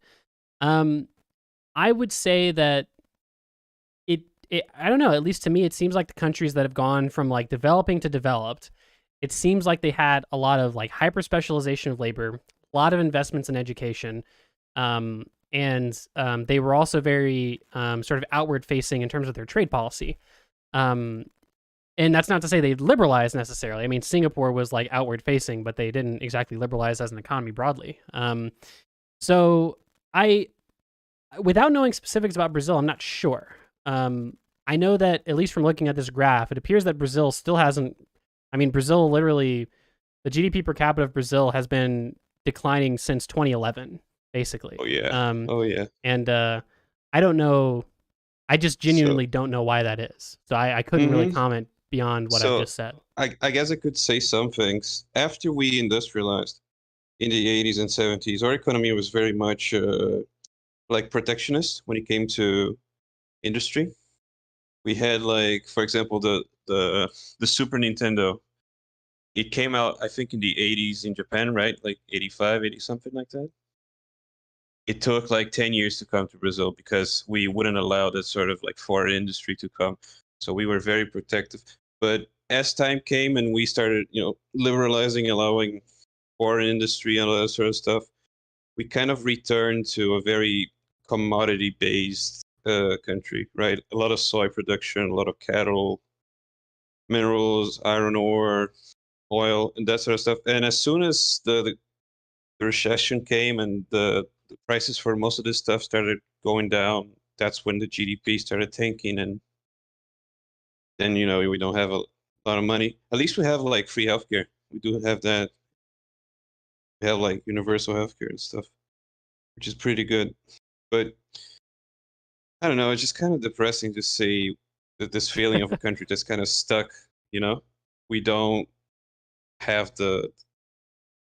seem to have the money or the want from like the people in power to just kind of to get developed or to invest in all this stuff. And I mean, everyone hates the IMF, right?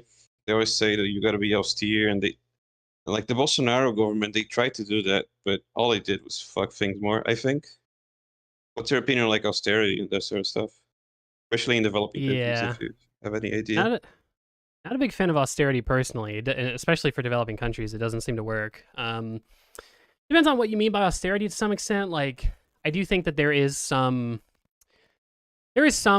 logic for like a form of austerity, which is to say that some developing countries probably have bloated bureaucratic states, right? And to the extent that you are basically paying people to dig holes in the ground, right? You holes that don't go anywhere, right? Right. Metaphorically, let's say, that's probably that's a bad thing, right? So, I would just say that that's the only circumstance I can imagine. But as far as the other things, it's when you're a developing country, it's hard to invest too much in like building roads and bridges and education and healthcare. Like you mentioned, Brazil has the largest single payer system in the whole world, if I'm not mistaken. So, I don't know. I agree. I can understand how that's depressing. Wait. Is China not like single payer too? I thought they were. No, China does not No? have a national health insurance system. They do not. Man, so much for communism. Damn. Exactly. Gosh dang. Even those dang capitalists in Brazil outflanked the Chinese with regards to their national Just insurance system. Kind of a funny thing about that, like after you implement universal healthcare, and I think that's the universal. It would work in America, I believe. Like no politician wants to remove it afterwards. Like there's not even like the most right-wing Brazilian like politician wants to revoke the universal healthcare, because it's like a very popular measure. It's the sort of thing that after we implement it, it seems like evolve, right? It doesn't go back anymore. Just Yeah. I mean, that seems to be the case. I mean, to be fair though, it might be the case because it works, right? Like people might just they like the service, So it's not because I think a lot of people think like, oh, well, people like it because they just like free stuff, and it's like, well, yeah, but I mean, if you offered them a free like terrible healthcare system, they probably wouldn't like it. Yeah. Right. I mean, So- my grandfather. I mean, my family started poor as shit, like most Brazilians do. But like my grandfather, he had like his kidney stopped working, he had to do dialysis. Everything was free. Yeah. I had another parent of mine got not like a family member got like cancer in the spleen. I think everything was free. I mean, because if you're poor and you get cancer, you get fucked. At least in America, and here you don't. I mean, kind of. We got the long lines and everything. We have that, but at least we can say we're trying. So there you go. I'm just proud of That's that. true. At least. Well, hey, did you anything else you wanted to talk to me about? We got about 2 minutes. Just one more thing. Our country, Brazil, has like no railways at all. Even though we're large, we're very big. Our railway network is very didn't know small that. when it comes to area. Yeah, it's very small. If you look at a map, like it's kind of Is it scary all like how little it is. like trucking? It's just trucking Yeah, everything? yeah. So that's the thing. Our country is very much truck independent. So now that the oil prices start going up, everything went up because everything goes by truck, right? That's one of the things. Like I think it was the 50s when they did the whole road network and they wanted everybody to have a car, a national car industry. So we're making the cars that we're using. So you develop, but now everything's trucks. We don't have any trains to work, basically, right? All of the train infrastructure is from the Brazilian Empire, so it's like 1900s shit most of the time. Pretty old. Well, hey, maybe Delula. Seems like Delula's going to be the next president. Yeah. So maybe he'll invest in some train infrastructure. That's the thing. Like it's not a 1900s thing, right? It's not like an old timey thing to do railway in the 21st century, right? It's still in vogue, I guess. Still cool to do it. Yeah. I mean, like I said, it's there is a such thing as too much like physical infrastructure to be built. That is a thing that exists, but it's pretty hard to reach that. China did that, right? China have, like, probably so many did it. high-speed rails that's not profitable anymore. China probably did it to some extent, yeah, but even that, I mean, maybe 20 years from now, that'll look like a great long-term investment. I mean, who knows, right? But it's a difficult thing to do too much of that. So yeah, I mean, hopefully Brazil does it, but it was good talking to you. But it was, it's interesting to have the Brazilian perspective on stream. Just want to say to change St. James, I think he's from Uruguay, and I want to say this is Platina is ours, and you're coming back to our fold soon enough. There we go. Brazilian imperialism promoted on stream. Can't believe it. You got to do it. All right, see you, bud. All right. All right. I I'm not sure at this point who's talked and who hasn't. Ninoy, have we talked? Hello. Oh shit! No. My alarm just went off. All right, Ninoy, let's do it. 10 microphone minutes. You sound great. Right, good. A little nervous, to be honest. Was not expecting. That's besides the point. No worries. My main question. My main question was about healthcare. Oh. David, you just clicked follow. Thank you. Why do you specifically want the... God. You're good. Take your David. time.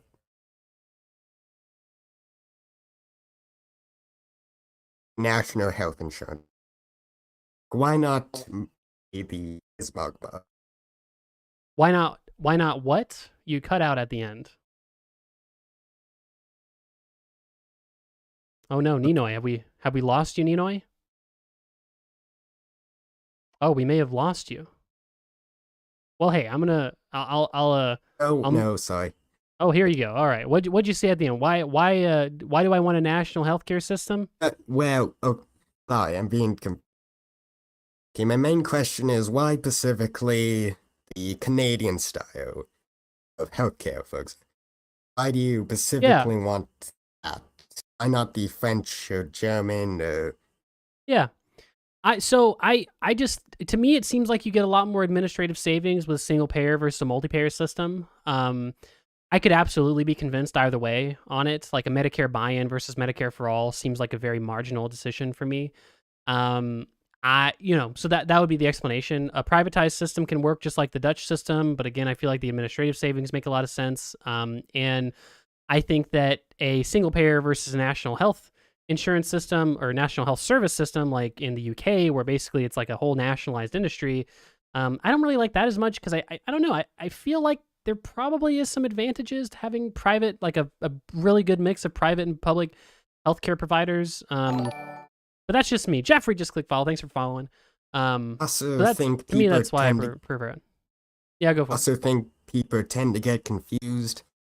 The public option, a lot of times countries which do get referred to as multi-payer, a lot of times they have a extremely regulated private system. They also mandate it to be non-profits. I feel like a lot of public people who want a public option tend to get that part.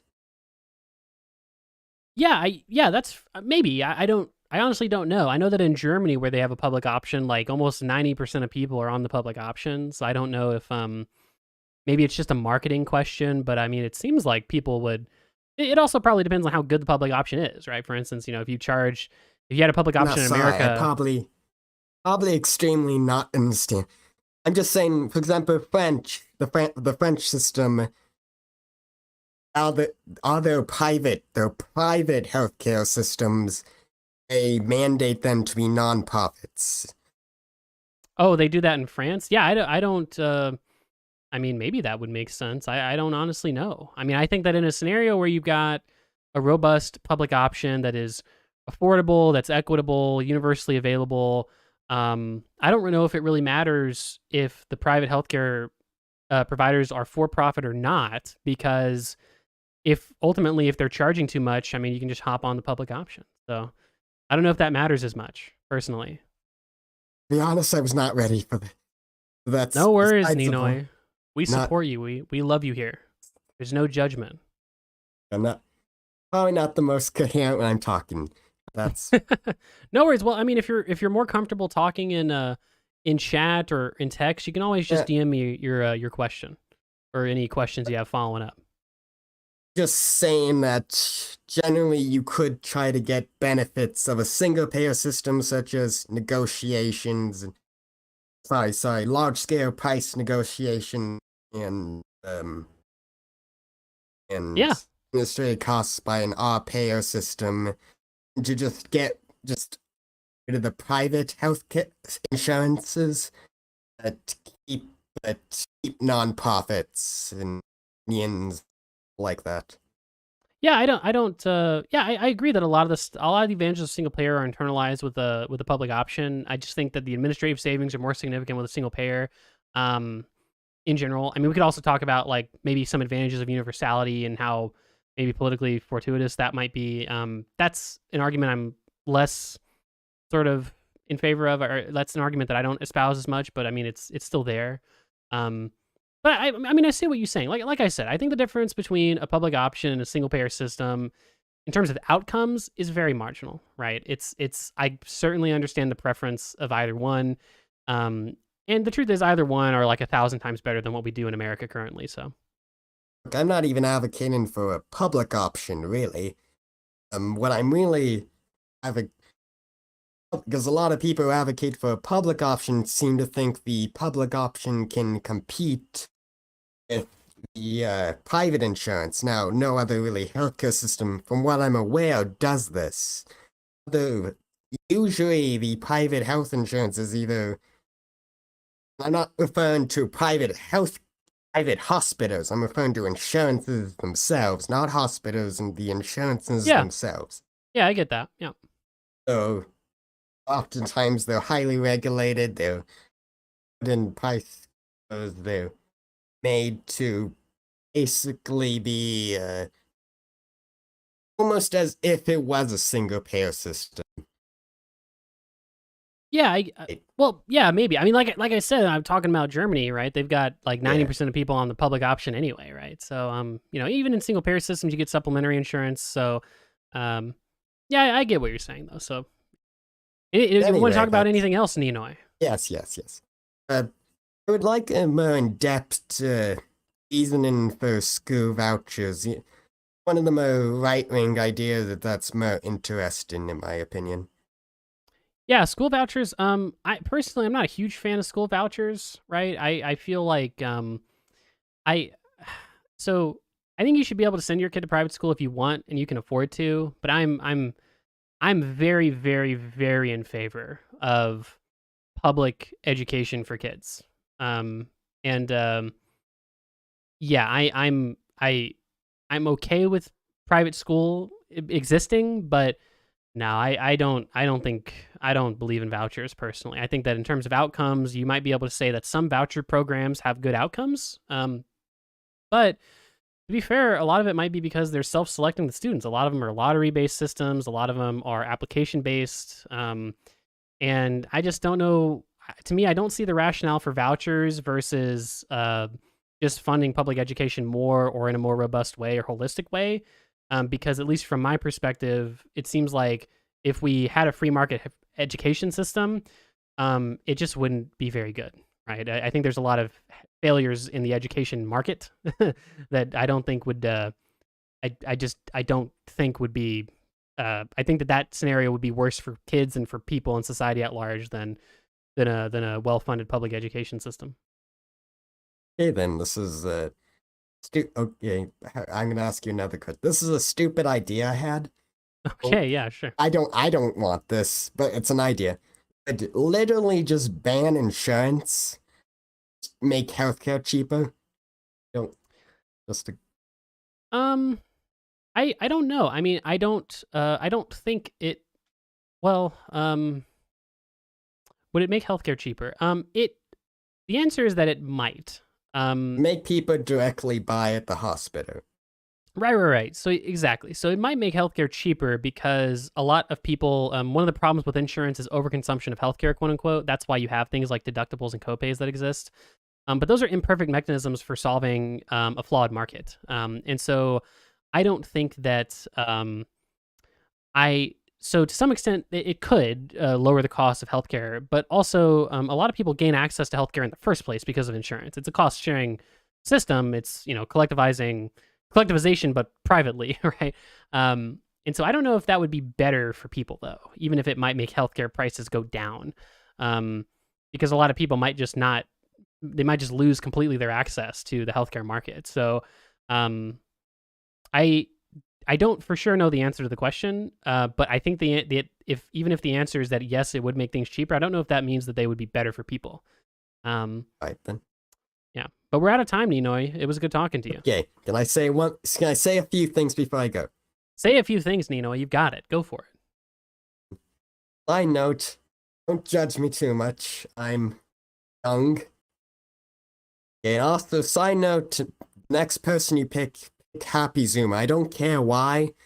For some reason, I've been seemingly wanting him to go for like a while. I don't even know why I wanted. All right, Ninoy. I'll talk to Happy Zoomer next, just because you said so. I've been a big fan of you. I've been a big fan of you for a while. So, well, thanks, yeah. Ninoy. I mean, I'm glad to hear that. It was good talking to you today, and like I said, always feel free to DM me if you have any questions. Bye. All right, see you, bud. All right, Happy Zoomer. Just because you got the Ninoy endorsement, I've just invited you up to the chat. You've skipped a few people in line. You got to unmute yourself, though. Yeah, okay. I was gonna ask you a couple questions. Let's do it. Got 10 minutes. All right. First off, I heard about like there's a document about like worker cooperatives that you have. Are you gonna release that to the public? No, I don't have a worker cooperative document. You might be thinking of Roserist's worker cooperative document. No, someone said on the Discord that you had one. So I don't. You know what I have? I have a I've sort of cumulatively compiled. I've compiled cumulatively, I should say, a sort of standard counter arguments to like a lot of socialist talking points. And maybe I'll format that document and release it someday. But the truth is, you can find all of those. I mean, if you just look at my debates that I've had with different socialist people, except for Synth and Phenomics, because I did terribly in those debates and I'm hiding them from you, except for those two. You can look at all my other debates. We think about making one in the future? No, like I said, I might very well come out with the document that I just referenced. I just haven't thought about how to format it and like anonymize it in such a way. But like I said, if anyone's interested in like my arguments against socialists, you can always watch my my socialist debates, except for the ones with Synth and Phenomic, like I said. All right. And another question: we were talking about the other guy with like private schools or whatever. Like, what are specific problems in like the market like that you would like point to, you know? Yeah, I mean, I think there's problems with the education market. So, I mean, for instance, one thing is that I feel like there's what we would call like high switching costs. So one of the pillars of like, you could say competition is that buyers can switch between products easily. You know, if I don't like Coca-Cola, I can buy Pepsi pretty easily. There's not like really any transaction costs. They're right next to each other on the shelf. You know what I mean? It's pretty easy to switch between them.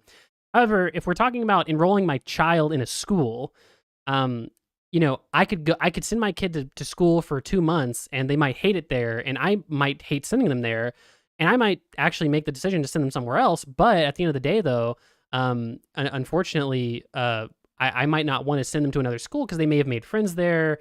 They might not really want to go. I might not have another school in the area. It's expensive to educate kids. So like, how do you do that in a competitive way? There's also huge sort of separation between the consumer and the product, right? When I send my kid to a school, I have no idea how quality that school is, right? I'm assuming based on, hold on one second, Lyra Productions donated. I lost my queue in the Discord because of my internet. There's a request to pull me up. All right, Lyra, you donated. I'll go ahead and pull you up after this. But in general, you know, I don't know how good the education is necessarily because I'm not there, right? I have to trust my kid who might be like, you know, 7 years old. Like, how does a 7-year-old know how good their education is? So there's those are a few of the problems in the market for education that I think if we had like a more privatized system would rear their heads pretty detrimentally to the children, I would say. All right. One last question. All right. Ass or titties? Ass or titties? That's a good question. Yeah. You know what? I think unfortunately, to be a filthy centrist, I would just say that either can be great. So you know what? I'm not gonna make an endorsement of either ass or titties in this conversation. Happy Zoomer. All right, whatever. All right, have a good day. All right. See you later, bud. All right, Lyra Productions, you're up next because you donated, and I'm all about the money on this stream. All right, where are you? Are you here? You're skipping everyone in line. How does it feel? All right, get in here, Lyra. Hey, I skipped everybody in line. I'm sorry. Yes, you're better than them because you have more money. That's what capitalism says. That's what I'm sticking to. Oh, I guess I'm going to hold you to that position. There we go. Hold me to it. I have a quick question, so hopefully that will give everybody some calm here. Okay. It's kind of specific, though, so if you don't want to comment on the issue, I understand. Yeah, no worries. there was a symbolic bill proposed in the House.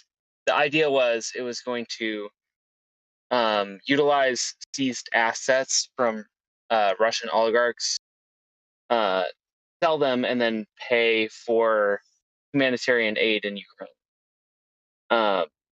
The only people that voted against it were extreme right wingers and then theoretically extreme left wingers. So AOC and the Squad. The reason that they said that they didn't vote for the bill was because it was going to set a precedent for a civil asset forfeiture.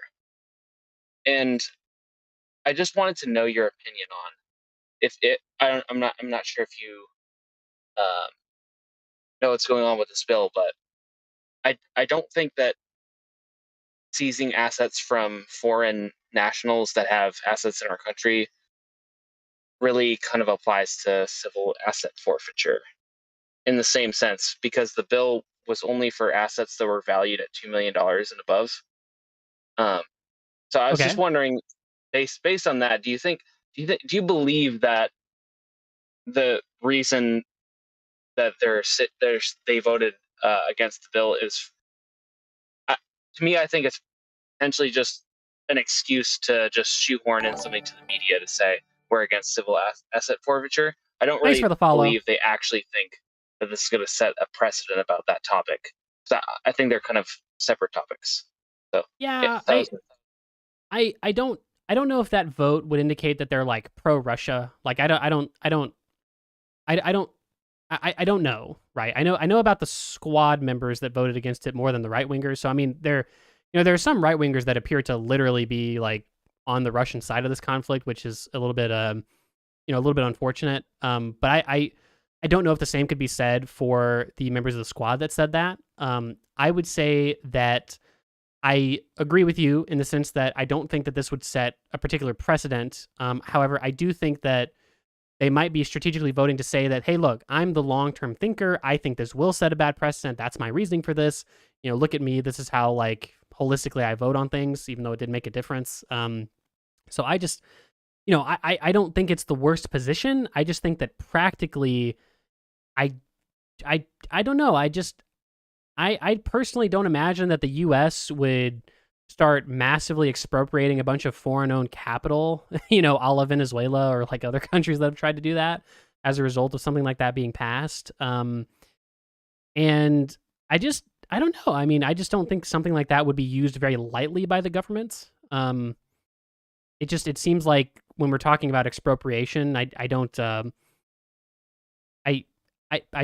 Maybe I'm wrong. Maybe people can point me to some examples of like developed liberal democracies, like really, really overtly and improperly expropriating things. I mean, people talk about civil assets forfeiture, but that's not the federal government. Unfortunately, or when I say unfortunately, that's that's not the federal government that does that basically. So, yeah, I don't know if you can link the two, like you said. It doesn't sound reasonable to me.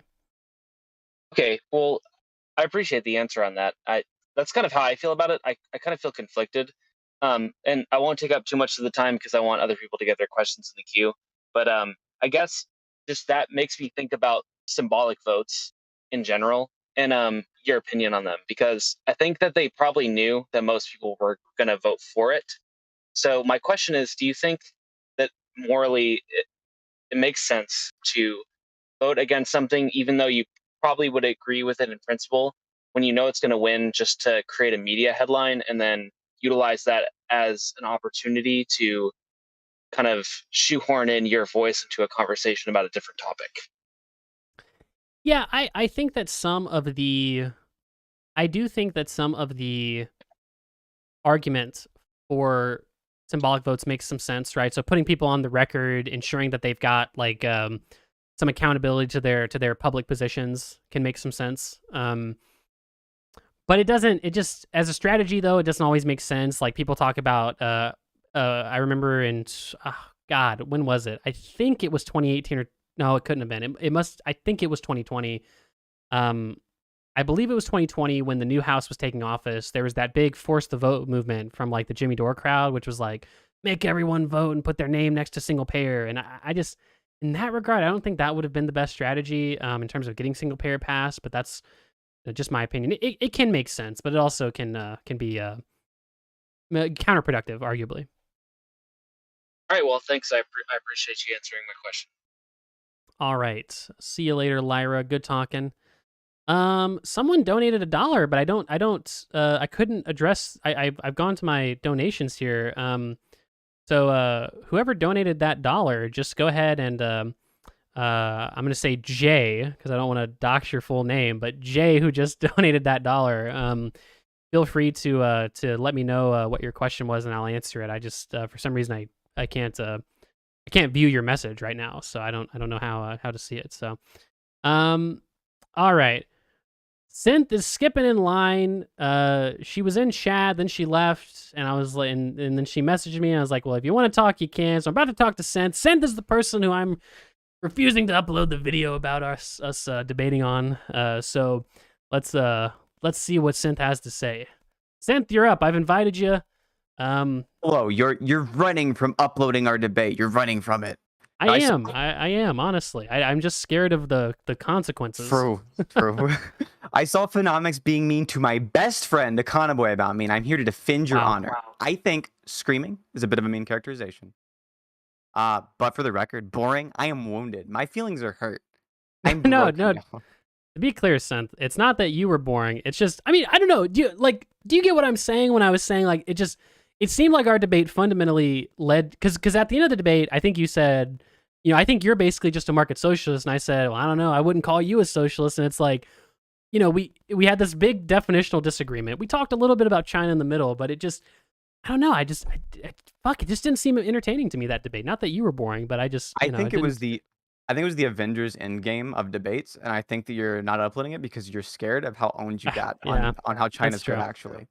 You got me there. But I'm not just here to shitpost. I've got like an actual question.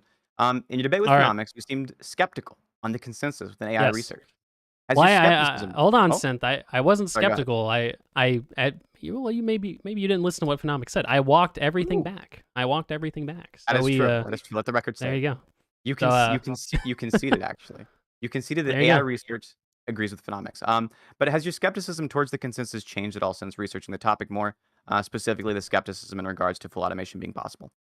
I haven't looked into it. I know that I think we're scheduled to talk on maybe next week. I want to say about. It looks like here I have the tendency of the rate of profit to fall. But I could have sworn we were going to talk about this as well. But I was going to look into it more leading up to our conversation. I haven't changed my position. It seems like in terms of the people who I've spoken to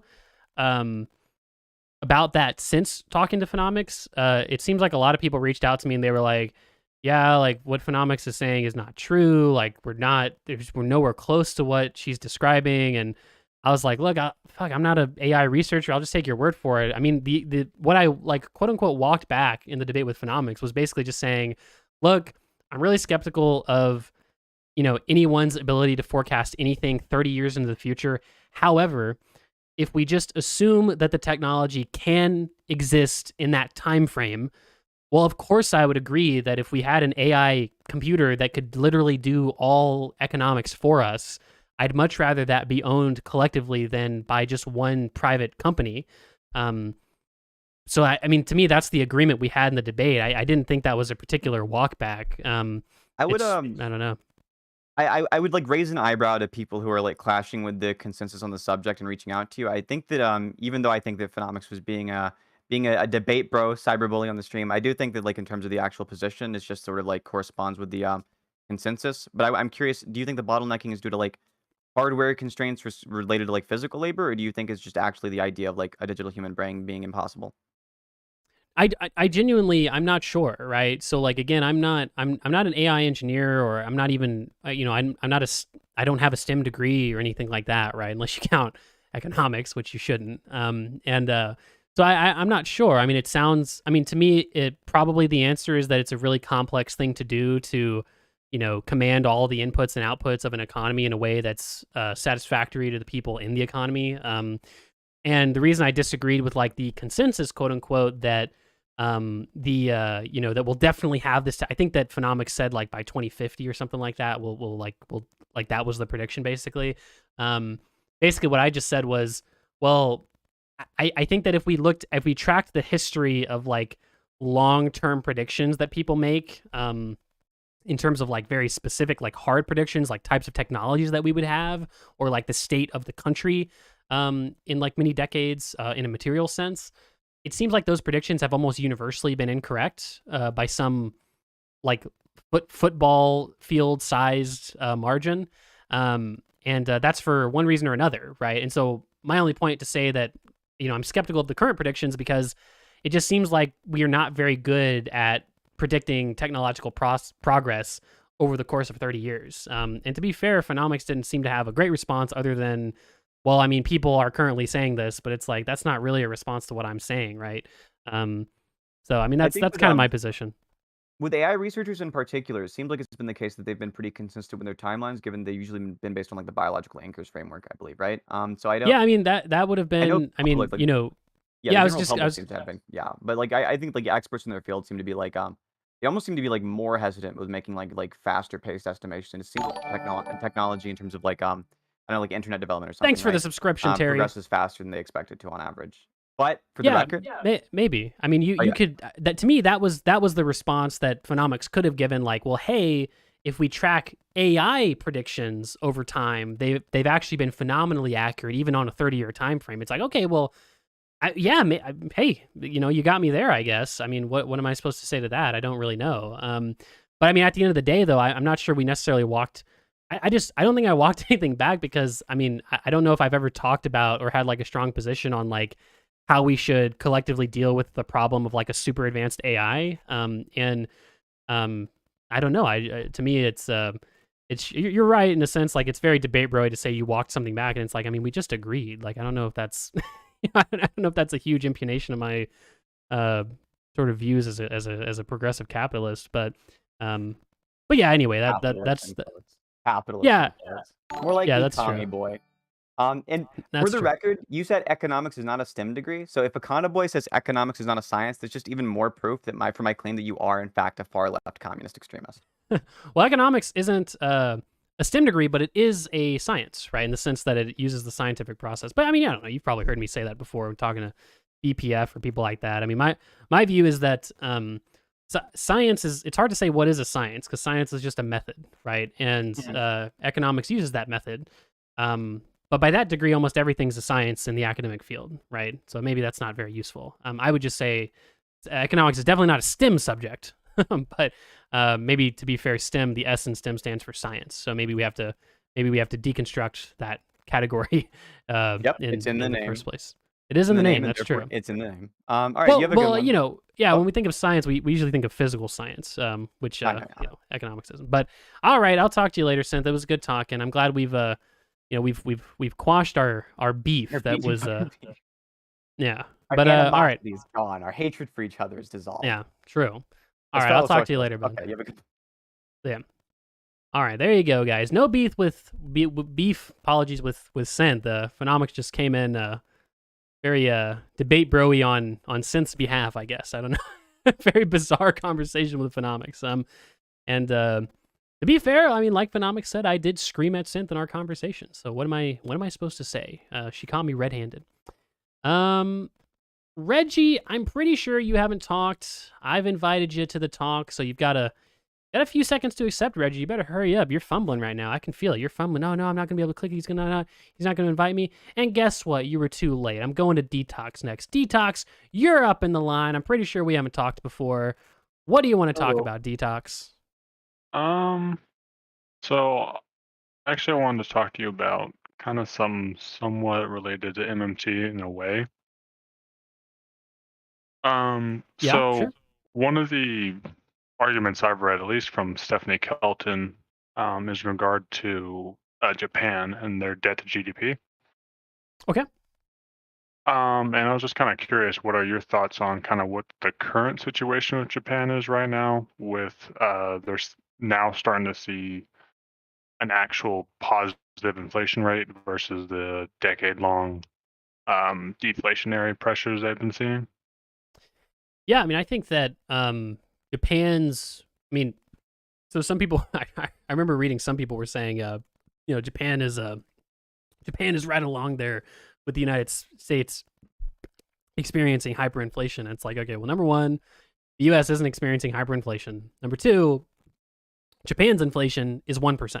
So let's not go crazy about how high the inflation in Japan is. Now, to be fair, relatively speaking, they've had deflation for a long time. So, the inflation that they're experiencing is present. I mean, part of that is obviously government stimulus and sort of monetary policy, let's say, monetary and fiscal policy. But then part of that's also the supply chain crunches that we're all dealing with, and also changes in consumer spending and behavior.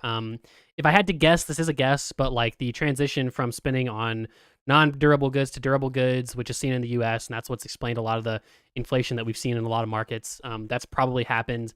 I would assume that's more of a global phenomenon. That's probably happened in Japan too. So all of those things combined has led to Japan going from, the trend of marginal deflation for a decade to now they've, had marginal inflation for at least for I think it's been the greater part of 2022 that they've seen this 1% inflation. And one of the things, because I think, and I could be wrong on this, but the chair of the Japanese Federal Reserve, or whatever that organization is called for them, has made it kind of his goal to get them out of the deflationary pressures they've been seeing. But I don't think this is necessarily the end result of what he was intending, because this inflation is not really the quote unquote good kind, if that makes sense. Yeah, I mean, it's inflation due to a substantial shift in consumer spending and then also supply chain crunches. Yeah, so this isn't like I don't know what you'd call it, but this is a form of like almost exogenous inflation that is probably not, you'd rather deflation and no supply chain crunches, probably, right? And so yeah, I get what you're saying there. That's really kind of all. Oh, actually, I do have one more. One more, let's do it. I've kind of only been watching you for a little bit. I've seen some of your discussions with like Vaush and a little bit of Destiny. But I was just kind of more curious on what is your kind of economic philosophy? I would call myself a progressive capitalist, a social democrat. I mean, just someone that, like I just talked with Synth, for instance. I mean, Synth would label me as a market socialist. I don't agree, just because it seems like at least part of, contemporary socialist ideology is either the workers owning the means of production sort of directly and entirely, or an elimination of the profit motive, or full and broad decommodification, which I guess, to be fair, is just selling things for a profit, usually under market mechanisms, oftentimes getting rid of market mechanisms. So, I don't believe in all those things ideologically, right? I think the profit motive makes some sense. I think it makes a lot of sense, to be fair. I think market economics is great. And I'm not sure that wanting a lot of government involvement makes me a socialist. So that's why I don't call myself a socialist, and I call myself a capitalist instead. Do you think there's a place for governmental nationalization of certain industries to help alleviate the downstream effects on kind of the poorer or lower class of the economy? Yeah, for sure. I mean, everyone's in favor of some amount of nationalization. I mean, most people wouldn't advocate for like a private military or private police or private firefighters in terms of in whole part, right? Private security and private firefighters are one thing, but obviously like it's mostly a government service. I think that, municipal, like public utilities make a lot of sense. I think that a single payer healthcare system makes a lot of sense. I think you could even make an argument for nationalizing some national resources, especially if you're a developing country. So, all of those things, I think, to answer your question, the answer would be yes. And those are some examples that I would give. Okay. That's really kind of all I had for you. I appreciate you talking. Good talking, Detox. See ya. All right. Someone who should be banned. My God, please behave yourself. I've just invited you into my chat. Hopefully you're not fumbling with the accept invite mechanism. Okay, there we go. Someone who should be banned. Get ready, audience. This could be spicy. What do you want to talk about? Okay, so you've confronted Remy on veganism. Is that correct? I did convert Rem to believing in vegan ethics, although I myself don't presently subscribe to vegan ethics, although maybe I will one day. Okay, so why are you not vegan? I'm not vegan because meat is good, and I have not been presented with a compelling moral reason why I should not eat meat. What are your current positions regarding meat? Meat tastes good. But that logic, you could justify almost anything, right? Well, no, because you're saying I was confused by the question. You said my position's on meat. Like, okay, well, meat is just a thing that exists. But, like, I don't. but I'm understanding, like, what's your moral logic for that statement? Okay, yeah, okay, that's a better question. I would say that to me, okay, to me, a vegan has never satisfactorily drawn a line between animals that are not okay to eat, animals that are okay to eat, and plants, right? So, and like the rules thereof. So, for instance, I've talked to vegans that it would actually be okay eating meat under certain circumstances. So sometimes I'll talk to a vegan and I'll ask, is if we killed if a cow died of old age, would it be wrong to eat the cow? And I've had a lot of vegans say, yeah, that'd be okay. What if what about insects? I've had vegans say that eating an insect is okay. But to me, eating an insect, it's like, well, why is eating an insect okay but not a cow? And if eating an insect is not okay, well, can we eat a Venus flytrap? Because it seems like like a praying mantis and a Venus flytrap seem fairly similar. So I just it seems like the line is arbitrary. Understand that seen from your past conversations that answer would be pretty self-explanatory, right? It's the Bentham quote. Is the question is, I don't know. Can they not, what's the Bentham quote? I don't know what that is. It's based on how much can they suffer, right? So it's derived on how much they have pain. So we can basically ascribe a pain threshold. So P equals like certain like X, and then from there we derive the amount of which we should discard its conditions, be it, and then therefore not eat the animal. So I kind of find that to be a futile point, because there is a pretty clear distinction between certain animals that we can draw a pretty clear line towards, like, I don't know, like plants. The example you give is plants and insects, and then from insects to animals. So there is like a progression there, if you know what I'm saying. Yeah, I'm not saying we couldn't reasonably perhaps I've fallen into a continuum fallacy to some extent. Like, obviously a cow is different than like a bushel of corn, right? I guess that like I said, I just haven't been presented a sufficient reason why it is objectively the case that we shouldn't eat meat. I just don't like why. Like, what's the reason? I don't understand why we wouldn't be allowed to eat meat. It's the same reason why we shouldn't murder, right? It's like we understand that this is a moral axiom that's wrong. So I think. But why? Like, why is it wrong to eat meat? Because why is murder wrong? Net suffering to the animal, because it causes net suffering to the animal, right?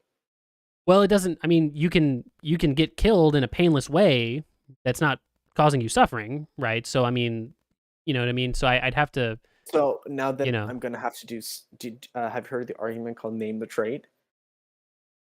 Yes, I have. Yeah. Okay, so would you then be okay with, for example, like a human being treated that way? Well, no, because I have somewhat of an egoist perspective, right? I mean, I wouldn't want to become disabled and then someone think it's okay to eat me, right? And so that's fine, but I don't similarly have like I don't have like a similar sort of human companionship with a cow, because a cow is it's just a cow, right? But you would eat yourself then. So you would eat yourself then. So from what I can tell, wait, why would I eat myself though? Because if you said that you're an egoist and you I'm a tasty guy from eating meat, then you in fact would eat yourself. So you just admitted to eating yourself. No, I don't. You just admitted to eating your own someone, flesh. are you fucking trolling me right now? Are you serious? Oh, that's literally what you just said. You're one that you're an egoist. I don't think that's how you could. I don't think you could extrapolate that. Okay. So to me, what an egoist means is like you agree that some of your morality is based on like your own internal preferences, right? Just like not objective. It's just you just prefer it to be that way, right? Because you don't want it to affect you, or you just personally prefer like that positive morality to exist in society, right? And with regards to eating a cow, I derive pleasure from eating cows whenever I want to eat them. I don't think I would derive very much pleasure from eating myself, right? So I wouldn't eat myself. Yeah.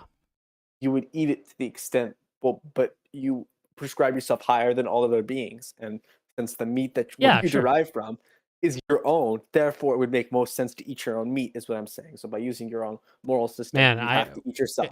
Right? We'll have to talk. We'll have to move past that. I don't understand how you could. I don't understand how you could come to the conclusion that I'd consistently want to eat myself. But yeah, separate question. Fine. All right. This is a separate question now. So understanding that, it sounds like then the whole painless thing that you mentioned. So there is no painless way, to my knowledge so far, to kill an animal. So you just not eat meat currently by that logic? No, there's anesthetization laws that you can pass. I mean, to be fair, I don't know to what extent we have those in America or like the broader meat market. The only reason I mentioned that wasn't that. Yeah, the only reason I mentioned that wasn't because you just mentioned it causes pain to the animal, and I was like, well, I mean, it doesn't have to, right? To be fair, maybe I shouldn't have said that because it's not like part of my broader point. I don't think I'm concerned necessarily with like the suffering of animals in the sense that it would prevent me from eating them if I wanted to. However, I do think that because we are sort of higher order beings than a cow or a pig, we shouldn't enact undue suffering on them with regard to farming them and killing them. Because why did you make the case to Remy then? So why did you make the case to Remy then? Because by that logic, then you don't have the right to tell Remy to do something, right? No, to be clear, I was just espousing vegan arguments to Rem. I'm not a vegan, right? It was just like I'm posing these to you hypothetically, but I'm not espousing those arguments. I'm just, it's a test of his logic in that case. But the thing is that it becomes kind of like it feels like you're cutting off the circulation there, because if you're not the one that's making the argument, then that kind of makes the argument moot, right? So why would then Rem listen to you about that? Well, because I don't understand what's the problem, right? I mean, you can have your mind changed based on a hypothetical, right? Or like for instance, if this happens in the Socratic, not the Socratic method, but like pedagogical processes, right? Where like a professor might not view a certain thing in a certain way. They might merely question your views or present counter arguments to your views in order to get you to think about those in a broader way. And it might not be for the purpose of convincing you. It might just be for the purpose of you having to contemplate those things. I just thought it was an interesting conversation.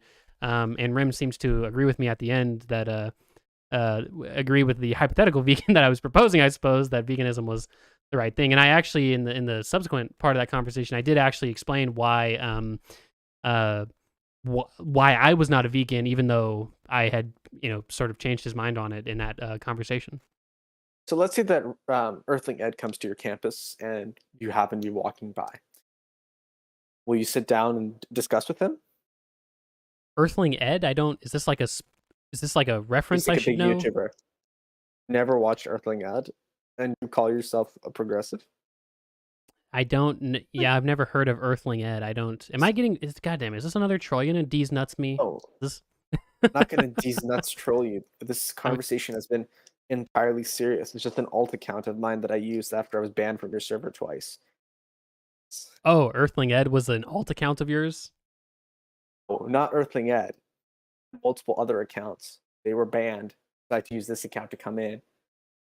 And I'm asking you this question. No worries. No, I am a progressive, but I don't know who Earthling Ed is. So I can't engage with a hypothetical, I guess. But we've got 20 seconds left. Someone who should be banned. Let me know. My last question then is: okay, there's a moon. Okay. There is indeed a moon. Well, all right. I guess we lost him right there, folks. I don't know where he went. He's a YouTube vegan hero, not exactly mainstream. Yeah, I don't know who Earthling Ed is. Well, all right, guys. Bob Marlino 1, you're in. What do you want to talk about, Hi. friendo? Well, I was interested in some of your opinions on current macroeconomic topics. So, regarding the current inflation and the recent CPI reports in combination with the tight labor market, do you think a recession is likely or even necessary to bring down inflation?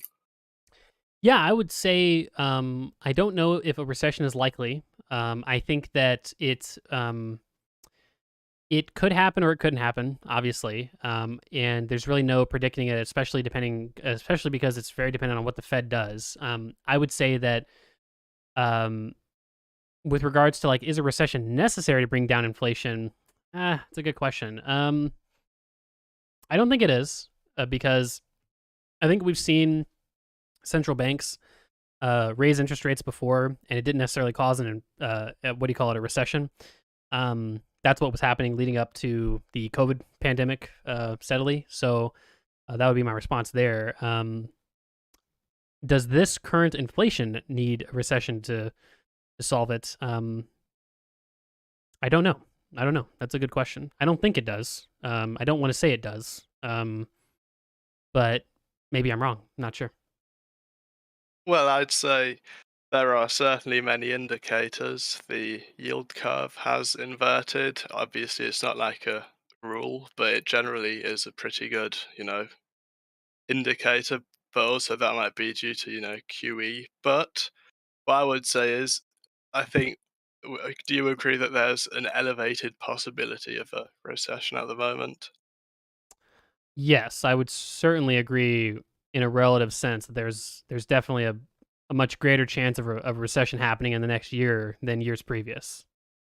Yeah, so what I was wondering, or what I've been thinking about is, how would we respond to that? So in terms of monetary policy, our goal is to tighten, to get rates up, to sort of reverse quantitative easing.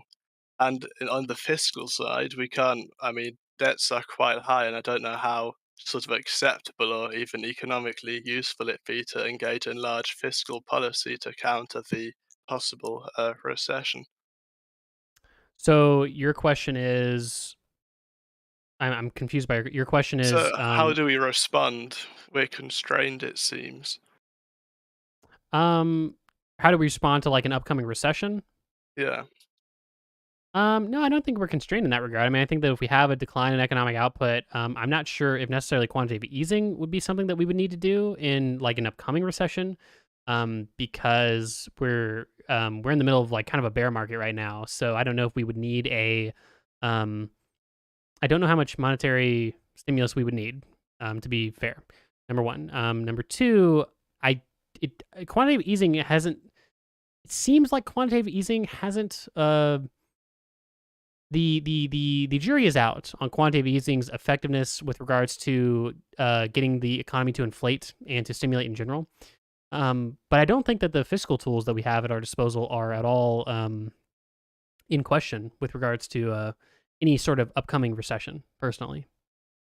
Well, in terms of monetary policy, if a recession were to happen within the next year or two, I think inflation might still be elevated at, say, maybe 5%.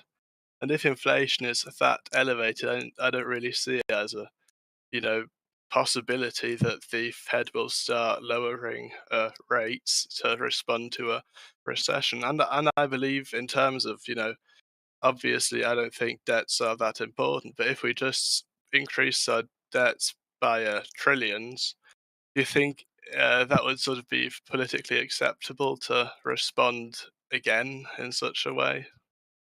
I don't think people care about debts and deficits during recessions. It doesn't seem like that's the case. At least when I say I don't think people care about it, I don't think that. I think people are beyond austerity politics to a certain extent. Now, the prospect of a recession and inflation happening at the same time, I I don't personally know how likely that is. And I don't think with a combination of like raising interest rates and fiscal stimulus, we would necessarily have like the worst recovery in the world. Arguably, that would even possibly be, favorable. It just depends on what the stimulus is targeted towards. So I don't know. Those are good questions, but I don't have great in-depth answers because we're in pretty uncharted territory with regards to the different monetary tools that we've been using and the sheer volume of fiscal stimulus that we've seen in the economy, and obviously the whole COVID pandemic and the supply chain problems. So, yeah, I can't give a more in-depth answer than I've just given, unfortunately. Well, that's fair. I think it's, an important question to, come to terms with. How do we respond to a recession? I don't think we're necessarily constrained, but we're certainly more constrained than we usually are, I would say. I would Yeah. argue with inflation. And Yep. especially the narrative, people, say money printing, Biden's stimulus is causing inflation. I don't know how acceptable that would be. Yeah, Again. no, I understand. Yeah, I mean, you could be right. You could be right. I just, I don't know. I really don't know. That's you're asking also to predict certain individual actors, actions. I mean, it might just be the case that Congress just approves another stimulus package, right? But maybe they'll be more wary about that in the future because of the inflation. So you could be right. You really could. Is there anything else you want to talk about? About inflation overall, I'd have one more question. What do you think in 12 months? What do you think inflation will look like? In 12 more months, I think inflation will be lower than it is today. I think that I expected a more aggressive central bank policy push. So I think that previous predictions that I made with regards to, like, how do I put it? Like, will inflation be 2% by the end of 2022? I don't know. I really don't know. I think it might take until early 2023 or like mid 2023 to see that. But I think at the very, very least, I think inflation will start going down. I think we'll see disinflation over the next 12 months. Yeah, I agree. So then I'd have two more questions. Do you think inflation will sort of get over 10% before it starts dropping? And do you believe that because I think you agree the inflation has sort of been caused by a shift from services to goods, do you believe that'll change? And if not, do you think an inflation target of, say, 4% in the future would be more adequate? That's a great question. I don't I don't know because it seems like the changes in consumer behavior have been persistent. So a lot of people expected the shift from non-durables to durables to change substantially after the pandemic. And I mean, we're 2 years on, and it seems like those changes have been persistent. And there's a whole lot of reasons why that could be the case. But it's I how do I put this? If it is not persistent, I think it will take several years for it to go back to the way it was. I don't think that's a short-term thing. I think it'll take, 3 to 5 years for that to go back to normal. And it depends on what narrative you believe in terms of why that consumer change in behavior even happened in the first place. So that's a good question. And with regards to like a higher inflation target of 2%, I mean, people have talked about that before. It's not the most outlandish suggestion to go for like a 3 or 4% inflation target. I mean, I think that whether your inflation target is 1%, or how to put it, whether it's 2% or 10%, I think kind of comes down to some political preference, right? I think that 2% is tolerable in the sense that people don't notice it very presently and very actively. However, I think that if we had like a 4, 5, 6, 7, 8, 9, 10% inflation target, even though maybe economically that wouldn't be the worst thing in the world, I just think that people would really, really hate seeing prices go up so fast over time. And I do think that there's probably some arguments that, like, since you only get raises typically every year, that whole fucking year of seeing prices go up by 10% is something that people I don't think would really like. And I don't know if it would be better for people. So I think low and stable, meaning like, 2%, 3%, that's probably where I would be comfortable with the inflation target. But, I don't know. There's many economists, I'm sure, that are more educated than me that would argue for a higher inflation target. So, who knows? But we got 20 seconds left, Bob. Anything else you wanted to say? No, I'll cede for 15 seconds or so that I left. All right, I'll see you later, bud. Bye. All right, Entrusted, you're up next. I feel like you've been waiting for a while. We may have talked already, but I've gone ahead and invited you. Entrusted, get in here. I'll give you 5 more seconds. You're scrambling right now. Oh, there's my alarm goes off for that 15 seconds. Are you going to join Entrusted? All right, it doesn't look like you're going to join. I'm going to go ahead and move on to someone else. Let's go with Jiz Braille. An interesting name, a white name. Let's go. Jiz Braille, how's it going? What do you want to talk about? Good. So, my question was kind of relating to racial inequality in America, at least economically. All right. So, I've kind of had this discussion with some of my friends, and they're mostly like kind of more conservative leaning. And so, it's kind of like the classic, like, what's just culture? Like, if black people stopped listening to rap music, they would be in paradise. And then I'm kind of like, no, isn't it more like socioeconomic conditions? And they're more like, well, can you say culture doesn't contribute at all? Then I'm like, I don't know. So Yeah. I mean, the question is, where does the culture come from? Right. So obviously, yeah, that's what I try to communicate with them too. Yeah. I mean, obviously, a people's culture can affect their economic outcomes. I mean, that should be obviously the case, right? But we have to ask where that culture originated and where it comes from, right? And we have to ask ourselves probably a pretty reasonable question, which was that if my parents grew up as slaves, I skipped a step there. Usually I'll ask people, you've got 2 kids, right? You got one kid that grew up in Beverly Hills, $200,000 a year, both parents, $400,000 a year household income. They can afford all the private tutors they need. He goes to a really, really nice public school or a really, really nice private school. He's, doing his SAT. They can afford SAT prep books and SAT, tutors and all that stuff. And then he applies to college, right? And then we've got a kid who grows up in like a really, really bad neighborhood in Detroit, right? Single parents making $25,000 a year in a blighted neighborhood, surrounded by kids just like them that are grown up in terrible living conditions, gang activities all around them all the time. And their public schools are underfunded because we fund with property taxes, and they don't get a lot of attention. There's no such thing as private tutoring because they just can't afford it. He takes the SAT. He applies to college. Now, do we really think that the first kid is just as likely to get into college and just as likely to get good grades as the second kid? Most conservatives that I've talked to will say, no, of course not. Obviously, your upbringing and your material circumstance that you're born in has some serious ramifications for your outcomes in life. And so once they agree to that, I often then pivot to the historical argument, which is to say that if my parents were slaves, right, and then they're not slaves, and so I am born not a slave. I've never picked cotton. I've never been whipped, right? I'm not a slave, right? However, my parents were slaves. They don't know how to read or write, most likely. They don't have any sort of marketable skills necessarily other than the work that they were doing as slaves, but now they'll be paid a pittance to do the same work.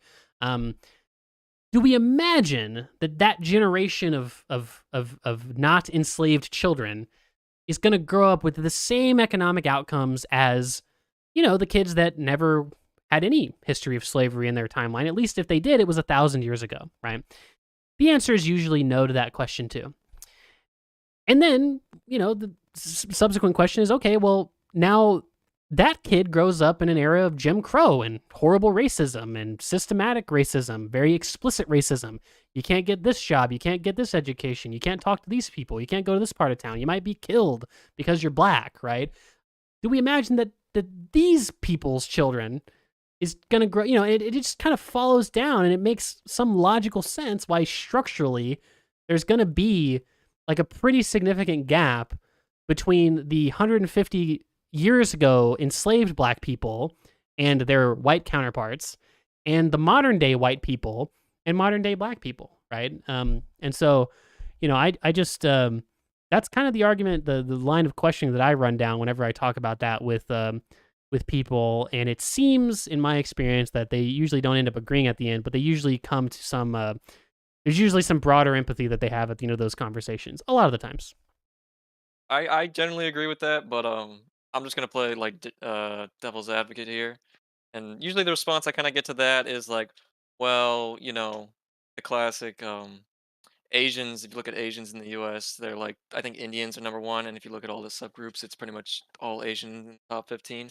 And usually, so what they'll go with as well is well, of course, you know, systemic racism and stuff like that contributed to culture in a sense for black people. But can't you also say there were systemic barriers against, the Chinese? They bring up like the Chinese Exclusion Act. Yet today, the Chinese seem to be one of the wealthiest groups in America, even wealthier than whites. And if this was Yeah. a racial kind of discrimination thing, we would expect to see, at least we expect whites at top, and then maybe Asians, and then black people.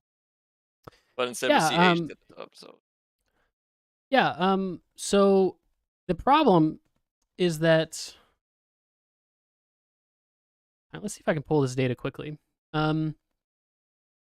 So the problem is that we're imagining that the Asians that face this systemic racism is the exact same group of Asians that exists in this sort of upper echelon of society today, and that's not true, right?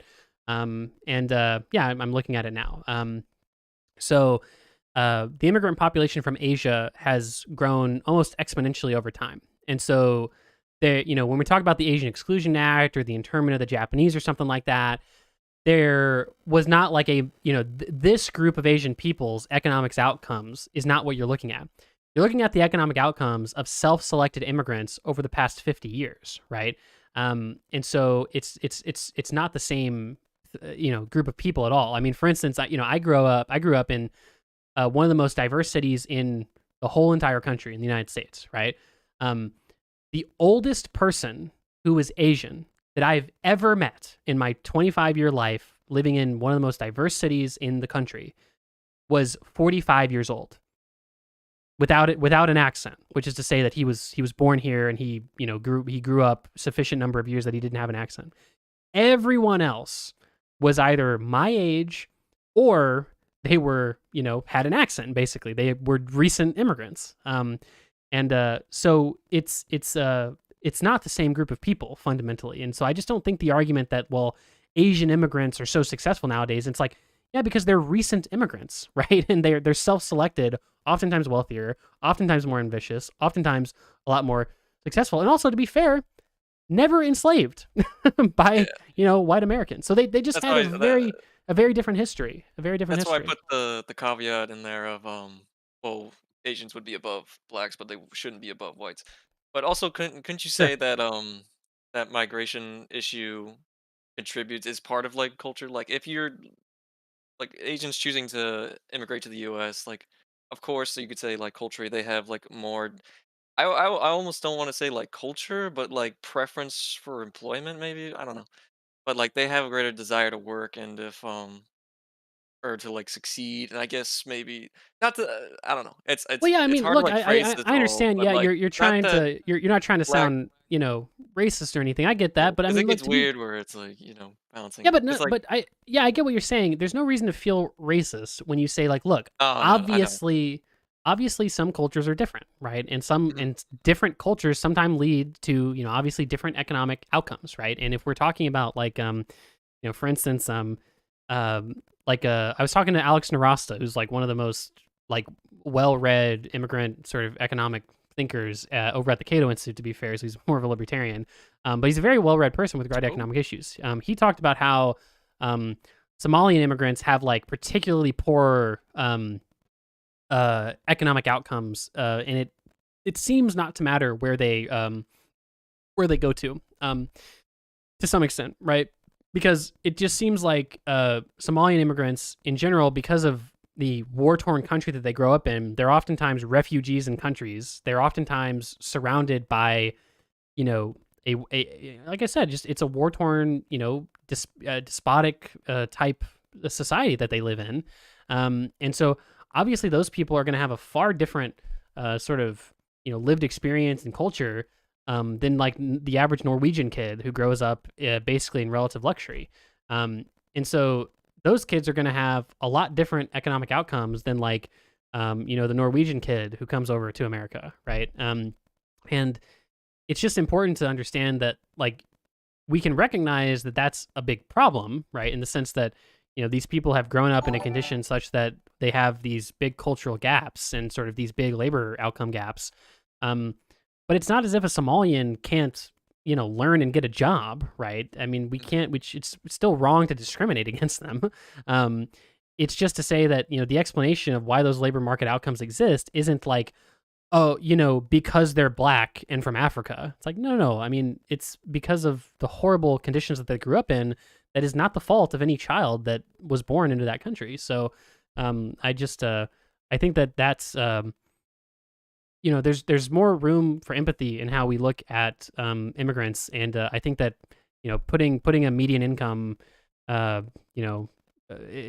number between different racial groups or ethnic groups is just it's not very empathetic, and ultimately it's not very economic, right? Because you still need just because immigrants are coming in, they're lower income today doesn't mean they're going to be lower income a generation from now, which seems to be the case. It seems like you have pretty big gains in incomes between generations, and so those are my thoughts. But we're out of our 10 minutes is up. Just Braille, if you had any last final thoughts. No, I guess not. Also, I don't think I was just trying to sound. I wasn't like trying not to be sounding racist. I guess I was just trying to like phrase it in a better way. But yeah, no worries, bud. No worries. All right, I'll talk to you later, bud. See ya. All right, who's up next? Flirp12. I've gone ahead and invited you. What do you want to talk about, Flirp? We got 10 minutes. All right. Quick correction. It's Fleerp. I can't put hyphens in Discord. Well, that's your fault, Flirp. All right, get a better, make your own company that can put hyphens in its name if that's what you want to be referred to as. Maybe I will, man. Don't challenge me. So I have a bit of a list here. I'm trying to see which one I should go with. All right, we've got 10 minutes. Yeah. All can do right. it. So, what do you think if I say there's been too much optimization of media and culture? Like, obviously, people have been complaining for years that, oh, it's just another remake, it's just another reboot, or just another sequel. Things even I would say even like music. It seems like a lot of artists are just trying Yeah. to make something that's gonna Yeah, it's pop on formulaic. TikTok. Yeah, I get what you're saying. I mean, I don't. What would I think of that? I don't. All that I would think is that formulas work for a reason, right? People like them, and I don't know if Yeah. that's a bad thing. I just people. I mean, counterculture is a thing that is valuable to some extent, but people talk about like the countercultures of different music movements across the across time. Like people talk, I mean, might reference like Elvis as an example of like counterculture. But the only reason anybody gives a fuck about who Elvis is because he was selling out concerts, right? People liked Elvis, right? He may have been counterculture to like broader society, but I mean, he had a market that he sold to, right? I mean, millions of people liked Elvis when he existed, and so, I don't know. I don't know if it's I don't know if it's a fair criticism of modern society to say that personally. Okay, so it's interesting we have a disagreement there. I agree with you, right? That formulas are good, and as we know, like most pop culture is like written in the same few chords, right? And I don't think there's anything wrong with that. There's been enough recorded history, a history of recorded music that we know what things are like pleasant and people would gravitate to more often if they heard it. But it's just like I think it's a bit too much now. Like I don't know. That's just my take. Between the music, movies, it seems like the only thing that's getting funded or backed is like, okay, we know for sure this is gonna make money, and what about the art? And I'm not even saying like, oh, go support your local black death metal bands because it's on the outside and we need to protect the fringes. No, I'm just saying like, let the art be. I don't know. And we'll like what we like. I don't know. Yeah, I get what you're saying. I don't, I'm not a very artistic sort of person or artistically inclined person, so I can only offer like a pretty surface level um, analysis, right? But I don't know. I feel like modern art's in a decent place. But I mean, you disagree. I mean, who knows? Maybe you're right. But yeah, that's all I can really say. I just honestly I don't think about it very much. All right. Well, it's just like we all interact with media every day, so it's worthy of a conversation here and there. It's a bit of a True. switch up from some of the topics people have been bringing up. Next, what do you think about I'm not a parent yet, nor am I That you know of. yeah, that I know of, right? Spreading the seed worldwide. Um, I feel like American parents currently they are neglecting that the school system is the third parent, right? And neglecting the old phrase "it takes a village." And it seems like, well, this is my kid, I know what's best. But if we look back to like March and April 2020, parents who were working from home and had their kids at home were going nuts. They're like, oh, I just wish they went back to school. It's like, oh, so your kid's out of the home, out of your life for 6 hours a day, and you feel blessed. And now that they're not, you feel like your life is more difficult. Well, that's because the third parent is taking care of them and teaching them while you're not. So I don't know. What do you feel about that? Yeah, I agree to some extent, right? I think that old saying "it takes a village" is there for a reason, right? I mean, you need a supportive framework to raise kids in the most optimal way. I would say. I mean, it's hard to raise kids totally by yourself, right? And at the very least, like you said, I mean, you're going to be relying on probably some sort of public school system to to watch your kids during the day and to hopefully teach them things, and not just teach them about like facts of the world, but also teach them about things about morality, right? I mean, I learned in school how to treat people, and not just like from experiences, but like we learned like how, like, hey, this is how you should act as a kid. These are like good ways to treat people. You should share. You should not yell at people, right? You shouldn't curse at people. Stuff like that, right? Those are moral teachings that we teach children in school, right, on the public dollar. And so I do agree that a lot of people have gotten away from that. I just and I do disagree with it. I mean, I think that there are some basic sort of principles that we can instill in children in public school that are good. And I just mentioned a few of them. The golden rule that most of us learned in school, right? And so, yeah, I mean, that's these are the things that I don't know. Yeah, I agree. I don't think they're the worst things to teach in school, personally. Yeah, for sure. What do you think about the report that a lot of people have been talking about, especially anti-vax, so-called COVID truthers, that the lockdowns were more damaging than if there was no lockdown? Because although I haven't looked into the details of the report, I feel like there should already be some caveats in the report that obviously get ignored or overlooked, as in like, well, what are you comparing it to? Are you comparing state to state? Are you did you look at our previous historical example, like the Spanish flu pandemic, where, for example, Philadelphia had no lockdown and the flu, tore their population apart, and then like St. Louis had a lockdown and barely any people died, and Yeah. also lockdowns have. Go ahead. Sorry, I'm taking too much time.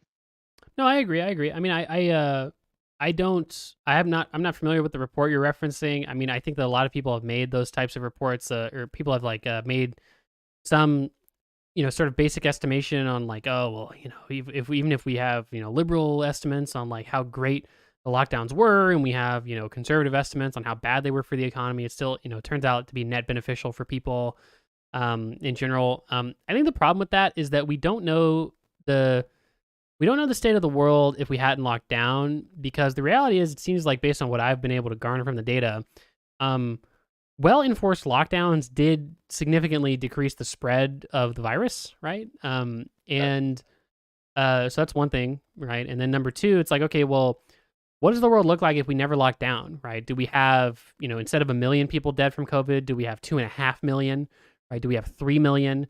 What does that change in terms of the economy in the United States? How many people do we have dead worldwide instead of, however many tens of millions? Is it hundreds of millions? Like, I don't know. And, the last thing would be, because all of those extra people are dying, all those extra people are getting the disease, right? And so, what kind of variants do we have, right? Do we have like 10 times as many variants today? Are they way worse?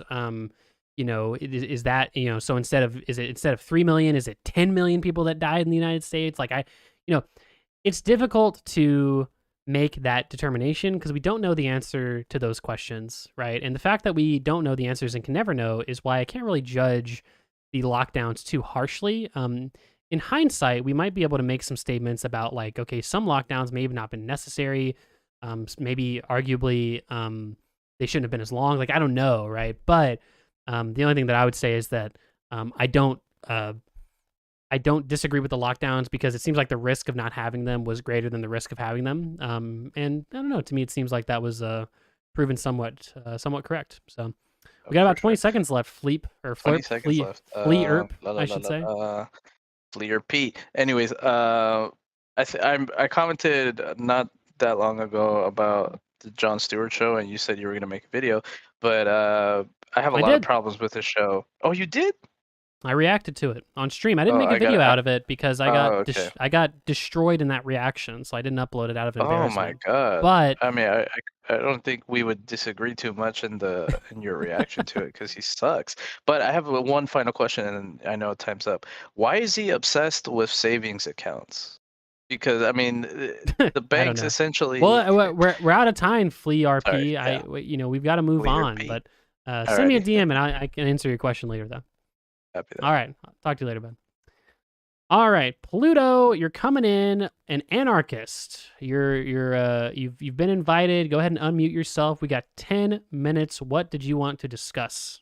Hi, I know you've debated a lot of socialists I've seen.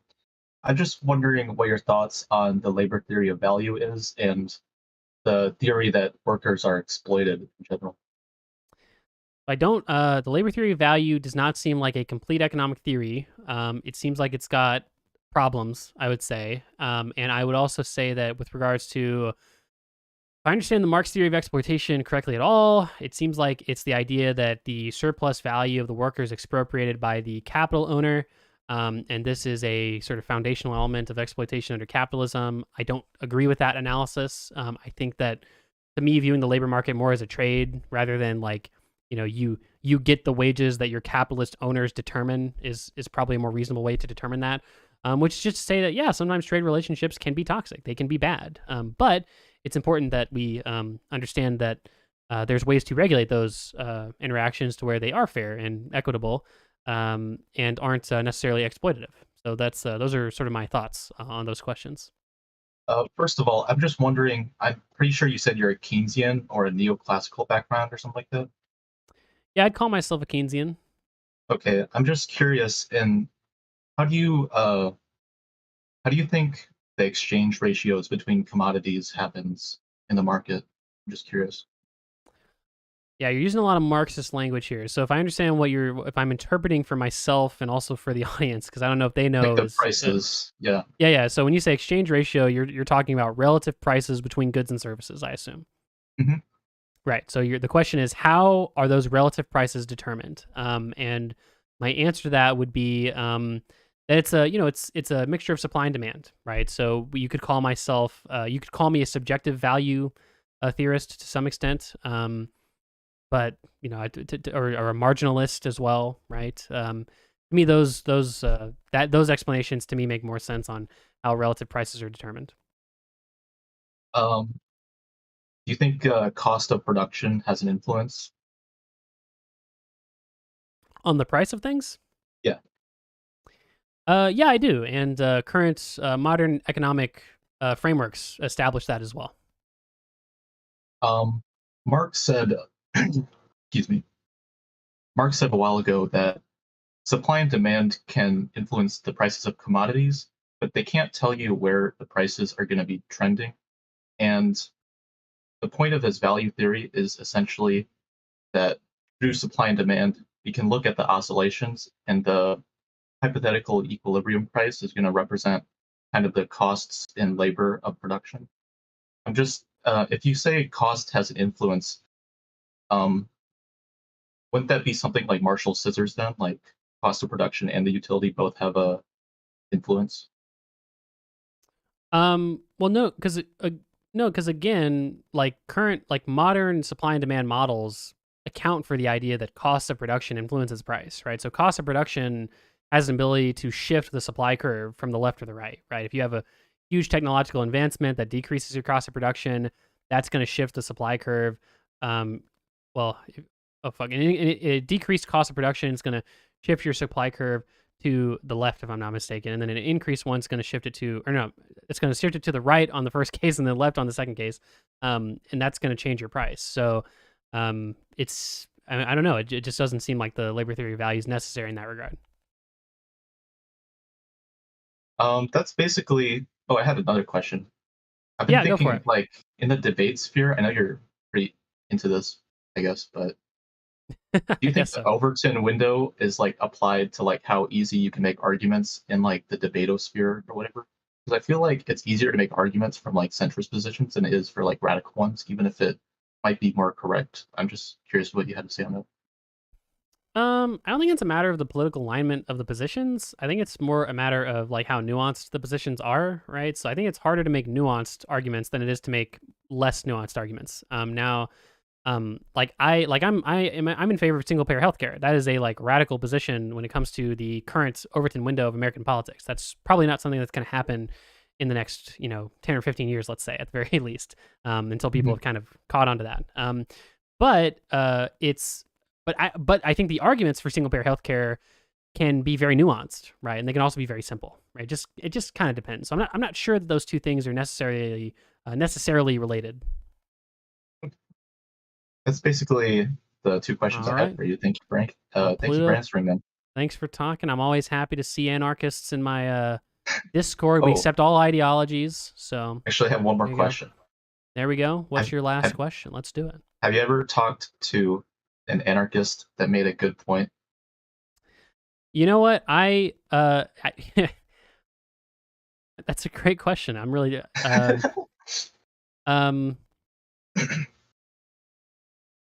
I don't think I've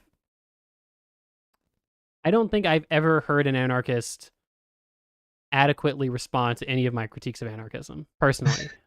So I guess the answer would be no. It's not that sometimes anarchists can say smart things, but when we're talking about anarchism though, I've yet to hear even a single compelling point for anarchism personally. Yeah, I'm sorry to say Well, that, Pluto. I'm gonna go cry now. Thank you for I'm answering my sorry. question. Apologies. Well, have a good one. All right, it was good talking. Yep. All right, Instructed. Your second chance, Instructed. I'm inviting you in. All right. Yo, I'm in. You're No, in. Colton. I'm You're in. Hold up. I'm You're in. in. You're in, Yo, Entrusted. What's up, Econo, bro? I've been What's a fan up? for a minute. I'm glad you're a to debate fan. you. I'm not here to All debate right. you. I just want to ask a couple questions. Ask a couple questions. Go for it, Entrusted. Right. So my first one was so personally I have immigrant parents. They were from Cuba and came here when they were in their mid-20s, right? And Okay. this could be a very general question, but a lot of immigrants I've noticed, especially where I'm from, I'm from Florida. They're all very Okay. racist and very anti-immigrant. Okay, sure. Do you have any idea on why that could be, on why immigrants hate themselves and their own kind so much?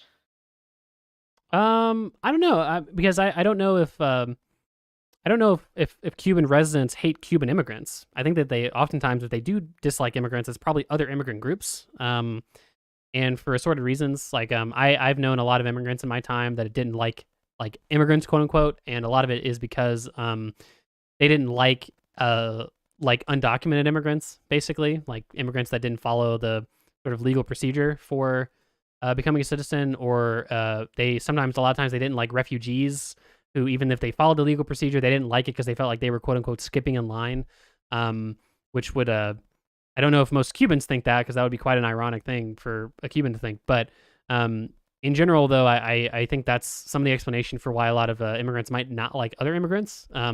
And to be fair, it could also just be like a generalized, racism or bigotry, right? So like a Cuban immigrant might just like not like African immigrants because they just don't like African people, right? And so all those three reasons might be why you've met immigrants that don't like other immigrants. I think a part in it too is just like they grew up idealizing America and American values. So when they come here, they're like, "Oh, I hate the Mexicans" or some shit like that. Because it is specifically about the Mexicans with like the border crisis or some shit. So I have one more Doom, question. thanks for following. Oh no, two more. How do you think abortion affects crime? Because I tried asking you this in your stream. So do you think there's like a correlation between the access to abortion and crime rates, or like what are your thoughts on that? It's really hard to say. Like, I know people have drawn that line before, like, oh, Roe v. Wade was decided in 73, and then in the mid 90s when we saw a precipitous decline in crime, it's because we had so many less like unwanted babies that were growing up in broken homes, and that led to a decrease in crime rate. That seems like a really impossible question to answer. Now, however, if we were speaking theoretically instead of empirically, which the empirical question is really hard to answer, empirically, right? If we allowed abortion, had, broad adoption of contraceptives, good sex education, this would lead to a lot less unwanted pregnancies, empirically. And it would probably lead to a lot less people being thrust into parenthood before they were ready to do so, which probably would lead to the average stock of children being a little bit more supported by their parents because they were wanted, which would probably lead to less crime. So I can see how those lines get drawn. I'm just not sure. I don't know if it's possible to empirically demonstrate that, personally. Yeah, I've also seen a lot of arguments about like I believe Thanks lead for following, water, Hides. that the amount of lead in water might have also led to just like crime rates going fuck, I'm stuttering a lot, just going down a lot in the early 90s. But I think it is a factor. And my last one, let me see what it was. Last question, let's do it. Oh shit, sorry, it's two more, my bad. What do you think we can do to minimize like mainstream propaganda like Newsmax, One American News, and stuff like that? Because like after Trump started pushing the what was it called, like the shit where like fake votes, when he started pushing that, places like OAN and Newsmax like really blew up. So do you think there's like anything we can actually do to minimize like such mainstream misinformation like this shit? Yeah, it's a good question. I think that the ways that we could minimize misinformation, what are some of the ways that we could minimize misinformation? Like from a policy perspective, I'm struggling to come up with an answer. Could be like related to public education or like normalizing something in the Oh, home. Something yeah, like that doesn't necessarily have to be legislation. Yeah, that's true. That's more of a long-term thing, though. I think that I've advocated for that before. Like, I think having a media literacy course or like statistics courses, stuff like that, I think that should just be like required curriculum, right? Because I think that giving kids a basic education on like, here's how to evaluate the source of something. Here's how to look at a graph and interpret it. Here's how to research something. If you're trying to find an answer to a political question, not just some research like fucking, paper about the American Revolution or something, right? Basically, here's how to wade through the polarized environment we live in. I think something like that could be good. But other solutions that people advocate for, like a nationalized social media or a truth board of like determining what is and isn't true and how you can release it. I don't know. I mean, that seems pretty dicey to me personally. I was thinking something similar earlier. I thought like, because a lot of people just look at the statistics, like the 1350 meme got a lot of people actually thinking that like black people are just like inherently susceptible, like from birth, to being a criminal. And then you have to go into like the socioeconomics of it, and it's just like complicated, I feel. Yeah. So yeah, no, I agree with you on that.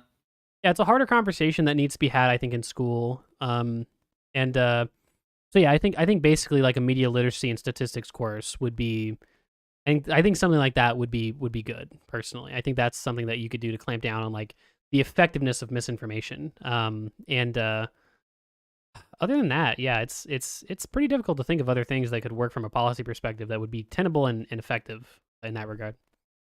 I think it would be hard to implement because especially now with I live in Florida, so we have this law. I forgot what it's called. It's called "Don't Say Gay," where you're not allowed to educate children about the LGBTQ until they're in 4th or 5th grade. And Yeah. it's called like indoctrination and all that shit. So like something like that would be really, really controversial to implement. So I guess you'd kind of have to sway the tides and the I don't know what to call it, but like the map of like political, like the majority parties and states. I forget what it's called, but I agree with you. My last one, like my actual last one was, let me check here. Okay. Oh yeah. How do you think, apart from like appealing to their voter base, how do you think the GOP would actually benefit from overturning Roe versus Wade? Fuck, I really don't know. It seems like such an unpopular thing. I cannot see, all else equal, the overturning of Roe v. Wade being an advantageous thing for personally for Republicans. Other than appealing to like the 20% of people that literally just want all abortion to be banned, I don't know. I don't see it being a broadly advantageous thing. I mean, some governors might get reelected and some members of Congress might get reelected, but damn, I mean, for the national party though, it seems like quite a bad political position to hold, especially as enacted by the Republican sort of conservative judges on the court. So. Okay, that's all I really have to ask. I expected that response from you. I couldn't think of it either. All right. So Well, it was good talking to you, Entrusted. One more thing. This isn't a question. One This more isn't a question. thing. Let's do I it. was talking in your chat. I got banned 2 years ago, bro. Can you like talk to your mods or some shit? Like I'm alting right now. My main has been banned for since August 2020. I'm actually trying to get back in. Just just DM me your. I think I told you in chat. Just DM me whatever your main account was. And I Like can your talk to them. DMs are off. I think you accepted my friend. No, wait, I have to do like a robot check. Hold up.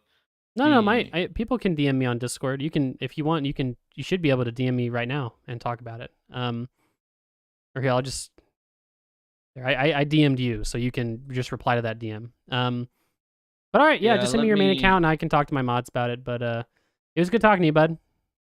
All right, cool. Oh yeah, all right, I'll see you, man. Send you my Discord. Yeah, gotcha. All right, let's hope that guy wasn't banned for an insane reason. It's gonna be an awkward conversation. Gosh, guys. Okay, I am getting worn out. Here's what I'm gonna do. Anyone who I've already talked to, I'm not talking to you again, okay? Because it is late as hell where I am. Unfortunately, for those that have been waiting, I'll go ahead and dismiss your requests now if I've already spoken to you. But thanks for hanging out, guys. I'm sorry, but I've got to cap it right now. Now, for those people that have currently requests, I'll talk to all of you. But any new requests, I'm going to have to cut it off right there. It's been, been 5.5 hours, boys and girls and non-binary friends. So let's see. Natzo, EC, Zez, Hokura, Clemens, and Salakin. I'm talking to you guys, and then I'm capping it off. So let's keep it going. All right. Nat Zhao, let's do it. 10 minutes. Nat Zhao, how's it going, buddy? Econo to the power of boy. What's up, man? I'm good. I'm getting my ass kicked while using an Among Us mod on Sifu. So, I'm kind of bored. Just want to talk to you about some stuff since you seem like a pretty smart guy. So, yeah. All right. So, to set things up, right? I'm a guy who's pretty interested in the games industry, right? Okay. And I've seen some problems that maybe I'm not really sure how would be solved. So, I'll give you an example, right? I watched I read an article recently about Nintendo where basically they're hiring a lot of contractors and not really hiring anyone that much anymore because basically it's much cheaper to Super get contractors Eurobad, to work thanks for them. following. And additionally, when you've got contractors and you're dangling sort of employment status in front of them, it makes it easier to get them to work for you quite passionately, right? Not only that, but there's a lot of crunch culture, a lot of workers are pushed to fulfill deadlines quite quickly, and there's sort of issues with that, right? So I guess my question would be about how would you solve those problems? Before you say that, I just want to say I've kind of considered some things. I thought about a minimum wage, but that seems like it will cause some market distortions. And with unions, I thought that maybe that wouldn't really work because the skills to, work in the games industry, it's not exactly quite high. You don't exactly need a degree to be like a 2D pixel artist or like a programmer. And I'm doing a computer science degree, right? So I was just wondering what your thoughts are on that. Yeah, that's a good question. I mean, I don't know what the solution is because I feel like a lot of the reasons why video game like aspiring programmers are taken advantage of is because they just have such a passion for it. And unfortunately, if you want to be a computer programmer for like a AAA title, basically, yeah, I mean, like hundreds of not hundreds of thousands, but like tens of thousands of other people are probably applying for that job. Right. Which means that they can probably pay you a little bit less and they can probably treat you a little bit worse.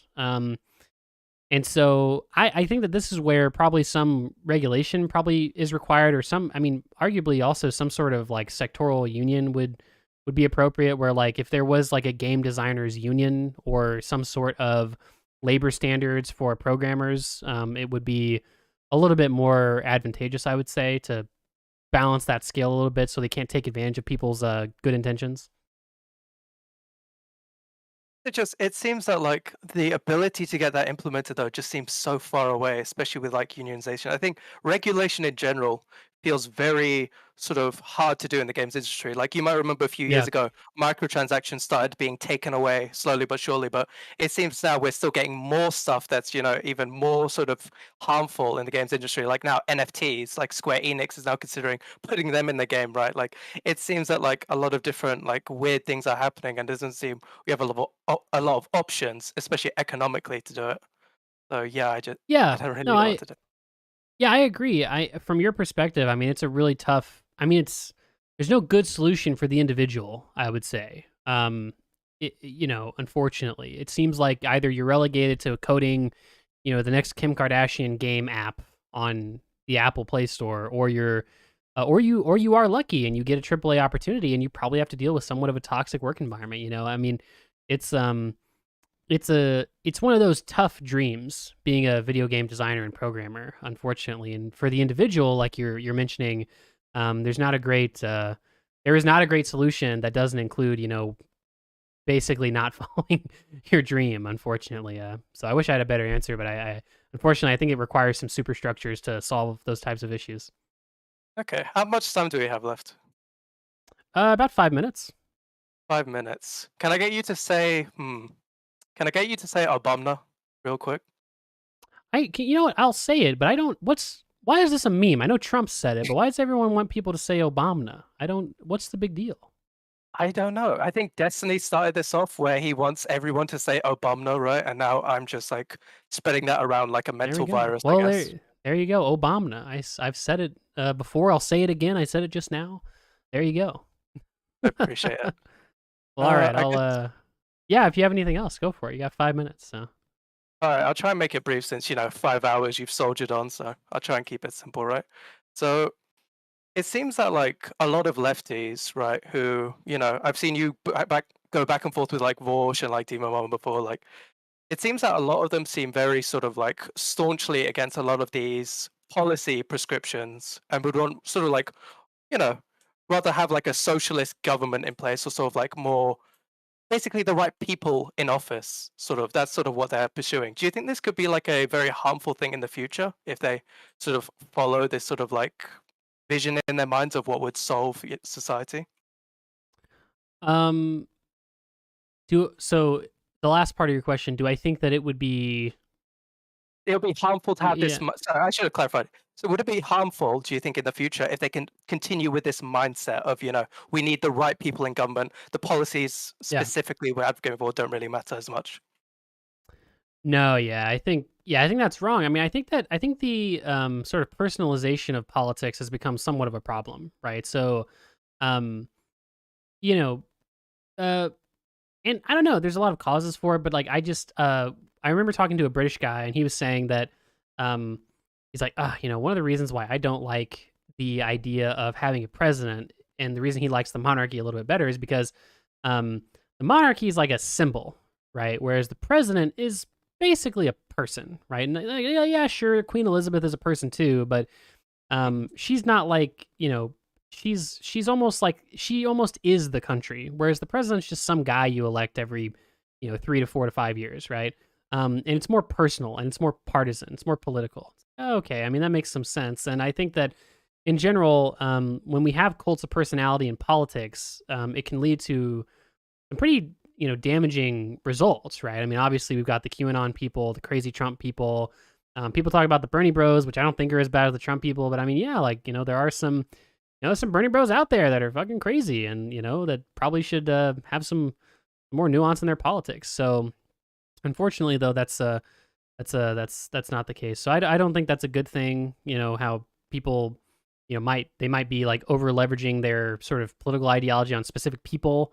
When the reality is, I mean, dude, if Trump became president again and he implemented Medicare for all and like a liberal immigration scheme and like all the policies I agree with, I mean, fuck, I'd call him a good president. But I mean, I don't like Trump, not because his name is Trump, but because his policies are absolutely fucking terrible.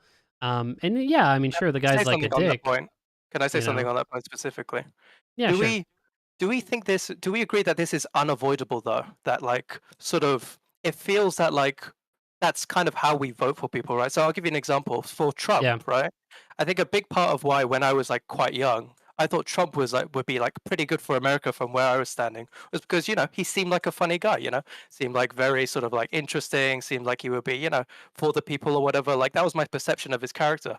And then when Bernie Sanders came along like super recently, my perception of his character was like this seems like a really like nice guy. He seems like someone who really cares about people, right? And I feel that this isn't just like my perception. I feel like a lot of people feel this way, right? Where we're looking at people's character rather than just specifically their policies. And I feel like a lot of people actually feel this way. Do you think this is unavoidable, that the majority will be like this, or do you think we can change over time? Yeah. I don't know if it's a matter of us changing over time or the system. Like if cult of personalities are bad, we have to ask ourselves like what systems avoid cult of personalities better than others? It seems like parliamentary systems with like strong parties avoid cult of personalities better than presidential systems. Not to say that you should have a parliamentary democracy versus a presidential system. It's just that if that is like the problem you're trying to solve, it seems like having stronger parties is a way to do that. Or like more party influence in the sort of process of candidate selection, I guess, at the very, very, very least. That'd be my answer. In terms of, is it unavoidable? I mean, yeah, to some extent. I mean, you're just gonna have personality cults, right? I mean, obviously, it sounds like you're from the UK. I mean, when you talk about personality cults surrounding Jeremy Corbyn and Boris Johnson, and to some lesser extent the previous people, it seems like those two are pretty good examples of that. Certainly have toxic influences on British politics, even though it's a parliamentary system. So to some extent, it is unavoidable. You can do things to avoid it a little bit better than others. But I get what you're saying, though. It's to some extent unavoidable for sure. Yeah, I mean, Boris Johnson has lo-fi beats, right, on the Conservative YouTube channel, right? Like, come on, why couldn't I vote for him, man? Yeah. All right. Anyway, well, we're out of right. time. It's good Yeah. talking to you, though, Nat Zhao. All right, appreciate it. Peace, man. All right, Bosnian Kumquat, you've claimed that we haven't talked before. I thought we talked Bosnian Kumquat, but I guess we hadn't. We didn't talk. Okay. So we got a couple of questions loaded up. How do you feel about like Washington finally releasing their own public option healthcare and Nevada working on their own version of a public option healthcare? And do you think the most pragmatic way to have like fully universal healthcare in America is through the state level, where it's just states just creating their own healthcare systems, and like that, and other states can observe how well that works, and maybe they'll implement their own healthcare systems to the point where like the government's just gonna. I'm not very So familiar how do you with. feel about I'm not very familiar with the Washington public option healthcare system. I know that Colorado passed an interesting healthcare reform, which was somewhat similar. There was another state you referenced, which I'm not familiar with either. Now, to your second question, Nevada, I guess. Now, to your second question with regard to, is it the most pragmatic way to get universal healthcare coverage? I mean, yeah, kind of, right? I mean, we have states for somewhat of a reason, and it seems like we could probably do to run a little bit more state level experimentation, whether it be like some states try single payer, some do public option. It seems like yeah, I mean that seems like a good idea, and it seems like well, you know, the arguments of, well, god dang, I mean those other countries are this and that and whatever, they're just so different from us, and it's like a lot of those arguments would probably go away if we saw like one specific U.S. state do something successfully, but you know that remains to be seen, I guess. Yeah, I guess so. Also, what was my question? Can you explain sovereign wealth funds to me? I tried to like do a quick research on it, and like the weird thing is, a lot of the sovereign wealth funds we have here in America are usually in like deeply red states. Like, 'cause Alabama has one, like Alaska has one. Like, can you explain what sovereign wealth funds are really quickly? Because is it just like the government owning a portion of equity in a certain resources and like getting dividends from that resource? Well, let Or me link you a video that I think you will like. It's a video that I did on sovereign wealth funds, but yeah, I actually made a video explaining them. I mean, basically, that yeah, it's exactly what you described. It's basically the government owning investments, right? So owning fixed income products, owning equity in businesses, and basically acting as an investment firm, but for certain reasons and functions and you know funding mechanisms. So that's what it is. And that's you know, I linked you a video if you want to watch No, that. and so how, like, with like sovereign wealth funds, like how much can like we derive, like how much capital can we derive from it, from to like fund certain like public programs, like A pretty good amount. I think that I think in 2020, like almost a third of the whole government expenditure was based on the returns from the sovereign wealth fund in Norway. So it seems like you can derive a pretty large amount of public expenditure based on the sovereign wealth fund. that makes sense. Anything else, Yeah, Bosnian Kumquat? I'm thinking of something else. Yeah, I think I'm good. Thanks for All right. answering my questions, man. No problem. Talk to you later, bud. All right, EC, I've invited you. You're up. Oh, you better not miss this chance, Hey, EC. hey. Okay, you almost Checking got in, caught checking up. in. Can you hear me? Can you hear me? I can hear you. Let's get Thank you for into it. staying up. All right. So one thing at a time, I guess. Thoughts on nationalizing lithium in America, or lithium deposits that are within our borders, or whatever. A good question. I'm not saying also necessarily a fully vertically integrated monopoly that the government runs. It could be fairly hands off, you know, just the owning and extraction of mines and such. Yeah. I don't know where I am with regard to nationalizing like mining resources and mineral resources. I'm trying to think Right. lithium specifically. I think that how do I put it? You can make a great argument for nationalizing a lot of resources, I think. I think that America probably has a governing economy such that it would be effective at doing that in an efficient manner. But politically it doesn't seem very likely. But economically, I think it could work out for the positive if you did.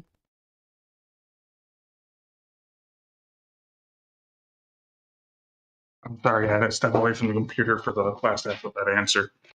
But No worries. so, yeah, part of the reason why I asked though is because you know, I've gone very far left over the last couple of years, and it's not something that I really wanted to happen, you know. But I see that at least a good amount of the flaws that we have to deal with in our government or society, I feel that they come because of selfish actors, and I feel that I don't trust private companies to be guiding our lithium needs into the future. You know, we see what's going on with oil now, and part of the inflated prices are because they're refusing to extract oil that we need. Oh my God, jeez. I Yeah, just no had worries, something in bud. my throat. Yeah, no worries. I get what you're saying while you're fixing your throat, I guess. I would just say that I'm sympathetic in that regard. I just the big question when it comes to nationalizing resources, could the government do it as efficiently and effectively as the private sector? And I I just don't know if that's the case when it comes to lithium. So, Yeah, go on. Sorry. So that's a concern that I also have. It's kind of like putting all of our eggs in one basket. Sure. With like seeing different private companies, at least there's some competition. At least there's a variety of approaches such as that.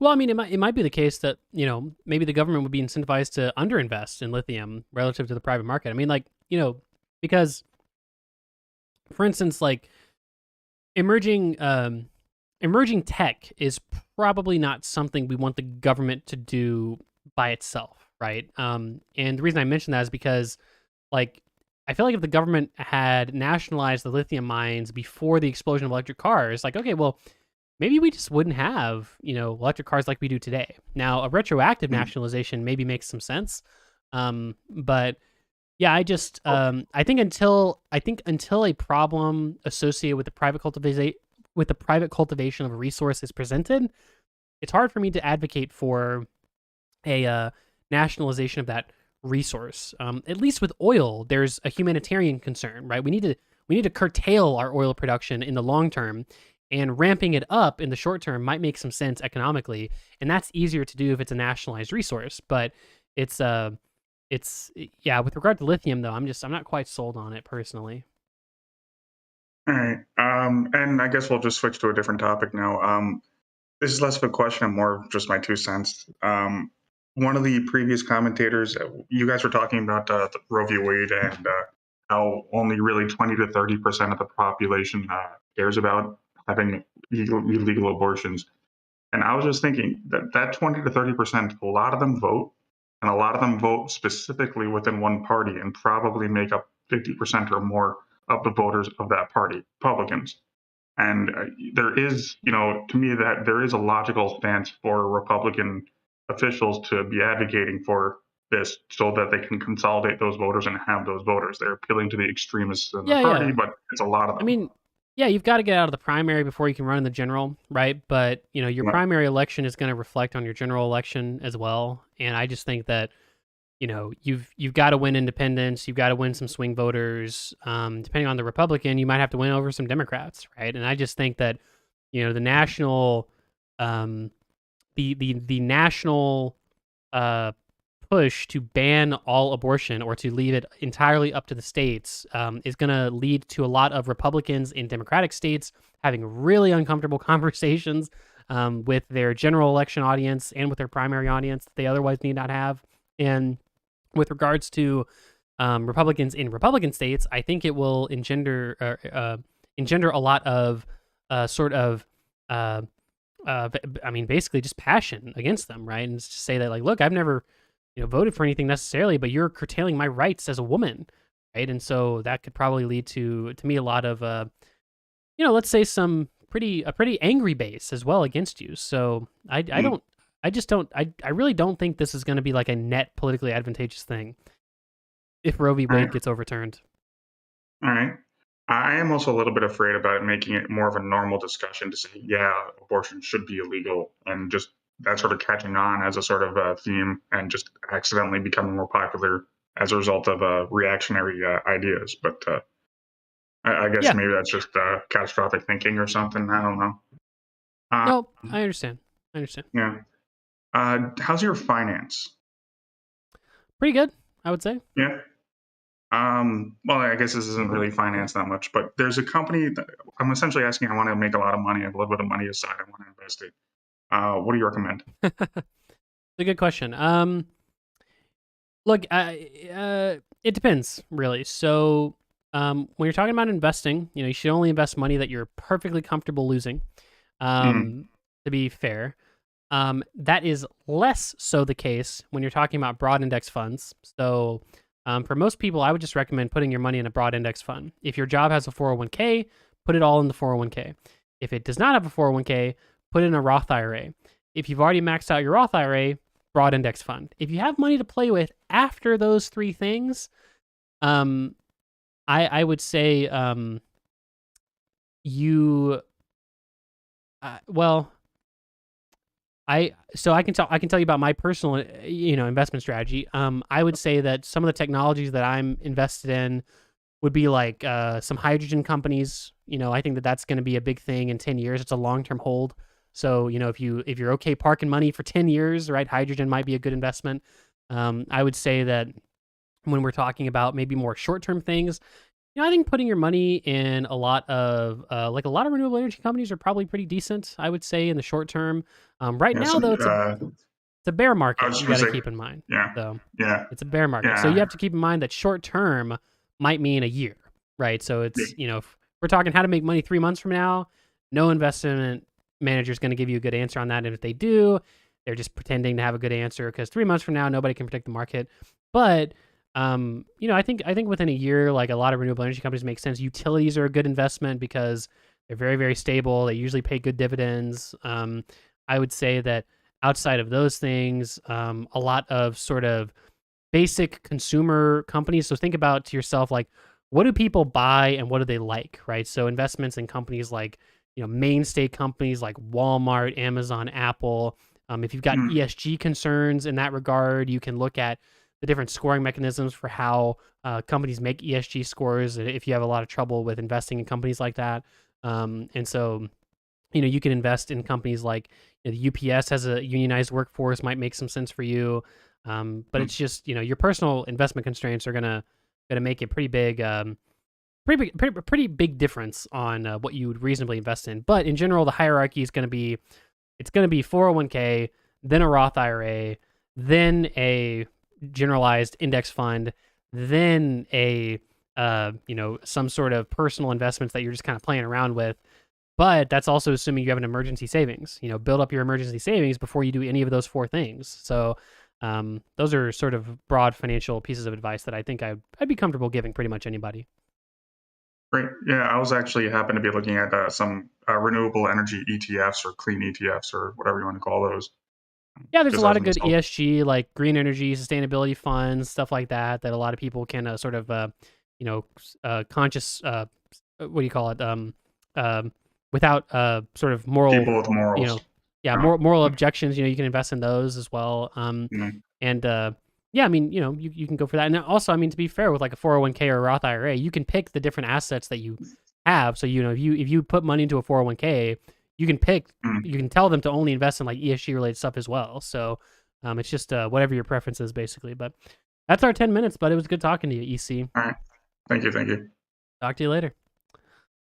All right, Zez, you're up. You're one of the last 3. Flood Bud. Unfortunately, you got in after I said I wasn't taking any more requests. But if you're the last one, maybe I'll accept you anyway. Stick around. But Zez, what do you want to talk about? Hear me all right? I can hear you just fine. All right. So I have mainly like one kind of long question, all interconnected, bunch of small ones. Okay. All right, so go for it. mainly on electric vehicles here. So if I reference some data, it's probably coming from the Federal Reserve Bank of Dallas. So on the project, so I don't really have any specific opinions on. I'm not really necessarily for or against electric vehicles in a big way. I'm a high schooler right now. I don't really give a shit. But my dad argues all the time. So how aggressively should the federal government pursue like giving incentives to certain companies and tax breaks to people? And what policies do you think could solve like infrastructure problems associated with increased numbers of electric vehicles, especially flooding? People tend to see EVs as a viable solution for city cars, but if you add a bunch of new EVs on the grid suddenly, it can already stress out larger cities that have struggled with rolling blackouts at times. And there's charging constraints as far as especially with apartment complexes. How much do you think the federal government should pursue infrastructure as far as the charging? And how do you think that especially when tax incentives, especially for people, have, I believe it's only like $7,500 per car, and it's not available for all automakers and cannot exceed your tax liability for an individual taxpayer. So, Yeah, I'll get your thoughts on those. It's not refundable. Yeah, I mean, I think some of those concerns make a lot of sense. I think that the federal government should be doing anything they can to, as aggressively as possible, curtail our carbon footprint. I think that climate change is the number one generational problem that we face as a world, I should say, as an Earth. And so I think that whatever the government can do responsibly with its fiscal tools to alleviate that transition or make it go faster, they should probably do within reason, obviously. And so, I think that we should have more subsidies for electric vehicles. I think arguably that it should be refundable where, like you said, it goes above your tax liability and you get that check back. Personally, it should probably just be direct pay in the first place. I think for renewable energy, it should be the same thing. We should probably have more aggressive subsidies for renewable energy, especially battery storage technology, hydrogen, carbon capture as well. One of the things that the Trump government actually did was implement a more aggressive tax credit for carbon capture. And I believe Biden actually doubled down on that and actually made it even more advantageous. But again, those tax credits are, they should be direct pay, and you shouldn't have to go through a bank to get those tax credits like you do now. So all that kind of stuff should be important. Having a holistic strategy, though, like you said, you can't just give a bunch of people renewable energy without investing in battery storage. You can't give a bunch of people electric cars without investing in charging infrastructure. So, those are important pieces of the pie too. And that's why I'm happy that Biden has proposed a storage tax credit and also proposed and actually passed a lot of investment in charging infrastructure in our country. So I think that, we're moving in the right direction in that regard. I wouldn't be as concerned about it. Really, the biggest concern is are we doing enough? Not necessarily do we have a holistic strategy? Because I think broadly we do. It's just how fast and aggressively are we going in that regard? Okay. So, especially with batteries, and the previous commentator said something about lithium. So, right now, we're basically going to far outpace our desire for lithium and EVs, and especially since computer electronics are still using lots of lithium. How do we balance the ethical concerns of especially places, mines in Africa, where there's often exploited workers such as children in these mines, and we can't just necessarily, I know he said nationalizing lithium in the United States and maybe increasing production here, but that's really probably not that great for the environment as well. And I know other than just we'll come up with some magic battery technology that does not involve lithium, especially the diminishing returns on lithium mining. Yeah. It's harder and harder. There's not very we don't have a lot of proven mines that necessarily it's not like oil where you can just suddenly come up with more oil pretty much everywhere, honestly, as far as every year they find new technology to squeeze out a little bit more oil from the earth. So how do you think that the lithium concerns impact this? Yeah, sure. I would say that in general, I would say that there's definitely some serious concerns with regards to the ethics of lithium mining. So people talk about a lot of times basically African countries, Zimbabwe, other countries that are, I suppose, wealthy in lithium. I think that the big African country that people talk about is also cobalt in the Congo, but that's a different metal, I suppose, that people talk about. Sure. I mean, in the general, battery mining resources. Yeah, so I mean, I think to me the general answer would just be that that concern should probably be addressed in trade policy. You should have some sort of minimum working standards for those types of people who are working in those areas. However, it seems like a lot of the lithium that presently is extracted in Australia, right? Which we'd imagine, that's about. I think Australia represents 30, 40, 50, a really, really fucking large percentage of lithium that gets extracted from Australia. And we assume probably that the Australian lithium mine workers are probably in a decent enough condition. And so other than that, the ethical concerns should be addressed in trade policy.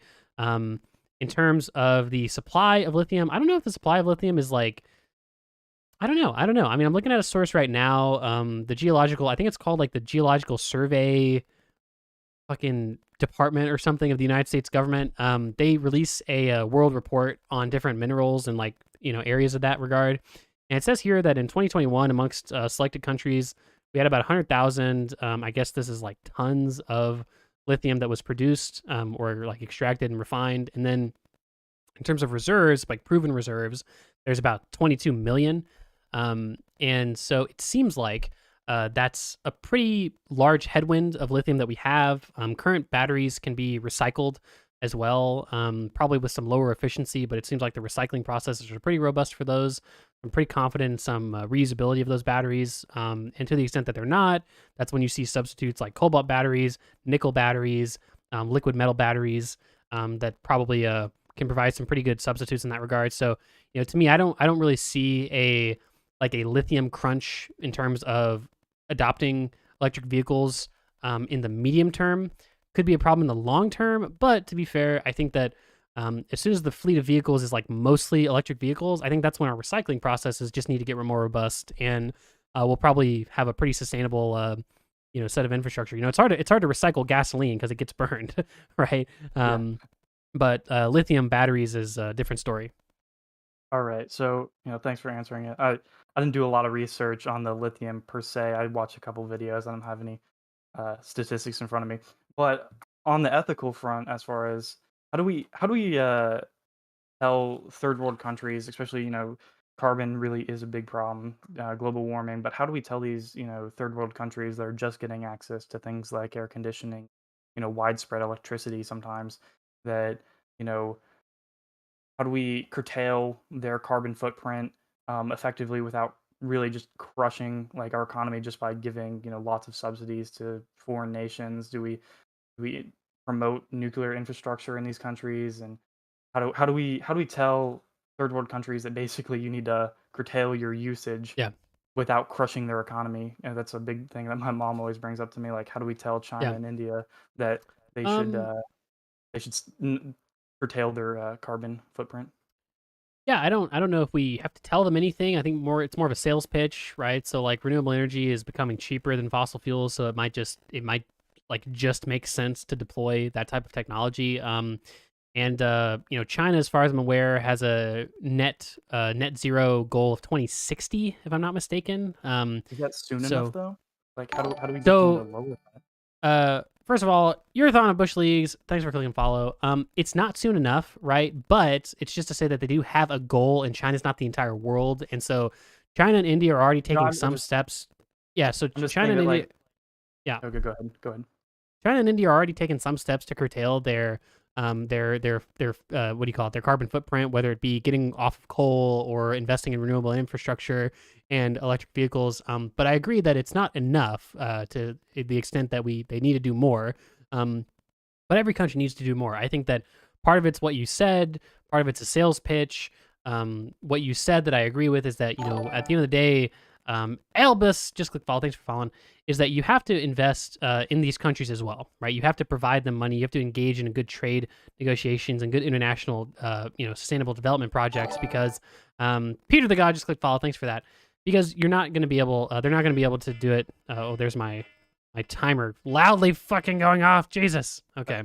Because they're not going to be able to necessarily do it on their own, because like you said, they're lower income nations or they're developing countries, and that trajectory needs to be altered by oftentimes some exogenous force. And that exogenous force right now is climate change, but also with trade policy and with reasonable negotiations and international aid. I think that we can probably accomplish that pretty well. And also, to be fair, with carbon capture technology, they might also still be able to take advantage of their what do you call it? Their hydrocarbons with an adequate amount of carbon capture technology mixed in with developing sustainable developing countries as well. So that was the 10 minutes though. Says gotta move on. Thanks for talking. Yeah, no problem. All right, Clemens, second to last. Clemens, you're up. What do you want to talk about? We got at the most 10 minutes. Let's do it. Okay. Energy, mostly. Energy, let's do it. We've been on an energy economics streak, it appears.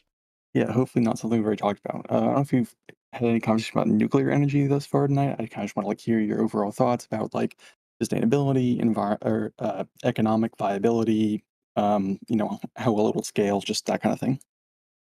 Yeah, I love nuclear energy. I think it's a great thing. I think it's an incredible transition technology. Nuclear energy is ultimately not permanently sustainable, because there's only a fixed amount of, it's not renewable energy. There's only a fixed amount of uranium that we can use for power production purposes. So we would need to kind of figure that out eventually. People talk about, I think, I want to say fusion energy gets around this to some extent, but fusion hasn't been developed at scale yet, so it's difficult to say. The fears about meltdowns are really, really, really overblown, and I think especially in the developing world, nuclear energy just seems like a no-brainer, especially when it comes to the big two things that renewables cannot do. Renewables cannot provide base load, and they cannot be ramped necessarily, whereas you might theoretically be able to do those things with batteries, but we don't have long-term battery storage. I think that the biggest batteries you're going to be able to find are 24-hour storage, right? Which isn't, that's not quite the reliable base load that you get out of like gas and coal and nuclear. So nuclear is better than the two former because it doesn't have carbon off print. So nuclear is, to me, a pretty good little thing. And also, you don't have to build that many nuclear power plants to have that big of an impact. I think that the United States, I think about 20% of our power comes from nuclear. So 20% of the whole entire United States is powered by nuclear. And there's only like 100. Yeah, there's only like 100 nuclear power plants in the country. So, it's a pretty huge proportion of the power comes from nuclear, and there's not actually even that many plants. So, Okay, I thought it was like 5%. Okay, 20. No, it's a pretty good percentage. Yeah. Interesting. I mean, do you kind of think it's like, like when it takes like 10 or 15 years to like get a nuclear power plant up and running? I guess if the idea is to sort of use it as like a transitory sort of thing until we can, sort of create this solar, wind, hydro grid that'll be able to sustain. It's like, I don't know. Do you think that makes it kind of like not viable for that purpose?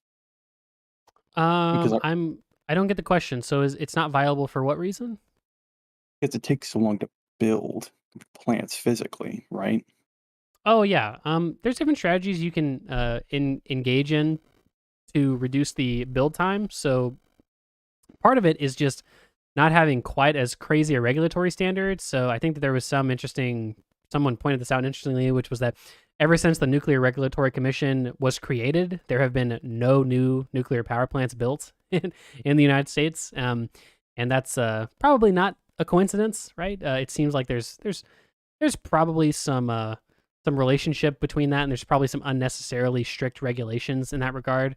So that's one thing. I think also building power plants concurrently and near each other is probably important. So instead of building like one power plant in Georgia and one in Arizona and one in Texas, you could build 4 of them in the same location in Texas, and you just get 4 times the power output. And that just means that that's a lot less grid that you have to worry about in Texas, and you can go from there.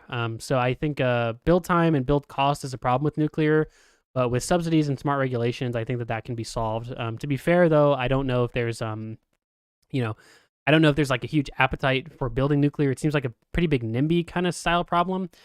So what I'm saying, I think makes sense from a policymaking perspective, but from a practical perspective, nuclear seems like I don't know. It seems like people are just doing renewables nowadays, basically.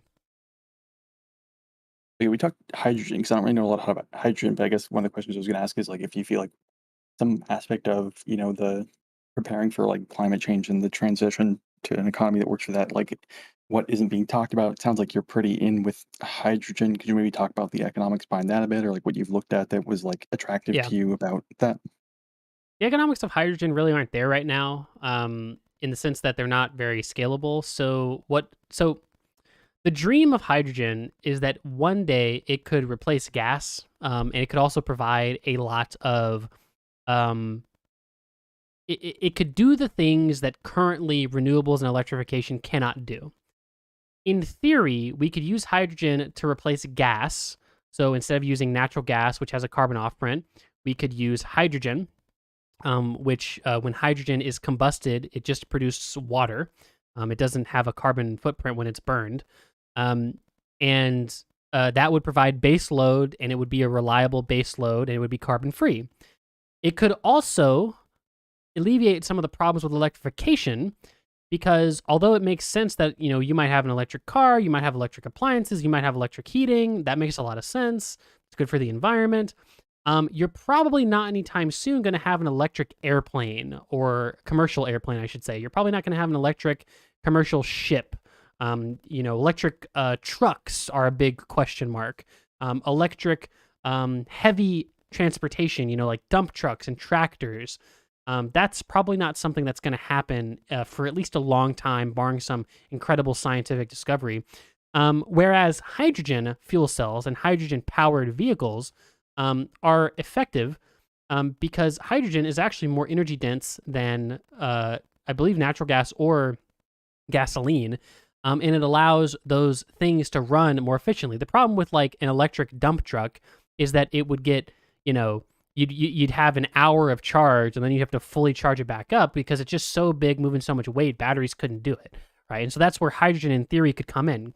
Now, the question arises, well, Econoboy, why don't we have, we have hydrogen fuel cells today. That's already a technology that exists. You can already burn, hydrogen for electricity. To some extent, that already happens. Why the fuck isn't it already a thing? Well, it's because hydrogen doesn't exist as a distinct, naturally occurring molecule. Hydrogen doesn't exist just in the environment. You have to get hydrogen from other compounds, right? And so the way that we currently do that, mostly, is through, there's a couple ways, but basically there's what's called blue hydrogen, which is where you can take natural gas and you can separate it from its, what is natural gas? It's methane, right? So MH, I think it's, methane is it CH4, if I'm not mistaken? So you can separate methane, natural gas, into its separate carbon and hydrogen molecules, and you can then take that carbon and capture it, and then you can have your hydrogen. This is a relatively affordable way to cultivate hydrogen. However, the problem is that it does have a carbon footprint. It's not perfect, and you have to pair it with carbon capture to alleviate that footprint, whereas most people do not when they're just capturing the hydrogen.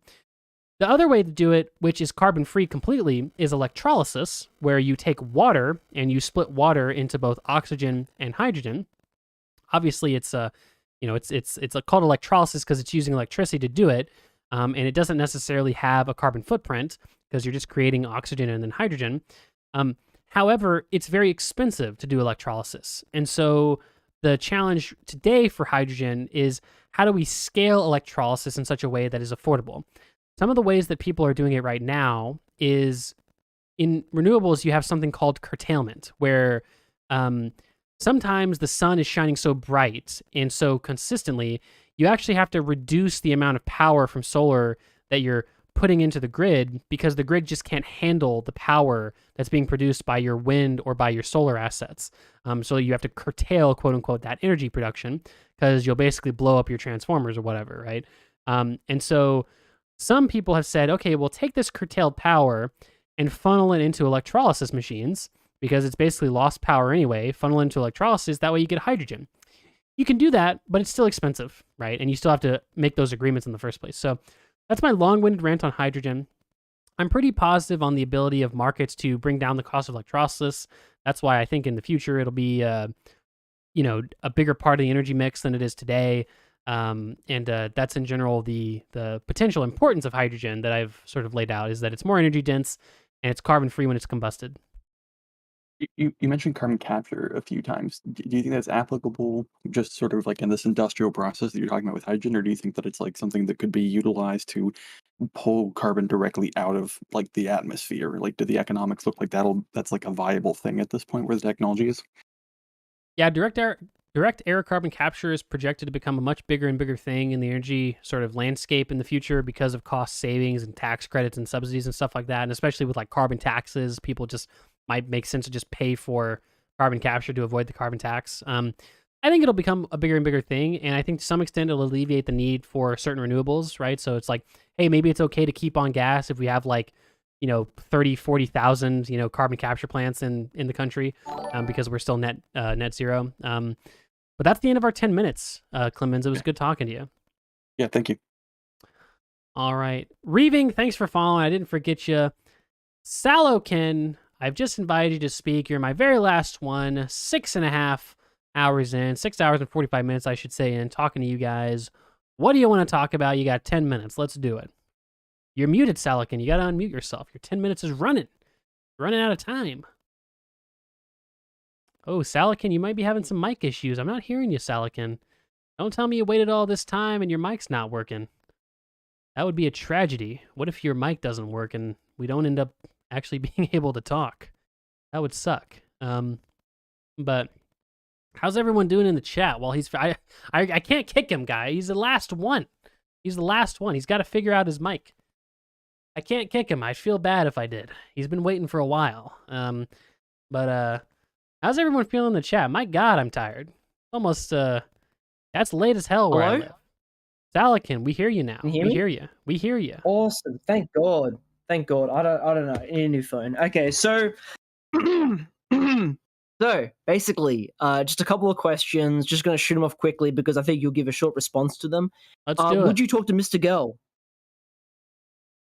Would I talk to Mr. Girl? I've talked to him on stream before, with Stardust, actually. It was like kind of a group call. I was talking to Stardust and Mr. Girl like hopped in the call. But that was like kind of coincidental. Would I independently talk to Mr. Girl? I mean, I guess so. It would just depend on what he would want to talk about. I don't yeah. I genuinely don't know what we would talk about. Is the thing. So we just have to think about it. I think that could be an interesting discussion. You could talk about the ethics of various consumable items and consumption parts of the economy, if you understand. But that'd be very interesting if you talk about the ethics of it. But I can understand what would you talk about? Actually, one sec. Exactly. Yes. What would you talk about? But otherwise, my second question would be have you read much about neoliberal theory? It depends on what you mean by neoliberal theory. Maybe. Like, if I asked you, like, off the top of your head, what does neoliberalism mean to you? What would you say? Yeah, as far as I know, neoliberalism is you could call it like a postmodern look at liberalism, quote unquote. And typically what this comes with is several different connotations, usually involving, call it a personal freedom that people can extend to themselves, a lack of government influence on your personal day-to-day decision-making. And then regarding to that trickling up through the economy, typically it involves a lack of government involvement in the economy, typically an austere government, and a more sort of privatized and free-flowing, scheme of economics. Yeah, neoliberalism, I from what I've read of it, and because I would consider myself a neoliberal, not because it's like I think it's the best ideology ever, but it's because it's like it kind of explains things the best. And if you dive into it, you kind of realize that pretty much all of the EU, like literally all of the EU, is pretty much neoliberal. The entire EU project is very much neoliberal. It is perhaps the most neoliberal creation, perhaps in all the theory. It's pretty much exactly like, because put it like you talk often about like Norway being social democratic, and am I correct? I'm not mischaracterizing you, correct? Yeah, I would say Norway's a social democracy, sure. Yeah, but it's interesting because they're not part of the EU, and you can sort of understand why they're not part of it, because generally they would have to relinquish quite a lot of those social democratic principles in becoming part of the EU. There actually are some pretty interesting, like one thing is like austerity measures are kind of built into the EU model. Like you can't really have a generous welfare state or a very generous fiscal or monetary system in your country if you're part of the EU, because there has to be debt breaks effectively or deficit breaks to prevent over expenditure. It's very interesting because you can kind of understand why it's interesting because I know a lot of lefties will really enjoy the EU because of its expansion of rights and human rights, and its comparison in terms of to like America or like say Russia. But no, it's very interesting. I'd say diving into it was very interesting in my end. I don't know if you've dived into it, much of the literature on your end, but I think it might be worth investigating a bit further, only because like it is more than just Margaret Thatcher and Reagan. It's like it includes everyone from like Gough Whitlam Paul Keating, I think Trudeau, and Merkel and Macron. Like, it's actually quite expansive than what people think. I don't know. Like, maybe I don't know. It depends what you think of Gough Whitlam. I would consider him a neoliberal, but maybe you think of him as different. Yeah, I get what you're saying. I mean, Like, I think yeah. you know, we can argue that part of the EU project is neoliberal in the sense that it advocates for removing trade barriers and I mean borders in general, really. And to some extent, you are fiscally constrained when you don't have monetary sovereignty anymore, right? That's true. But I don't think that broadly the EU is necessarily antithetical to a social democracy sort of more active fiscal policy in general, right? It's just that the tax, we just have to be wary of that when you're establishing those types of policies as an individual, as a member country, I should say. But it does constrain you to some extent. That's true. I do agree with that. How are you able to talk to Rob Knorr for 5 hours? That's a good question. I don't know. I like talking about I just like talking about economics with people. I mean, Rob Knorr, I didn't find Rob Knorr to be like a particularly frustrating person to talk to. I think that I get frustrated at the type of people I get frustrated by. I get frustrated by people who I think are being bad faith, I would say. I get frustrated by people who I feel like are being arrogant, sort of unjustifiably arrogant, let's say. I got frustrated by Phenomics earlier in this what do you call it? This AMA, this Discord roundtable that we're doing, whatever. Because I felt like Phenomics was just being unfair, right? And so I get frustrated by that. It's like, okay, well, this is just not this is just an unfair criticism, right? But Rob didn't really frustrate me because it felt like, he was being good faith. He was being honest. He was being reasonable. He wasn't really being particularly, vitriolic, I wouldn't say. Vitriol doesn't really frustrate me, to be fair, but, it was a good conversation. I thought it flowed pretty well. And obviously I disagree with almost everything he said. He disagreed with almost everything I said, but, I thought it was a good faith conversation though. I liked it. And, I feel like, yeah, I talked to Rob Knorr again about inflation. We talked about inflation for like 2.5 hours, on the Crucible. So, it's good talking to Rob Knorr. He reminds me of, he's like if, he reminds me a lot of my family. So like his sort of more populist, sort of right-wing economic and sort of social views, I don't know, it just reminds me of like my standard conservative family, right? And I can talk to them for a long time about politics and we disagree on everything, but they seem like fun, fundamentally honest people who just maybe I don't agree with their politics. And Rob did that's kind of how he strikes me, I guess. I would also like to. I know we got like about a few minutes left. I think. Yeah, 1 minute. 1 minute, Solican. 1 minute. Okay. Can we increase the racism on the server? By the way, I'm gonna have to say no on that. We have a strict no racism policy on my server, so any amount above 0 is not tolerated. What about homophobia or like bigotry? Like, can we be like a little bit racist? You can be bigoted against British people in my server, but if you're bigoted against anyone else... Okay, what's the step? Yeah. Okay, Yeah, if they're British and they're Pakistani, can I be racist against them? No, not for being Pakistani, but for being British, yes. The only nationality you're allowed to make fun of is British. So yeah, I can't. Okay, shit. All right. So you're very can I be constrained. racist against the Irish a little bit? No, the Irish are off limits. It's only the British. Only the British. Fuck. To be fair, that includes and just the last one. That includes Northern Ireland. Yeah. Keep that in mind. So there you go. That's a good point. Raced. Okay, and last one. Where the fuck are we gonna bring back fucking anime Econ Boy? What the fuck happened to that guy?